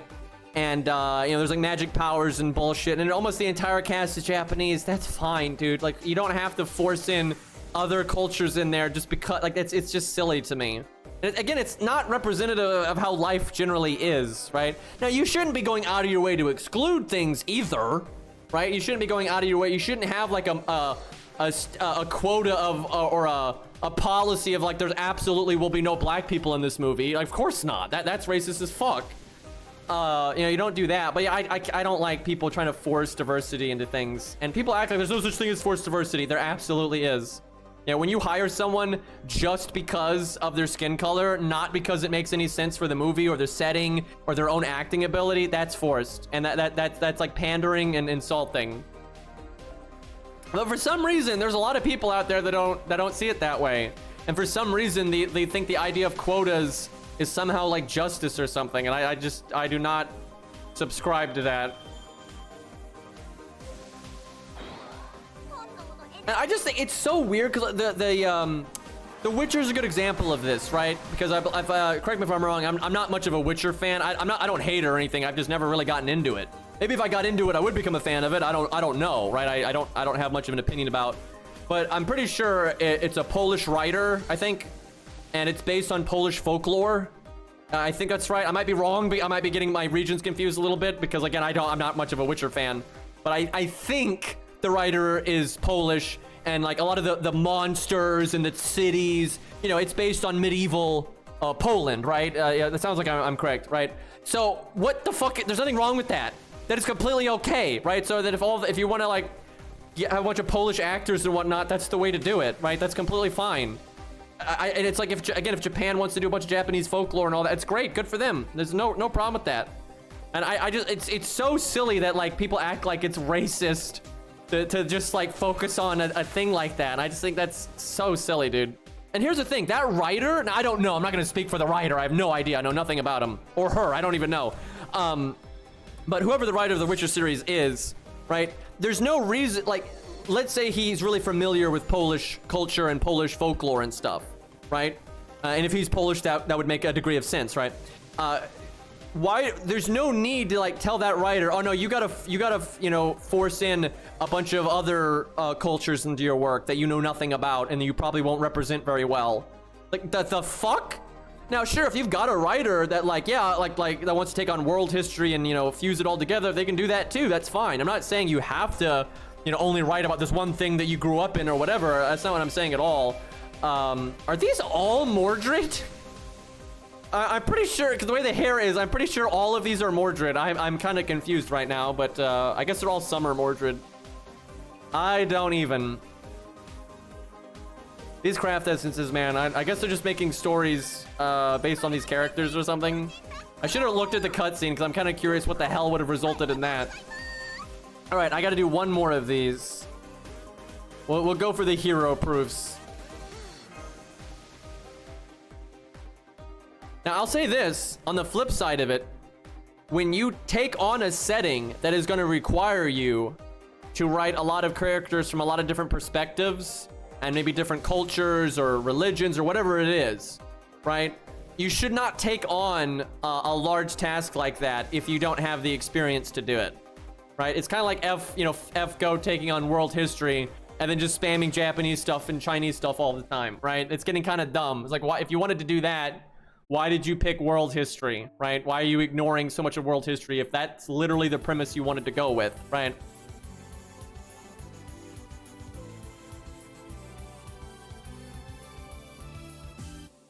Mordred's normally pretty easy to pick out from Saber Faces because she normally has more wild hair and like her eyebrows are different and shit like that, so it's pretty noticeable.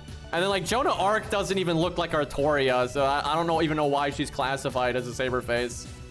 She has different eye color, her hair is completely different, it's a different shade of blonde, they're just not that similar.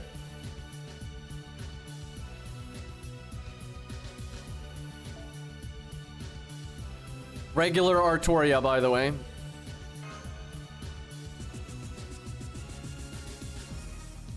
Yeah, well, here's the thing. Early on in Fate, the whole Artoria face thing wasn't so clearly defined.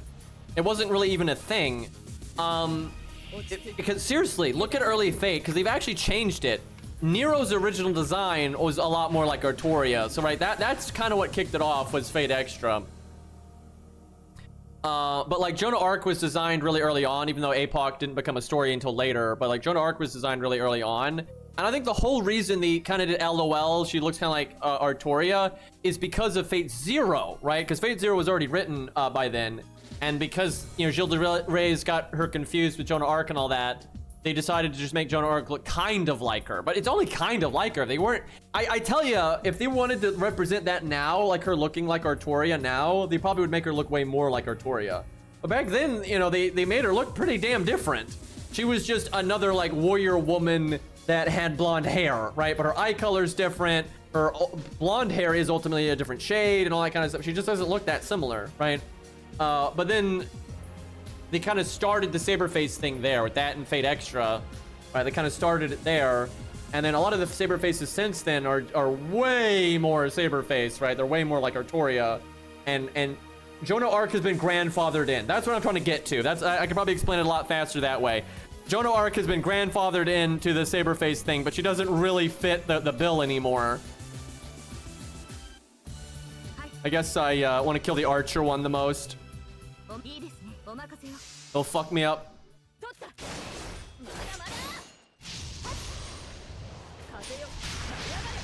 I'm guessing this is going to be a little side story they have with Artoria or whatever, and that's probably the only bit. I forgot which even character this is, that this is part of the story of. But she's probably not going to be in the summer event anywhere else. But yeah, you can see the dice thing, and I am guessing this dice thing is going to pop up more, maybe in the challenge quest or whatever, which I'm not particularly looking forward to.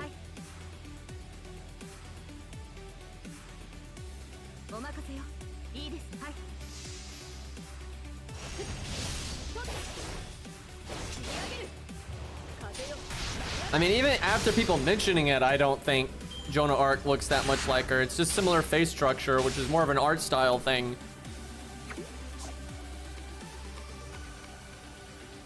Because fucking Valkyrie has a very similar face structure and whatnot to Artoria, so...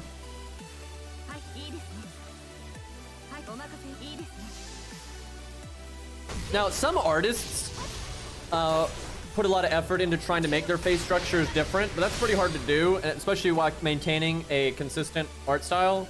But it's very common that if you remove eyebrows, hair, eye color, and all that stuff, that a lot of anime's characters will look very, very, very, very similar. I mean, I would say Valkyrie is as much of a saber face as Joan of Arc is, but she's not considered one because she's not grandfathered in like Joan of Arc is. Oh, hi, Merlin. Was he in the story bit? Because I skipped through it. Make stars. Die, Merlin. Merlin in the squad. He was. Yeah, I'm gonna get some silly shit here. They've kind of made it where Artoria is like Merlin Bane and Arthur is prototype Merlin Bane.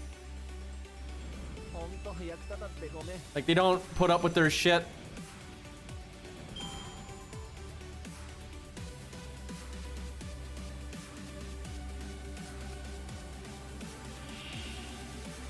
Uh-oh. Rip Mordred. Feels bad. I like how they meet under these circumstances, but when they met seriously in London, they didn't write anything because early FGO. Oh, hey. That was lucky. Either that or it's rigged as fuck. Chat, what time is it? I wonder if it's Buster time. So, there's really no reason to buff like this, but it's funny, so... Wait a minute, 90.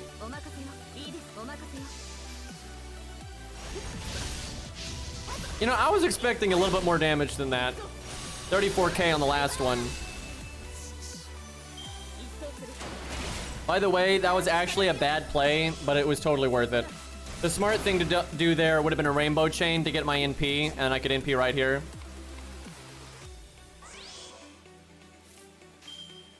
Does anyone know if these dice rolls are scripted or just random? I would think they're random because, like, the turn order, you're not necessarily going to be at this point on turn 6 all the time. Random? Wow, I just got lucky then getting Buster up like that.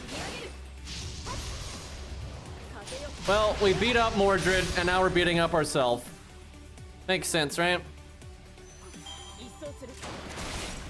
Artoria's a logical person.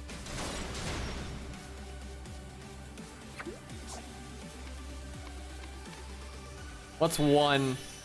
NP, God, if this is in the challenge quest, it's going to be so annoying. Well, in some ways, Saber Alter Summer Rider is, in a way, is her future self.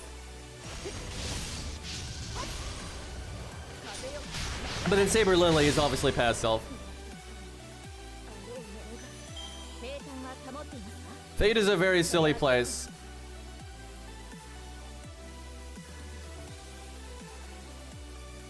I'll take these drops.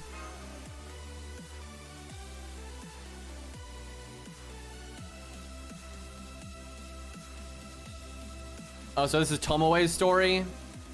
So what did oh god, but what did Merlin and Artoria have to do with that? Was she talking about them? Was that like a story or something that happened earlier? Kind of confused how we're in a Tomoe talking to those characters, yet the gameplay segment was Artoria beating up Merlin and her kid, because, you know, good parenting. Yeah, we're almost there.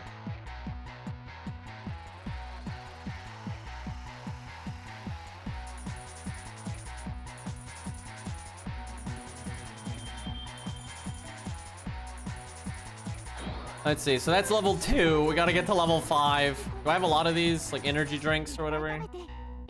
Not exactly. 1 second, chat. I need to grab a snack or I'm gonna die.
How come when they add new units, they don't also add meaningful content to do with those units? Or, now hear me out,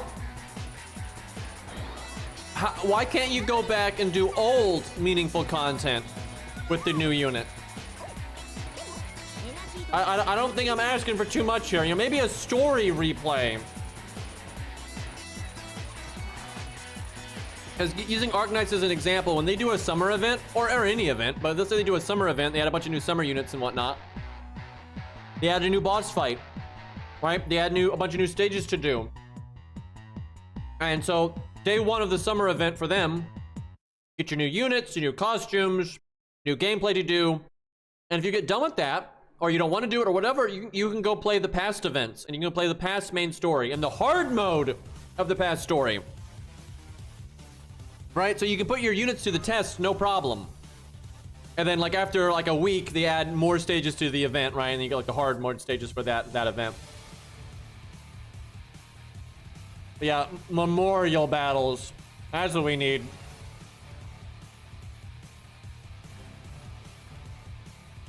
Oh. What is happening?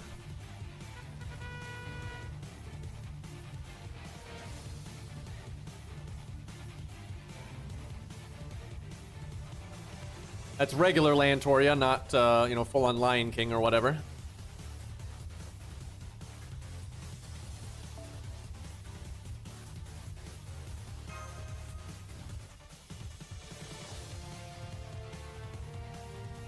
Like, not all old content has been power crept, but some of it has.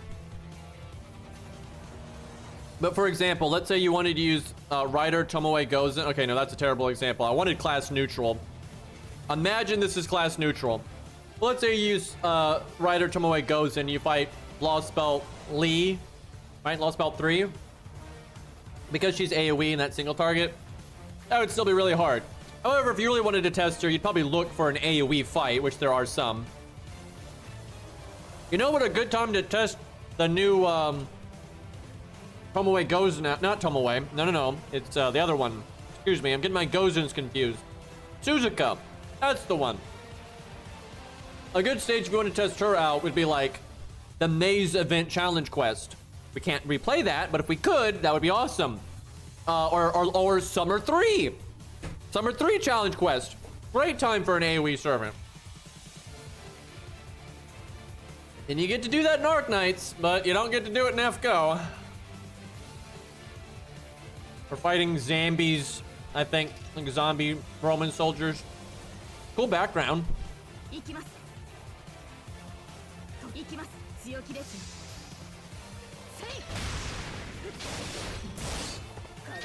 We could fight Richard though. Let me save that for tomorrow's stream though, because it's taking. What? Was that the boys? Was that the Camelot boys? Like the generic troops?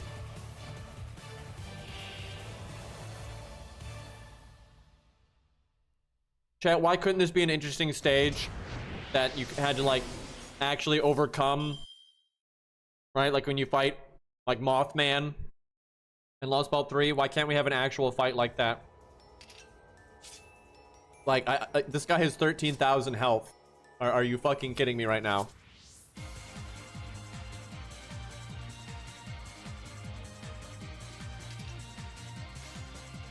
I could quick charge, but I'll save it.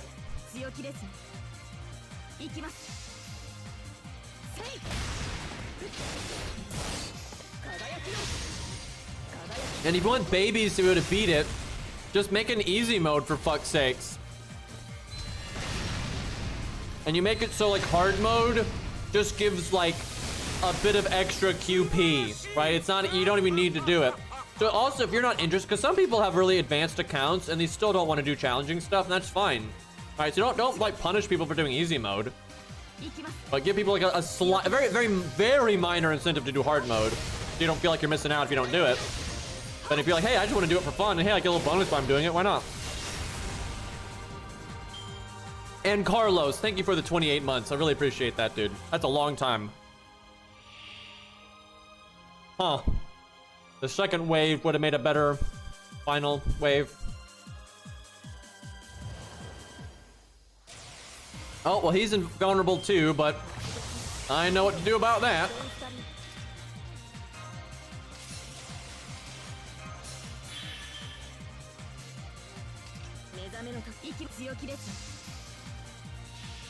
Still a really cool NP here.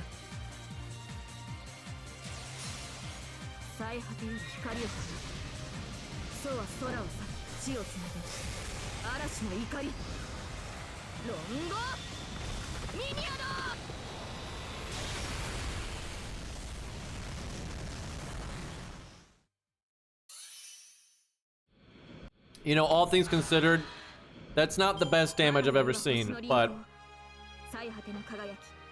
we'll take it.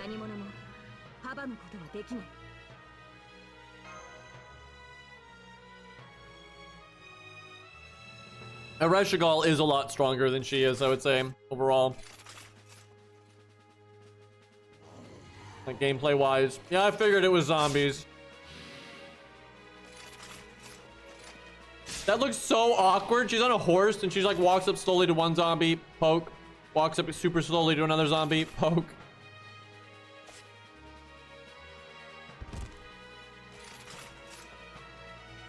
And then she just jumped like a foot.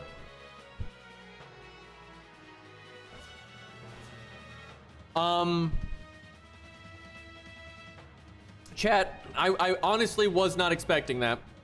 I guess I should have, because this is Lost Belt 6 related, but, huh. I gotta ask something. I gotta ask something. Because I suspect there's a degree of bias here. Not for any individual, but as a total thing. Aurora, who's like kind of a schemer, right? She's kind of a schemer, you know, she's got, and she's not very, she does a lot of things on a whim, right? It's kind of her shtick, right? And people really don't like her, which I think is rather obvious from looking at my chat. And this is not unique to my chat, right? Because sometimes my chat is really abnormal compared to the FGO community at large, right? I attract a weird crowd. But Aurora is pretty easy to say, for the most part, not a liked character. I think a lot of people would describe her as a bitch, right? Now, why is Queen Maeve popular then?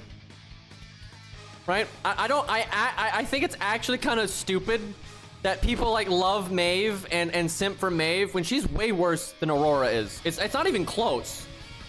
Like it's not even like kind of close. She is so much worse, right? She is infinitely bigger bitch, right? It's not even close. Listen, I don't like both. I know there are some people that don't like both, right? And I'm sure there's some people that like both. I'm not saying everyone on the planet is a hypocrite here. That's not what I'm saying. But it's pretty obvious that the community at large likes Maeve, and the community at large does not like Aurora, right? And I think the reason why is optics. People are going to say it's because of this and that, but I think it's straight up is just optics for most people. Now, I'm not going to say that for an individual. You know, an individual can be different, but I think it's mainly because people like Lost Belt 6 so much, and they portray Aurora as an antagonist in Lost Belt 6, right? And she screws over characters that people really, really liked. If Aurora only screwed over like characters that they wanted you to root against, like villains that you're supposed to dislike and things like that, I don't think people would have given a shit. Even if she still was like, you know, doing things on a whim and all that typical Faye bullshit, right? If she never screwed over popular characters, I don't think people would dislike her. I really don't. I think the reason people dislike her is because she screwed over characters that they liked a lot. And then she also is a bitch. But, you know, so is Maeve and a bunch of other people, right? So I think it really is optics. I think if you portrayed Maeve originally in a different story, right? And you really, you know, showed off what her character was about, like, sooner, right? And, like, maybe the first thing you see of Maeve is her actual story in Fate, not in real life, like her actual story in Fate and whatnot. And then it was pertaining to, like, other characters, like, they added it in Fate, and Maeve was screwing them over. And, you know, not caring about consent and things like that. I don't think she'd be as popular, right? If you kind of switch the optics around, I think you would just switch around which one of them is popular. Like, very much so. Now, where I sit, I don't really like either of them, to be honest, but I actually like Aurora way more than Maeve. Because, like, there's not a lot there for me to like about Aurora, really. She's just not my kind of character. But she's more interesting than Maeve, and she's not as, like, awful in, like, creepy ways. Although she's still, I'd say, you know, a villain for the most part. But she's not nearly as creepy, so...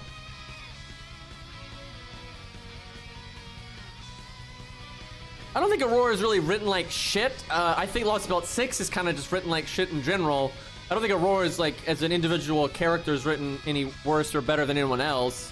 And I guess her being very flaky and superficial and all that, you could see as bad writing. But I think that it's kind of baked into her character. And it's kind of how she's kind of an extreme version of how a lot of the fairies are. But I think it kind of works. You know, I don't think it's anything amazing, but I don't think she's written that bad. But I don't really like Aurora. I've noticed a lot of hypocrisy, I think, there. Like, you can't say, like, Aurora's a bitch and Maeve isn't, right? I mean, Jesus. Yeah, she's a narcissist. She does things on a whim. She doesn't think ahead a lot. She's very selfish, right? But guess what? Everything I just said applies to Maeve too. And actually, I'll say this. I think Aurora is a better... Like, people try to act like Maeve is like this awesome schemer. She's not. She's actually terrible. Maeve gets carried by the people around her because she was born into privilege, right? She doesn't really do anything competent at all, right? She relies on the troops and people around her that actually know what the fuck they're doing. She doesn't come up with any really good schemes. There's like, I can think in like actual history, I can think of maybe one scheme that's maybe all right, but she's not much of a schemer, really. She's just kind of a spoiled bitch. Where Aurora is like half and half. Some of the things Aurora does are really fucking stupid, but they're in character because she's kind of short-sighted and well, not even short-sighted. She's does things on a whim, right? Like, she's very literally whimsical. So she does do some pretty fucking stupid things. But when she does plan like some betrayals of people and does try to screw some people over, she does it in decently intelligent ways, right? Now the story does kind of carry her a bit. I would agree with that. I think that's fair. But like Maeve never does really anything competent. Maeve is just, you know, born into a massive privilege and actually fucks it up a lot. I do find it funny that like Fergus kind of ended up not liking Maeve and the America Singularity. I think he kind of grew out of that, which is kind of funny. Not that they're going to remember any of that, but...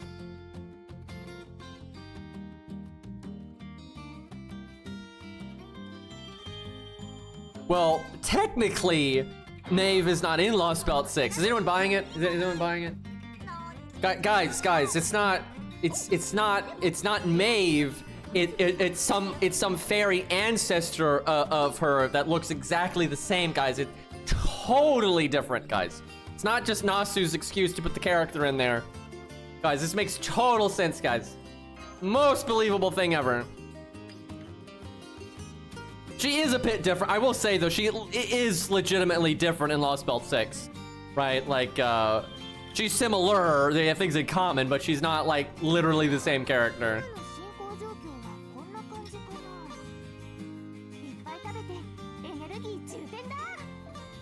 But, yep, Queen Maeve, whatever. Thank you for the sub.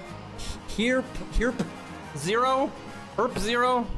Something like that, but thank you, I really appreciate that. The old Twitch Prime. By the way, chat, this is random as fuck, but anytime I hear the word Prime, I always think of Optimus Prime. And I'm not even the biggest Transformer fan. I don't mind Transformers, and I've enjoyed some Transformers, absolutely. But you know, I'm not like as big of a Transformer fan as I am as maybe a Gundam fan, for example, right? But literally, for my whole life, anytime I hear Prime under any context, the first thing I think of is Optimus Prime. 100% of the time. Like, no question.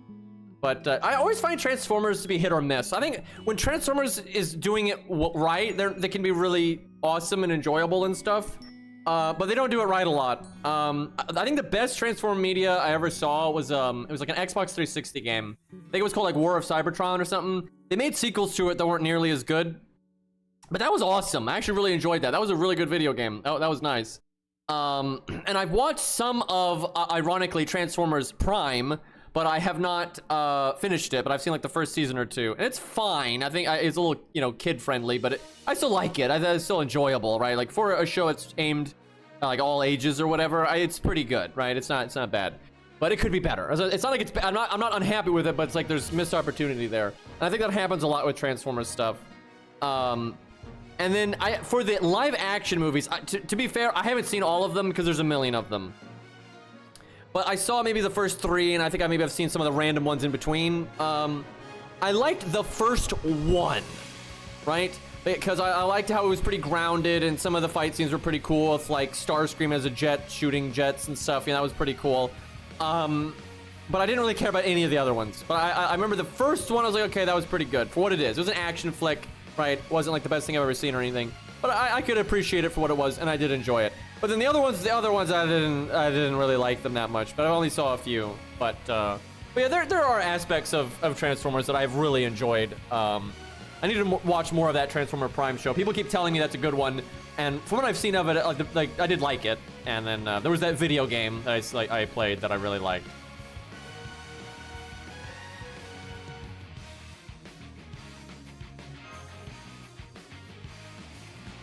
Like I liked Soundwave in that Transformers Prime show. He was so good. If honestly the show, get that off the screen.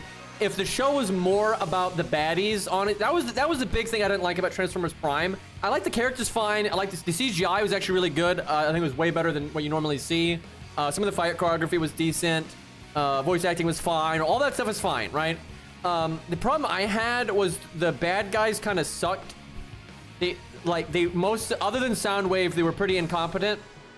And like they were just very cartoonishly bad, right? I liked, I guess, like Armada. Armada had terrible fight choreography, and it had like really annoying human characters, and there's so much wrong with it. But at least the Decepticons, right, like felt more flushed out, and they weren't just like, we bad, right? And that was a lot better, right? Where Prime is just like all the Decepticons are just like really generically evil for absolutely no reason, and it's not great. So if you could like take the better characterization of the baddies from Armada and have like everything else from Prime, that would be really good, right? Then you got a good Transformer show right there.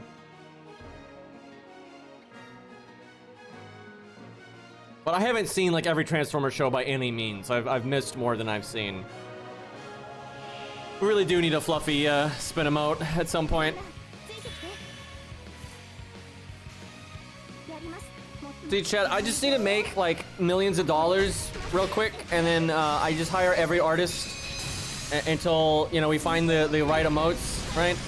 You gotta be careful, right? If you go to make emotes, you gotta make sure you're not fucking it up, and you gotta try to, you know, vent and try to pick the right artists and all that. Add this. Oh, I think Ace sent me one earlier, and I forgot to look at it. Ace, if you want to send that again, by all means. Well, obviously we'll add that, right? No, we can do, I think we can do better for a fluffy spin emote, but we're obviously going to add that anyway, though. Like, regardless of maybe not being the exact thing that we want, that clearly gets added. Dude, I love his arms in the water. It's so good. What that kind of reminds me of is like Fluffy not being as like evil as his corpse is in Lost Belt 6. But he's like trying to be serious. That's kind of what that emote, the spin gives me. Like that whole NP is kind of those vibes. That's a pretty good one too, Ace. That's a pretty good one too. That's chat a lot. That's chat a lot. When I go against the grain, if you will. Ties of cringe.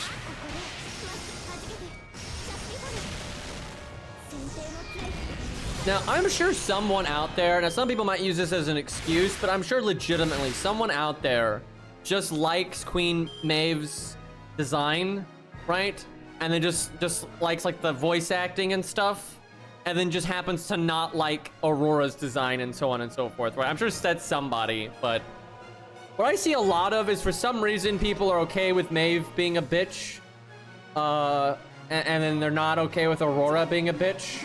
And I'm pretty sure it's just because Aurora, you know, screwed over people that they liked. Oh, by the way, I haven't seen, but does I know Fluffy's not in this event a lot because of the time lock. I don't know how. I'm not even in the new content today because it's taking so long to catch up. But anyway, for the first time gate, Fluffy is barely in the story. So you don't get a lot from him. But is he talking in puns? Have we had any of that? Because that might just be regular Fluffy, not Lost Belt Fluffy, so we'll just have to see.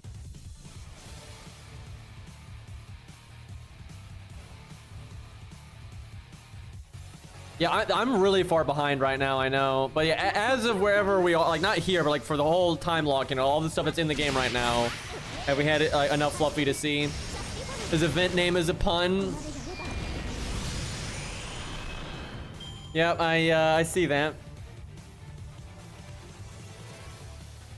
I will say that bit where Nasu was like talking for Fluffy, that was so funny, dude. Why even give him a gimmick, dude? He has 24k health. Like, that's not gonna matter. That's not gonna matter. Even if I cast so much stuff for him to go all the way to his first NP, I'm obviously going to one-shot him. Look, I'm gonna help you out. I'm gonna try to give you as many as possible.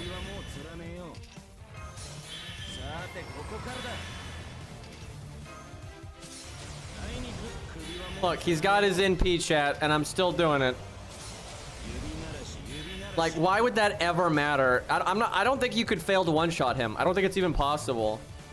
Wait, no, you could do like art quick NP and then extra. You might still kill. You know what? Let's find out. The problem is there's no way for me to not crit, so that's a bit of an issue. That is the least damage I can do. He's dead.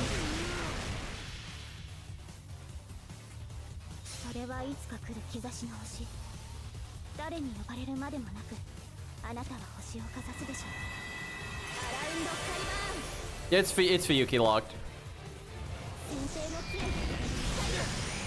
Oh fuck, he's not dead. So doing our literally the only way to not kill him is probably that though. Like that was the worst combo you could possibly do. But yeah, obviously if I just did a rainbow chain or art or even like just Buster art or whatever, I would have killed him. I had to put my NP in like the dumbest spot possible to make that work.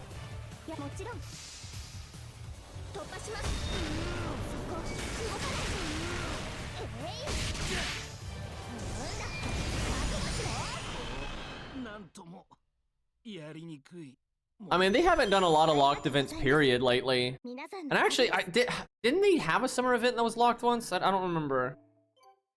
But it would seem like a time that they would not want to lock anything because, yeah, it's big money. It is kind of funny that it's one of their bigger earning months, right? Like anniversary and summer are just like big money. But, God, I hate that the anniversary was just pre-summer event. I hate that so much.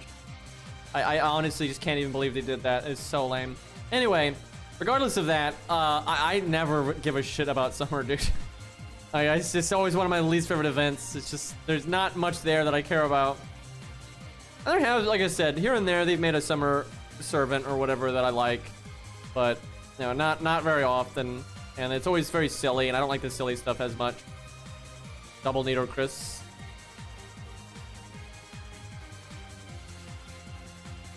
The kids. One of those is not a kid, by the way. Oh, Valkyrie.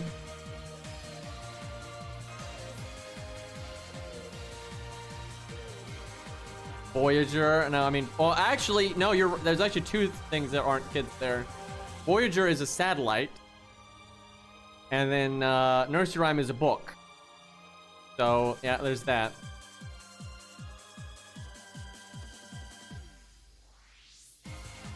That was, I think, a Ghosts and Goblins reference or something. I didn't look at it very closely. Let me see if they'll show it again. So did they make a video game about Artoria or something? Is that what that was? Yep, that's Ghosts and Goblins. Oh my god, that's Aurora. That's actually kind of awesome. That's funny. That's the clearest you've ever been able to see that she only has one shoulder pad. Like in her combat sprite and everything, they never make it that clear. It's you can tell if you really pay attention, but it's really easy to miss that. But on this, you can see obviously clear as day. Yeah, you got Zelda. That's Zelda right there, like the old school Zelda. And then yeah, it's Ghosts and Goblins.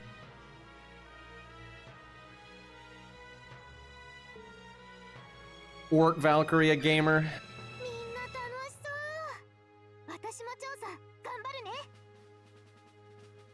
Okay, I think we've done enough to get the next story segment. This was not time gated, by the way. If it was so like shortly time gated that there was, even in the first day, it was pretty much up. You know, JP time zones and all that.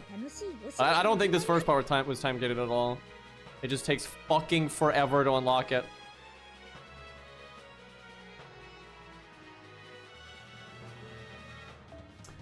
I'll turn the in-game music on.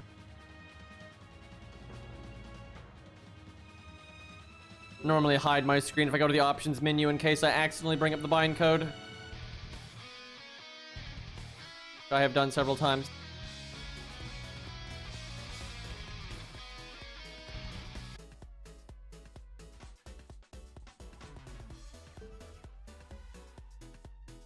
I'll turn the music up a bit more than that. Oh, I can do it in gameplay.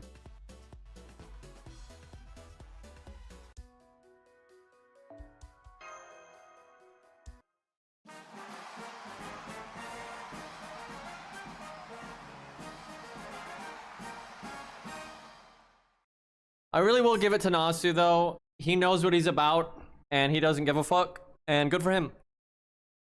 Like, it doesn't mean I like his writing style a lot of the time. You know, there's a lot of things about the way he writes things that is just not what I like, but it's what he likes, so good for him. So I guess these would be whichever ones you did, because what if you did all 5? Would it show all 5, I wonder?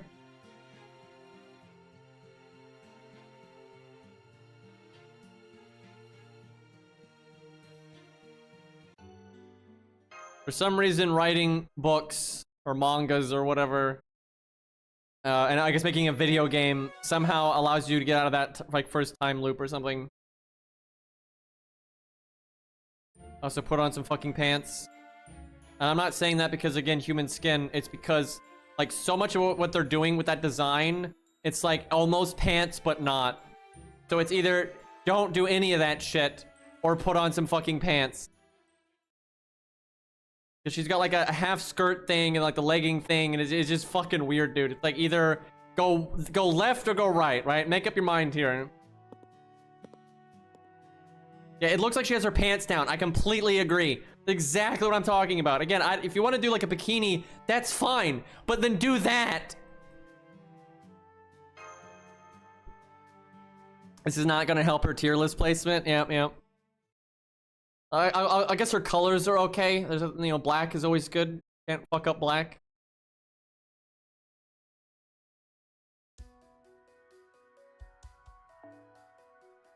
All right, you know what? I should use Ku or something for this.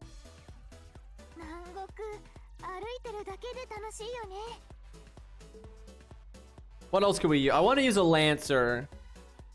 I feel like Ku is obviously gonna do it. We could do Deer Mid. That might be too hard. I guess it depends. Max, are you here? We need a Max sign, like the bat signal or whatever. There is Canis. Max check. Dude, I love maximum Mordred. That's my Max might hate that, but I love that so much because Max has the strongest Mordred you can possibly have and all that. I love it so much, dude. It's so good. Okay, looking like no Max today. All right, fine. We'll do Canis. Do we show off Zaz? I guess we show off Zaz. It's kind of easier to show his off anyway. I don't have to go log in my main. Fergus would probably be too easy because it's just class neutral.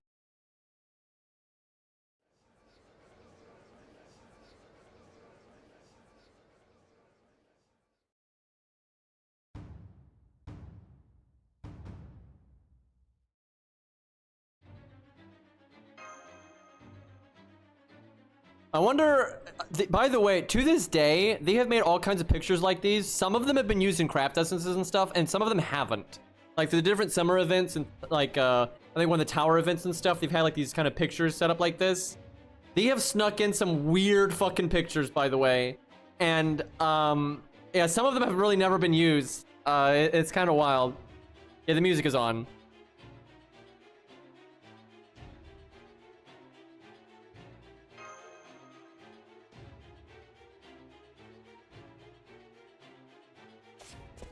Dog.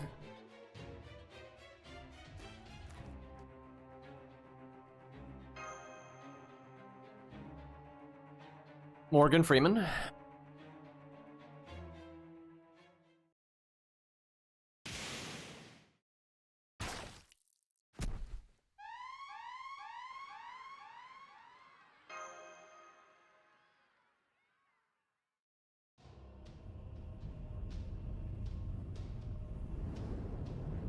This is amazing.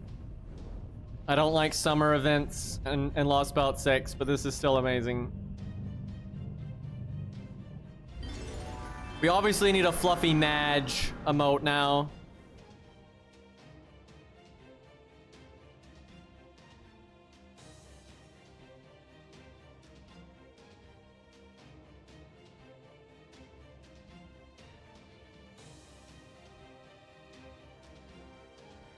Angie, yeah. It's kind of, they had to have taken a while to do this because you can tell they wanted him to look super angry and all that, but then not to look evil, right? Like he's not really like his like corrupted self in Lost Belt 6. He's still got like the cute angle, right? That's kind of hard to do because they didn't change his design that much, but like they did like really subtle stuff to change it up a bit.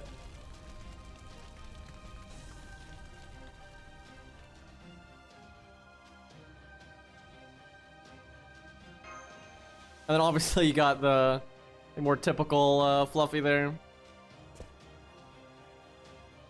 Chat, didn't I call this that they were probably going to use Fluffy in a summer event at some point?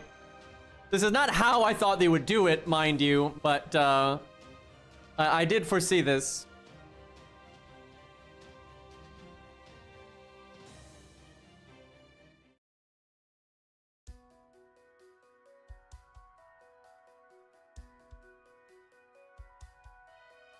All right, we'll bust out Canis here. Although we could show off her. Okay, we'll show off her animations real quick and then we'll quit out.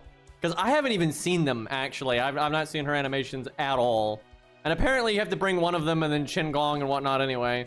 I think you have to bring Mash too. Why are they like this? Dude, is it Zerp that has the level 1 Mash still? It's either Zerp or Zert. I think it's Zerp, but fuck, I could really use one of those right now.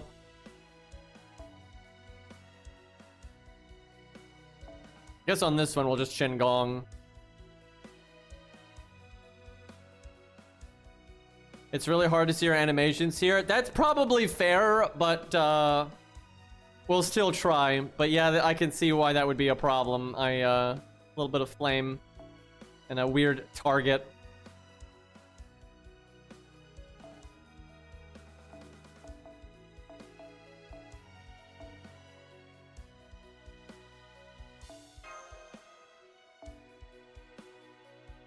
You break the bar, though, I think it ends, so we gotta be careful here.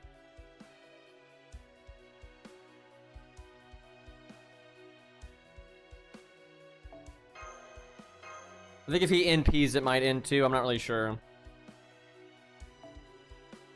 I should put her in the middle. You can normally see the servant the best when they're in the middle. Alright, let's get this out of the way. I'm sure some people will like this character, and again, good for them. And hey, she's a welfare, so you get her for free.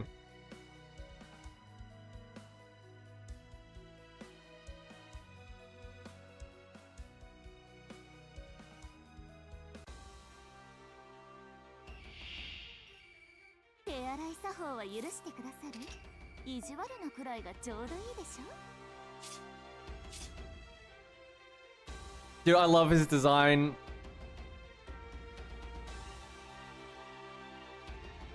So, when I saw this design, there's this picture that my friend sent me a long time ago, and I'm sure this is just like a meme picture or whatever, but we reuse this picture all the time. That's what I think of every fucking time I see this Fluffy. Alright, I love this remix though. This remix is so good. Alright, Fluffy. Guess I should do that. And the camera's more zoomed out here too. Although when you attack, that probably won't be the case.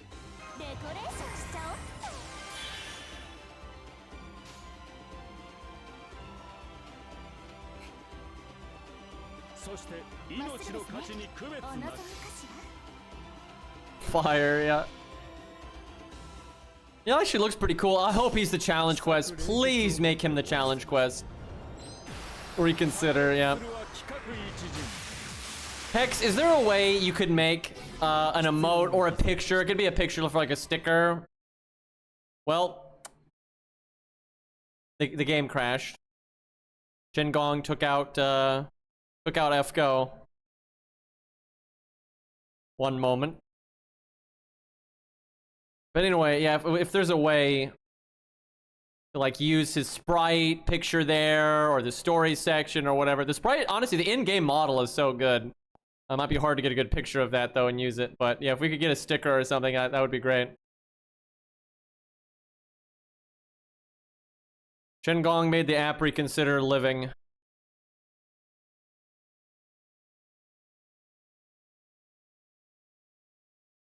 About right.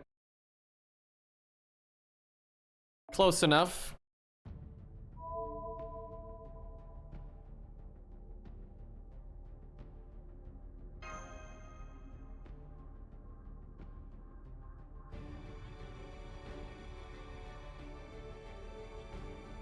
Oh my god, Poi. That's exactly what I'm talking about.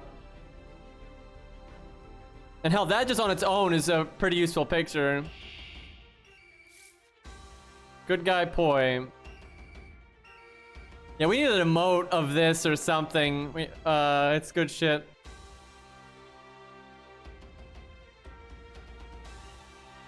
Alright, try that again. You would want to do mashes, an art card before the NP, but I'm not doing it that way because I want to do as little damage as possible.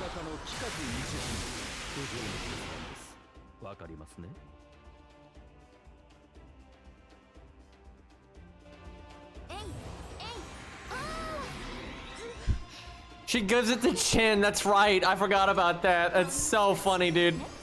You had to make some custom coding for that, I would imagine. That's so good, dude. Although it messes up my taunt, so he'll attack more. Or not. I guess he only has 2 actions per turn. Surely she has a battery. She doesn't have a battery.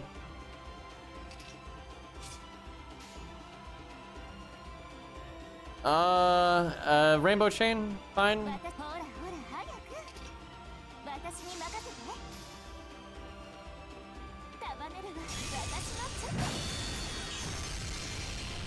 Interesting.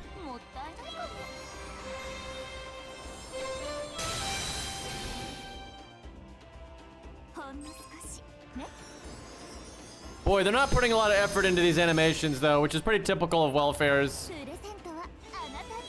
It's a lot to cover up that she's not actually being animated at all. I just love how they took Fluffy's theme and then made it different and then kind of summery and whatnot. I love it. It's great.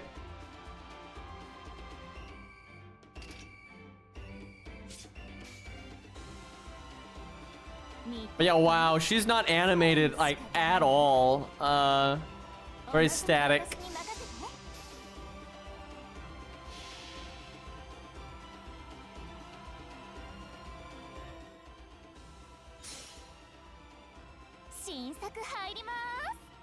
What is Valentine's Day with Semiramis again? Oh my god, that looks so funny, dude. I like how she's supposed to be like a giant, but he's completely covering it, dude. He censored it for us. Good guy, Fluffy. What a champ. You can make so many memes out of that, dude. Like you know, waifu is temporary, X is eternal, you know, that kind of thing.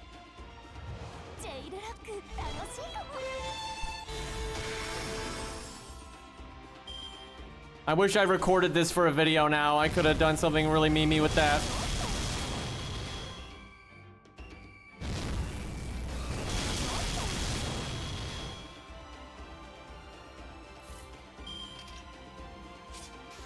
Let's see.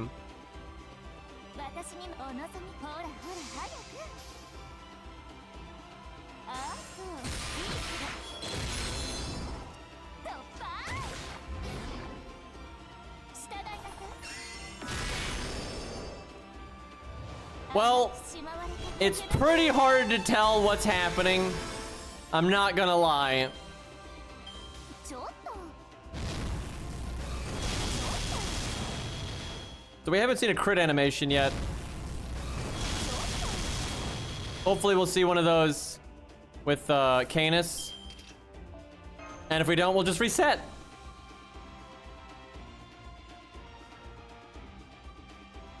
This would be a very strange time to join the stream. Like if someone joins the stream right now, this is a moment.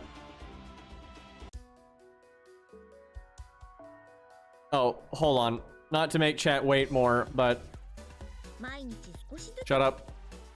Wait, no, I have to go to that menu, unfortunately. たとえ作業中でもインフォメーションはちゃんとチェック。さて楽しいお仕事の時間よ。 Wait, that's the only mission I've done? 作っておいたから Jesus. 目を通しておくように。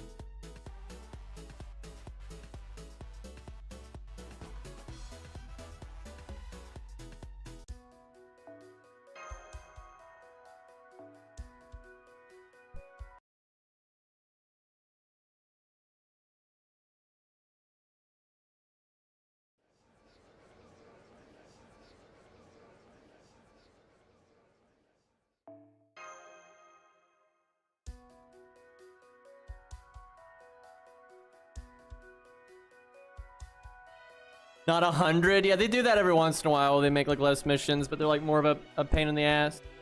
Okay, well, it's gonna be really difficult. Oh, wait, I can't use... Fuck. If I wanted to use Canis, I'd have to play it on my main account. It has to be your unit. I don't know if this account really has any Lancers worth, Well, there's Proto-Ku. We could try how Proto-Ku does. I know for a fact Ku can do this, but, Proto-Ku will be a bit spicier.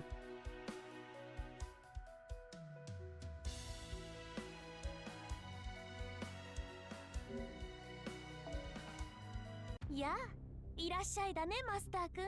Level 80 unbuffed Canis. Yep, 111. Yep, all the good stuff.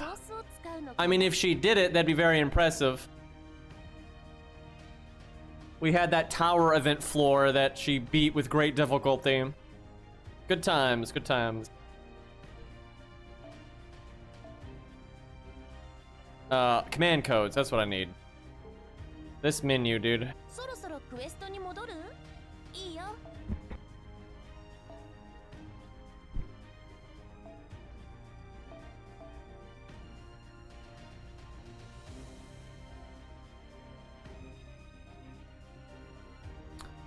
Okay, well, he's not a servant. We have debuff resist, certainly not debuff immunity. There's burn for days instead of curse for days. Could just go really hard on the anti-debuff, but I don't... There's no life drain like in the normal fluffy fight, so it's not like that bad. He doesn't need to be low HP like regular Ku, so I can do the heal debuff clear. We need a fluffy command code. That needs to happen.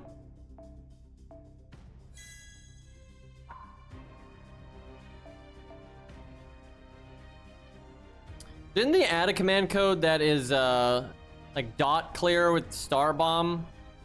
Something like that? That'd be really useful right here. I don't think I have it right now, but... Wait, don't we already have one like that? Like the submarine or something? Like this one or this one, I think, removes a dot and then star bombs. Anyone remember? I swear it's one of these two. Right one? Okay. Would explain why it's actually equipped right now. The hell does the other one do?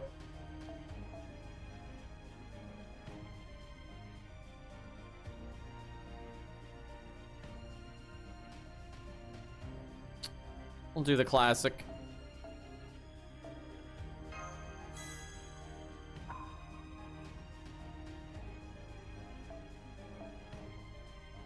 Could just go with like crit up or something. There's also heal. We might need the heal. He's not regular Ku out of 5. Like regular Ku can do this pretty smooth, but it wouldn't surprise me if Proto Ku gets slapped.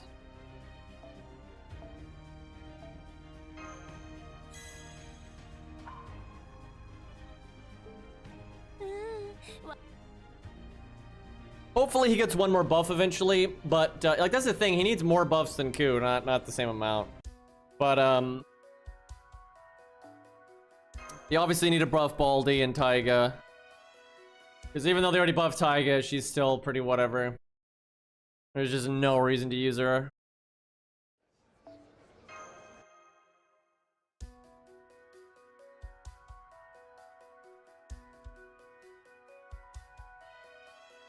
Kind of sucks though, because I get the feeling they're gonna be like Well, we buffed Taiga, so we've done our due diligence, so we don't need to do anything else. Summer you, huh? Why is that skill 5? Why is everyone else 888? And then her skill is rank 5. And I don't even... we'll yeet Mev. It's not technically Maeve, whatever, but, oh, right, though, fuck. I have to... Okay, actually, we're doing you because she'll die easy. We'll Chin... Okay, how am I gonna do this? If... Oh, maybe... Fuck.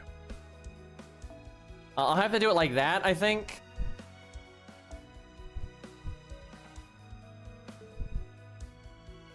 This is really awkward. She won't even bat. Can I do this? Okay, there we go. That's the right play.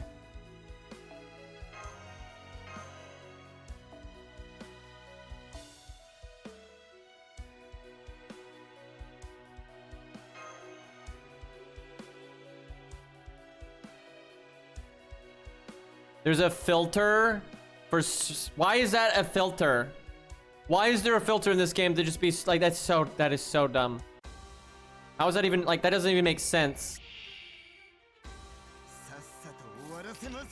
It won't really matter though, because they're still gonna have mash. The thing is, that doesn't make sense because there should be other servants popping up. Unless literally every single fucking person on my entire friends list is not slotting a single event CE, which makes no sense.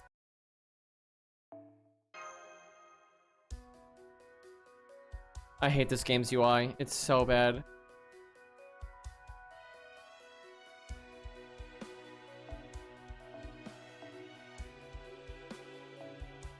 Okay, so chat's full of shit. How is this still on? Like, oh yeah, it's right. I remember this. I got this. Fuck this game. This just, God, this makes me want to just stop streaming right now. They fucking switched it around. I remember this. They literally reversed it. It used to be when it was like this, and it was like the opposite, right? But now I remember. Like, God, it's so stupid, dude. I remember the patch where they did that. It's so fucking dumb that they did that. Well, I want to try out Protoku because we did all that work to set him up, so I want to try out Protoku anyway. But at least I don't... actually, this really changes nothing. The only thing this changes is George should die easier because he's got less HP, but... Yeah, I have to summon somebody. You know, I can't summon Mash to take the spot of this Mash, right? It doesn't work that way. That really didn't change much. Yeah, I guess I could summon a Chin Gong, that's true. A little late now.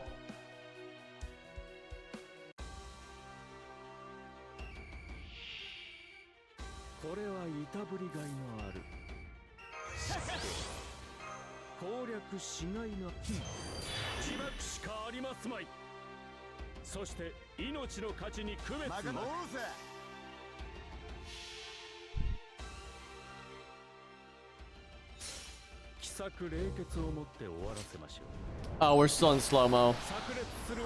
Well, if Fluffy ever crits, I want it to be in slow-mo anyway. He probably is like a typical berserker though and has the lowest crit chance in the game. So it's pretty unlikely that he'll do it. Also, they might be lazy and the animation's the same, but we'll see.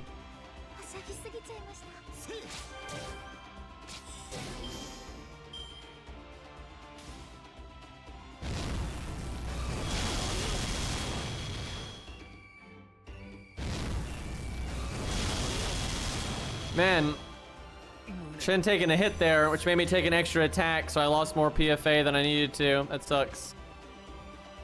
George, you're cramping my style, buddy.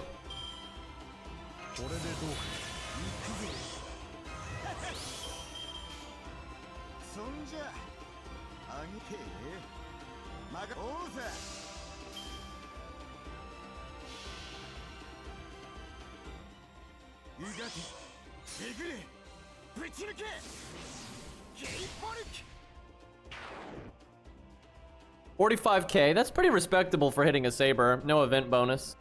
No event CE.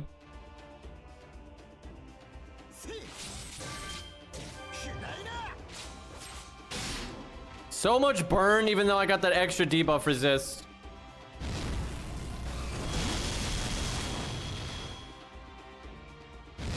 Fluffy, you're not doing a lot of damage there, buddy. I guess George has a defense up, but yeah, it's all about the burn, and they really don't want you losing this stage, I tell you what. He'll do decent damage to Q because counter class, but that's the only one.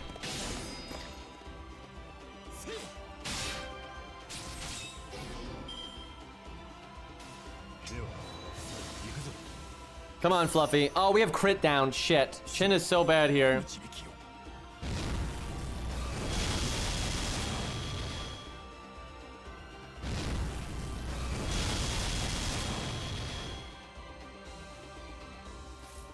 Man, imagine someone just started playing FGO, which, you know, that's a pipe dream. But imagine someone just started playing FGO and this is the first event they're doing. I wonder if this fight would give them any trouble. If they summon an OP friend support, then no. But if they use their own units, then it probably would be a bit tricky.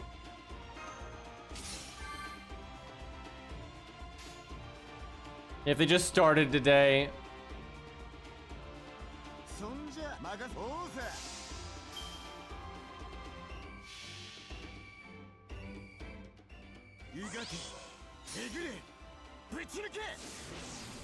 Yeah, I'm literally using the worst possible, like, style of unit for this. I guess AoE Lancer would be even worse.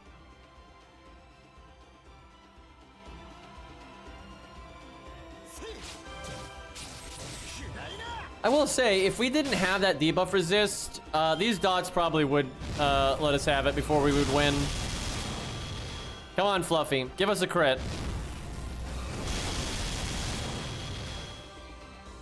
I gotta be ready to zeet the app here because it might end when he NPs.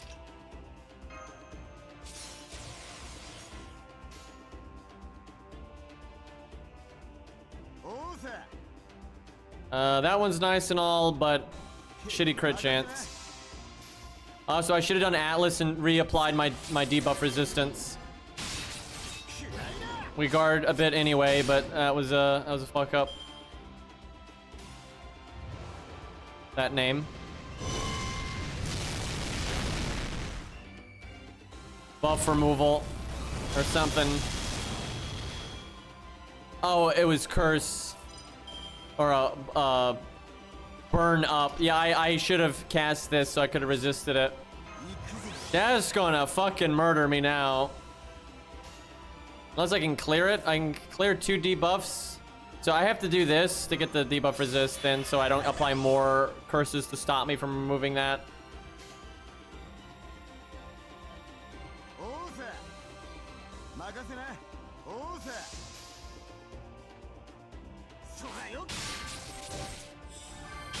Fuck.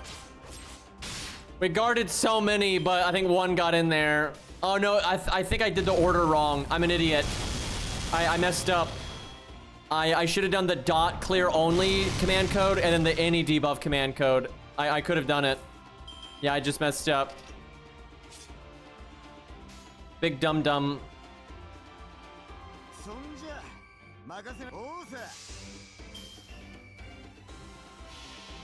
Fluffy, please crit.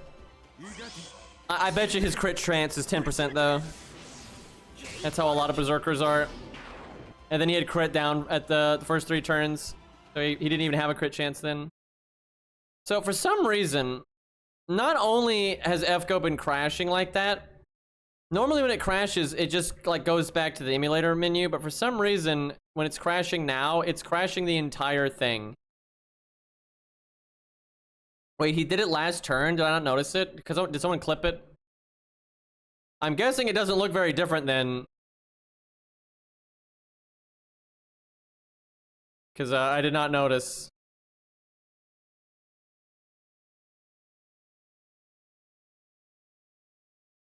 But if someone happens to be able to clip it, let me know. Well, we might as well switch to Canis now.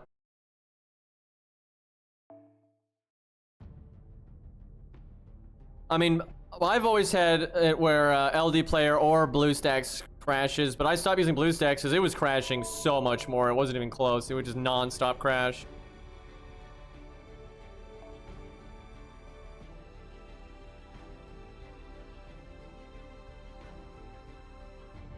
But FGO has always, you know, I've been playing, you know, on different PCs and emulators and stuff in different games.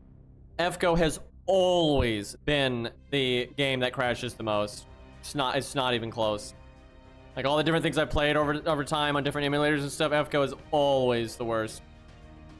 Like, and the game is just horribly optimized because it runs really bad on phone and stuff like that. And I've had some really good, I mean, like I got a really good phone now, and FGO runs pretty well, but I'm just brute forcing it. Like it is a very poorly optimized game.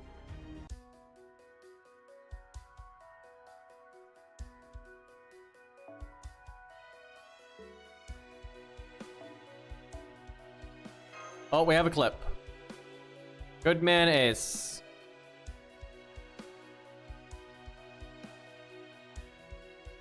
Ah, yeah, it's a little shockwave. That is very unnoticeable, though. Yep, that's a crit there. So nothing too fancy. Thank you, Ace. I appreciate that.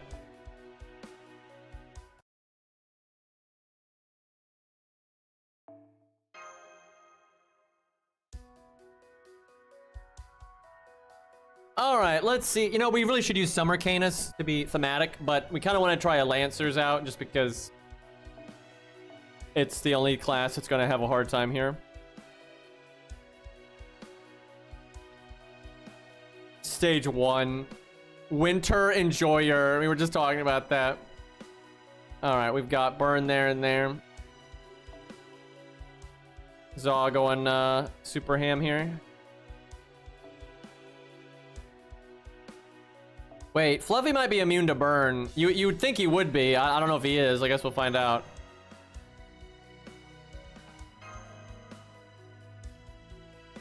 Yeah, I'm not a stage 1 enjoyer myself. I saw there was some prototype versions of it that I liked better. The reason I don't like it is I think the red just doesn't work at all with the way it is now. But there were some versions of it, I think, that didn't have the red. There was some where the whole thing was red. There was one that was like black and gray and had no red, and those look way better. Yeah, I just don't really like the one. And now we're stage 2. But yeah, some people like it. Zaw likes all of them, I'm pretty sure. He likes all 3. Yeah, they had like a full armored Canis. That was pretty cool. Well, it wasn't exactly full armored. It was more like the armor she has now, but then she kept the like skin tight suit on under it, I think. I think. I might be wrong on that. And then she had like some like crazy like 80s hair in a lot of them, which they really should add as a skin just for fun, honestly. Like I wish they did more stuff like that. Like when they added Lee's glasses or no glasses, and like Musashi's tan or no tan and things like that. Just easy stuff like that you should just add, dude. But yeah, she had some absolutely crazy 80s hair.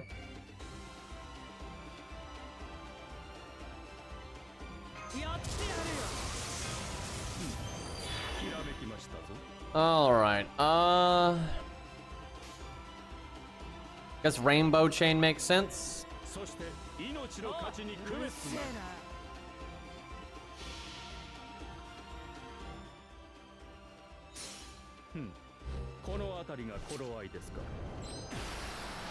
Cloud hair, yeah, kinda.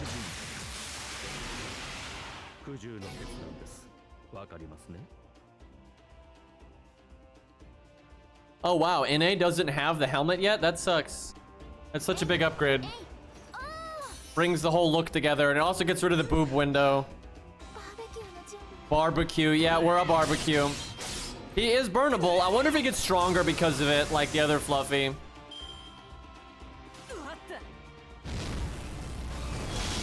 I wish he would have crit there, because then he'd only attack the once. But we have crit down, so I'm not sure he even can. Dude, I love Fluffy. Who doesn't love this guy? Look at him.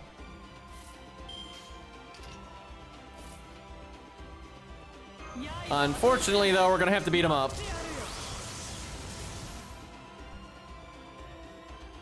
I don't necessarily have the Rainbow Chain here. I could save the Merlin card. Do double quick.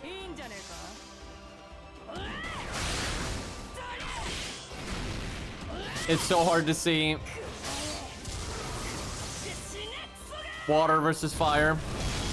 Although Canis whips out the fire on our NP. Boy, the flame's really getting to us here. Do I have to wait until he NPs me to remove them? I'm not sure.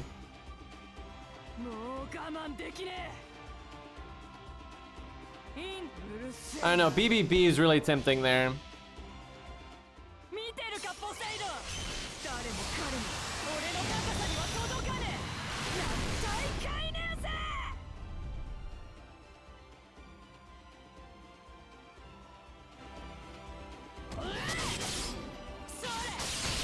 Solid damage.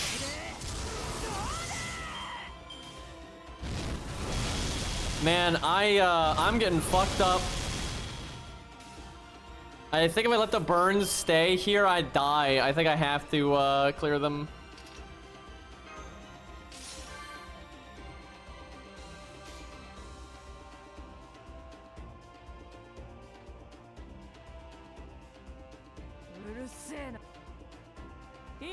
I think stars are actually the most important.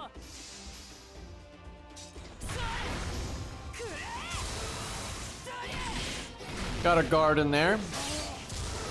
Still got 3 debuffs.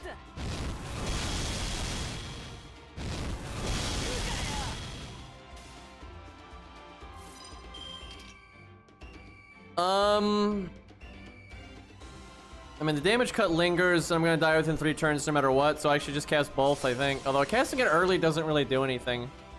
I guess I'll just wait.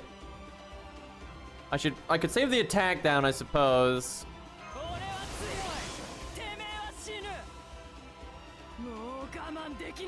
I think this is a BBB moment.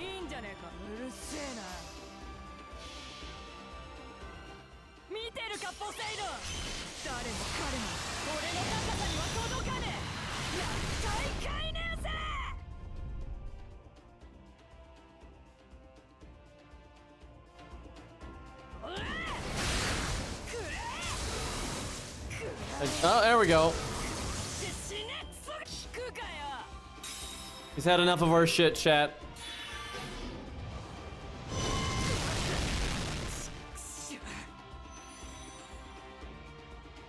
Yeah, I think you die there pretty much no matter what. I guess if you had a back row, you could live, but you'd probably just end the stage anyway.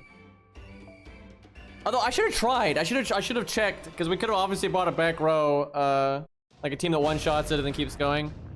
But I'm guessing it ends no matter what.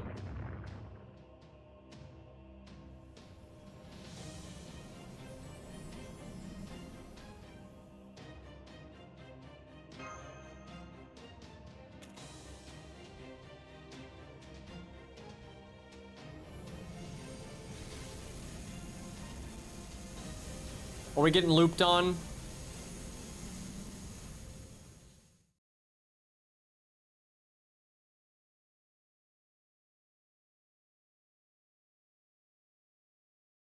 So I guess now we have to do even more bullshit to get the next main story. This is such a grindy event though. It's brutal. Yeah, this time gate was I think the first time gate, but this one's already up, I think. You just gotta do all the nonsense. Okay, chat though, I'm gonna wrap up there. I am a zombie. That was 5 hours. 5 hours and 10 minutes. We'll try to keep up with it though, because I know it's fun to mess around and see what they do, but it is so grindy. I'll do some of the free quests off stream here, but I have to do it on my main account first. But yeah, I'll try my best to cut down on the grind a little, a bit.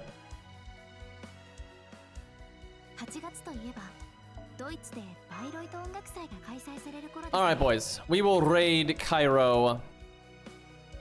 And I will see you guys tomorrow, most likely. I'll be check out more of the summer event. And yeah, I'm out of here. Fluffy's the best.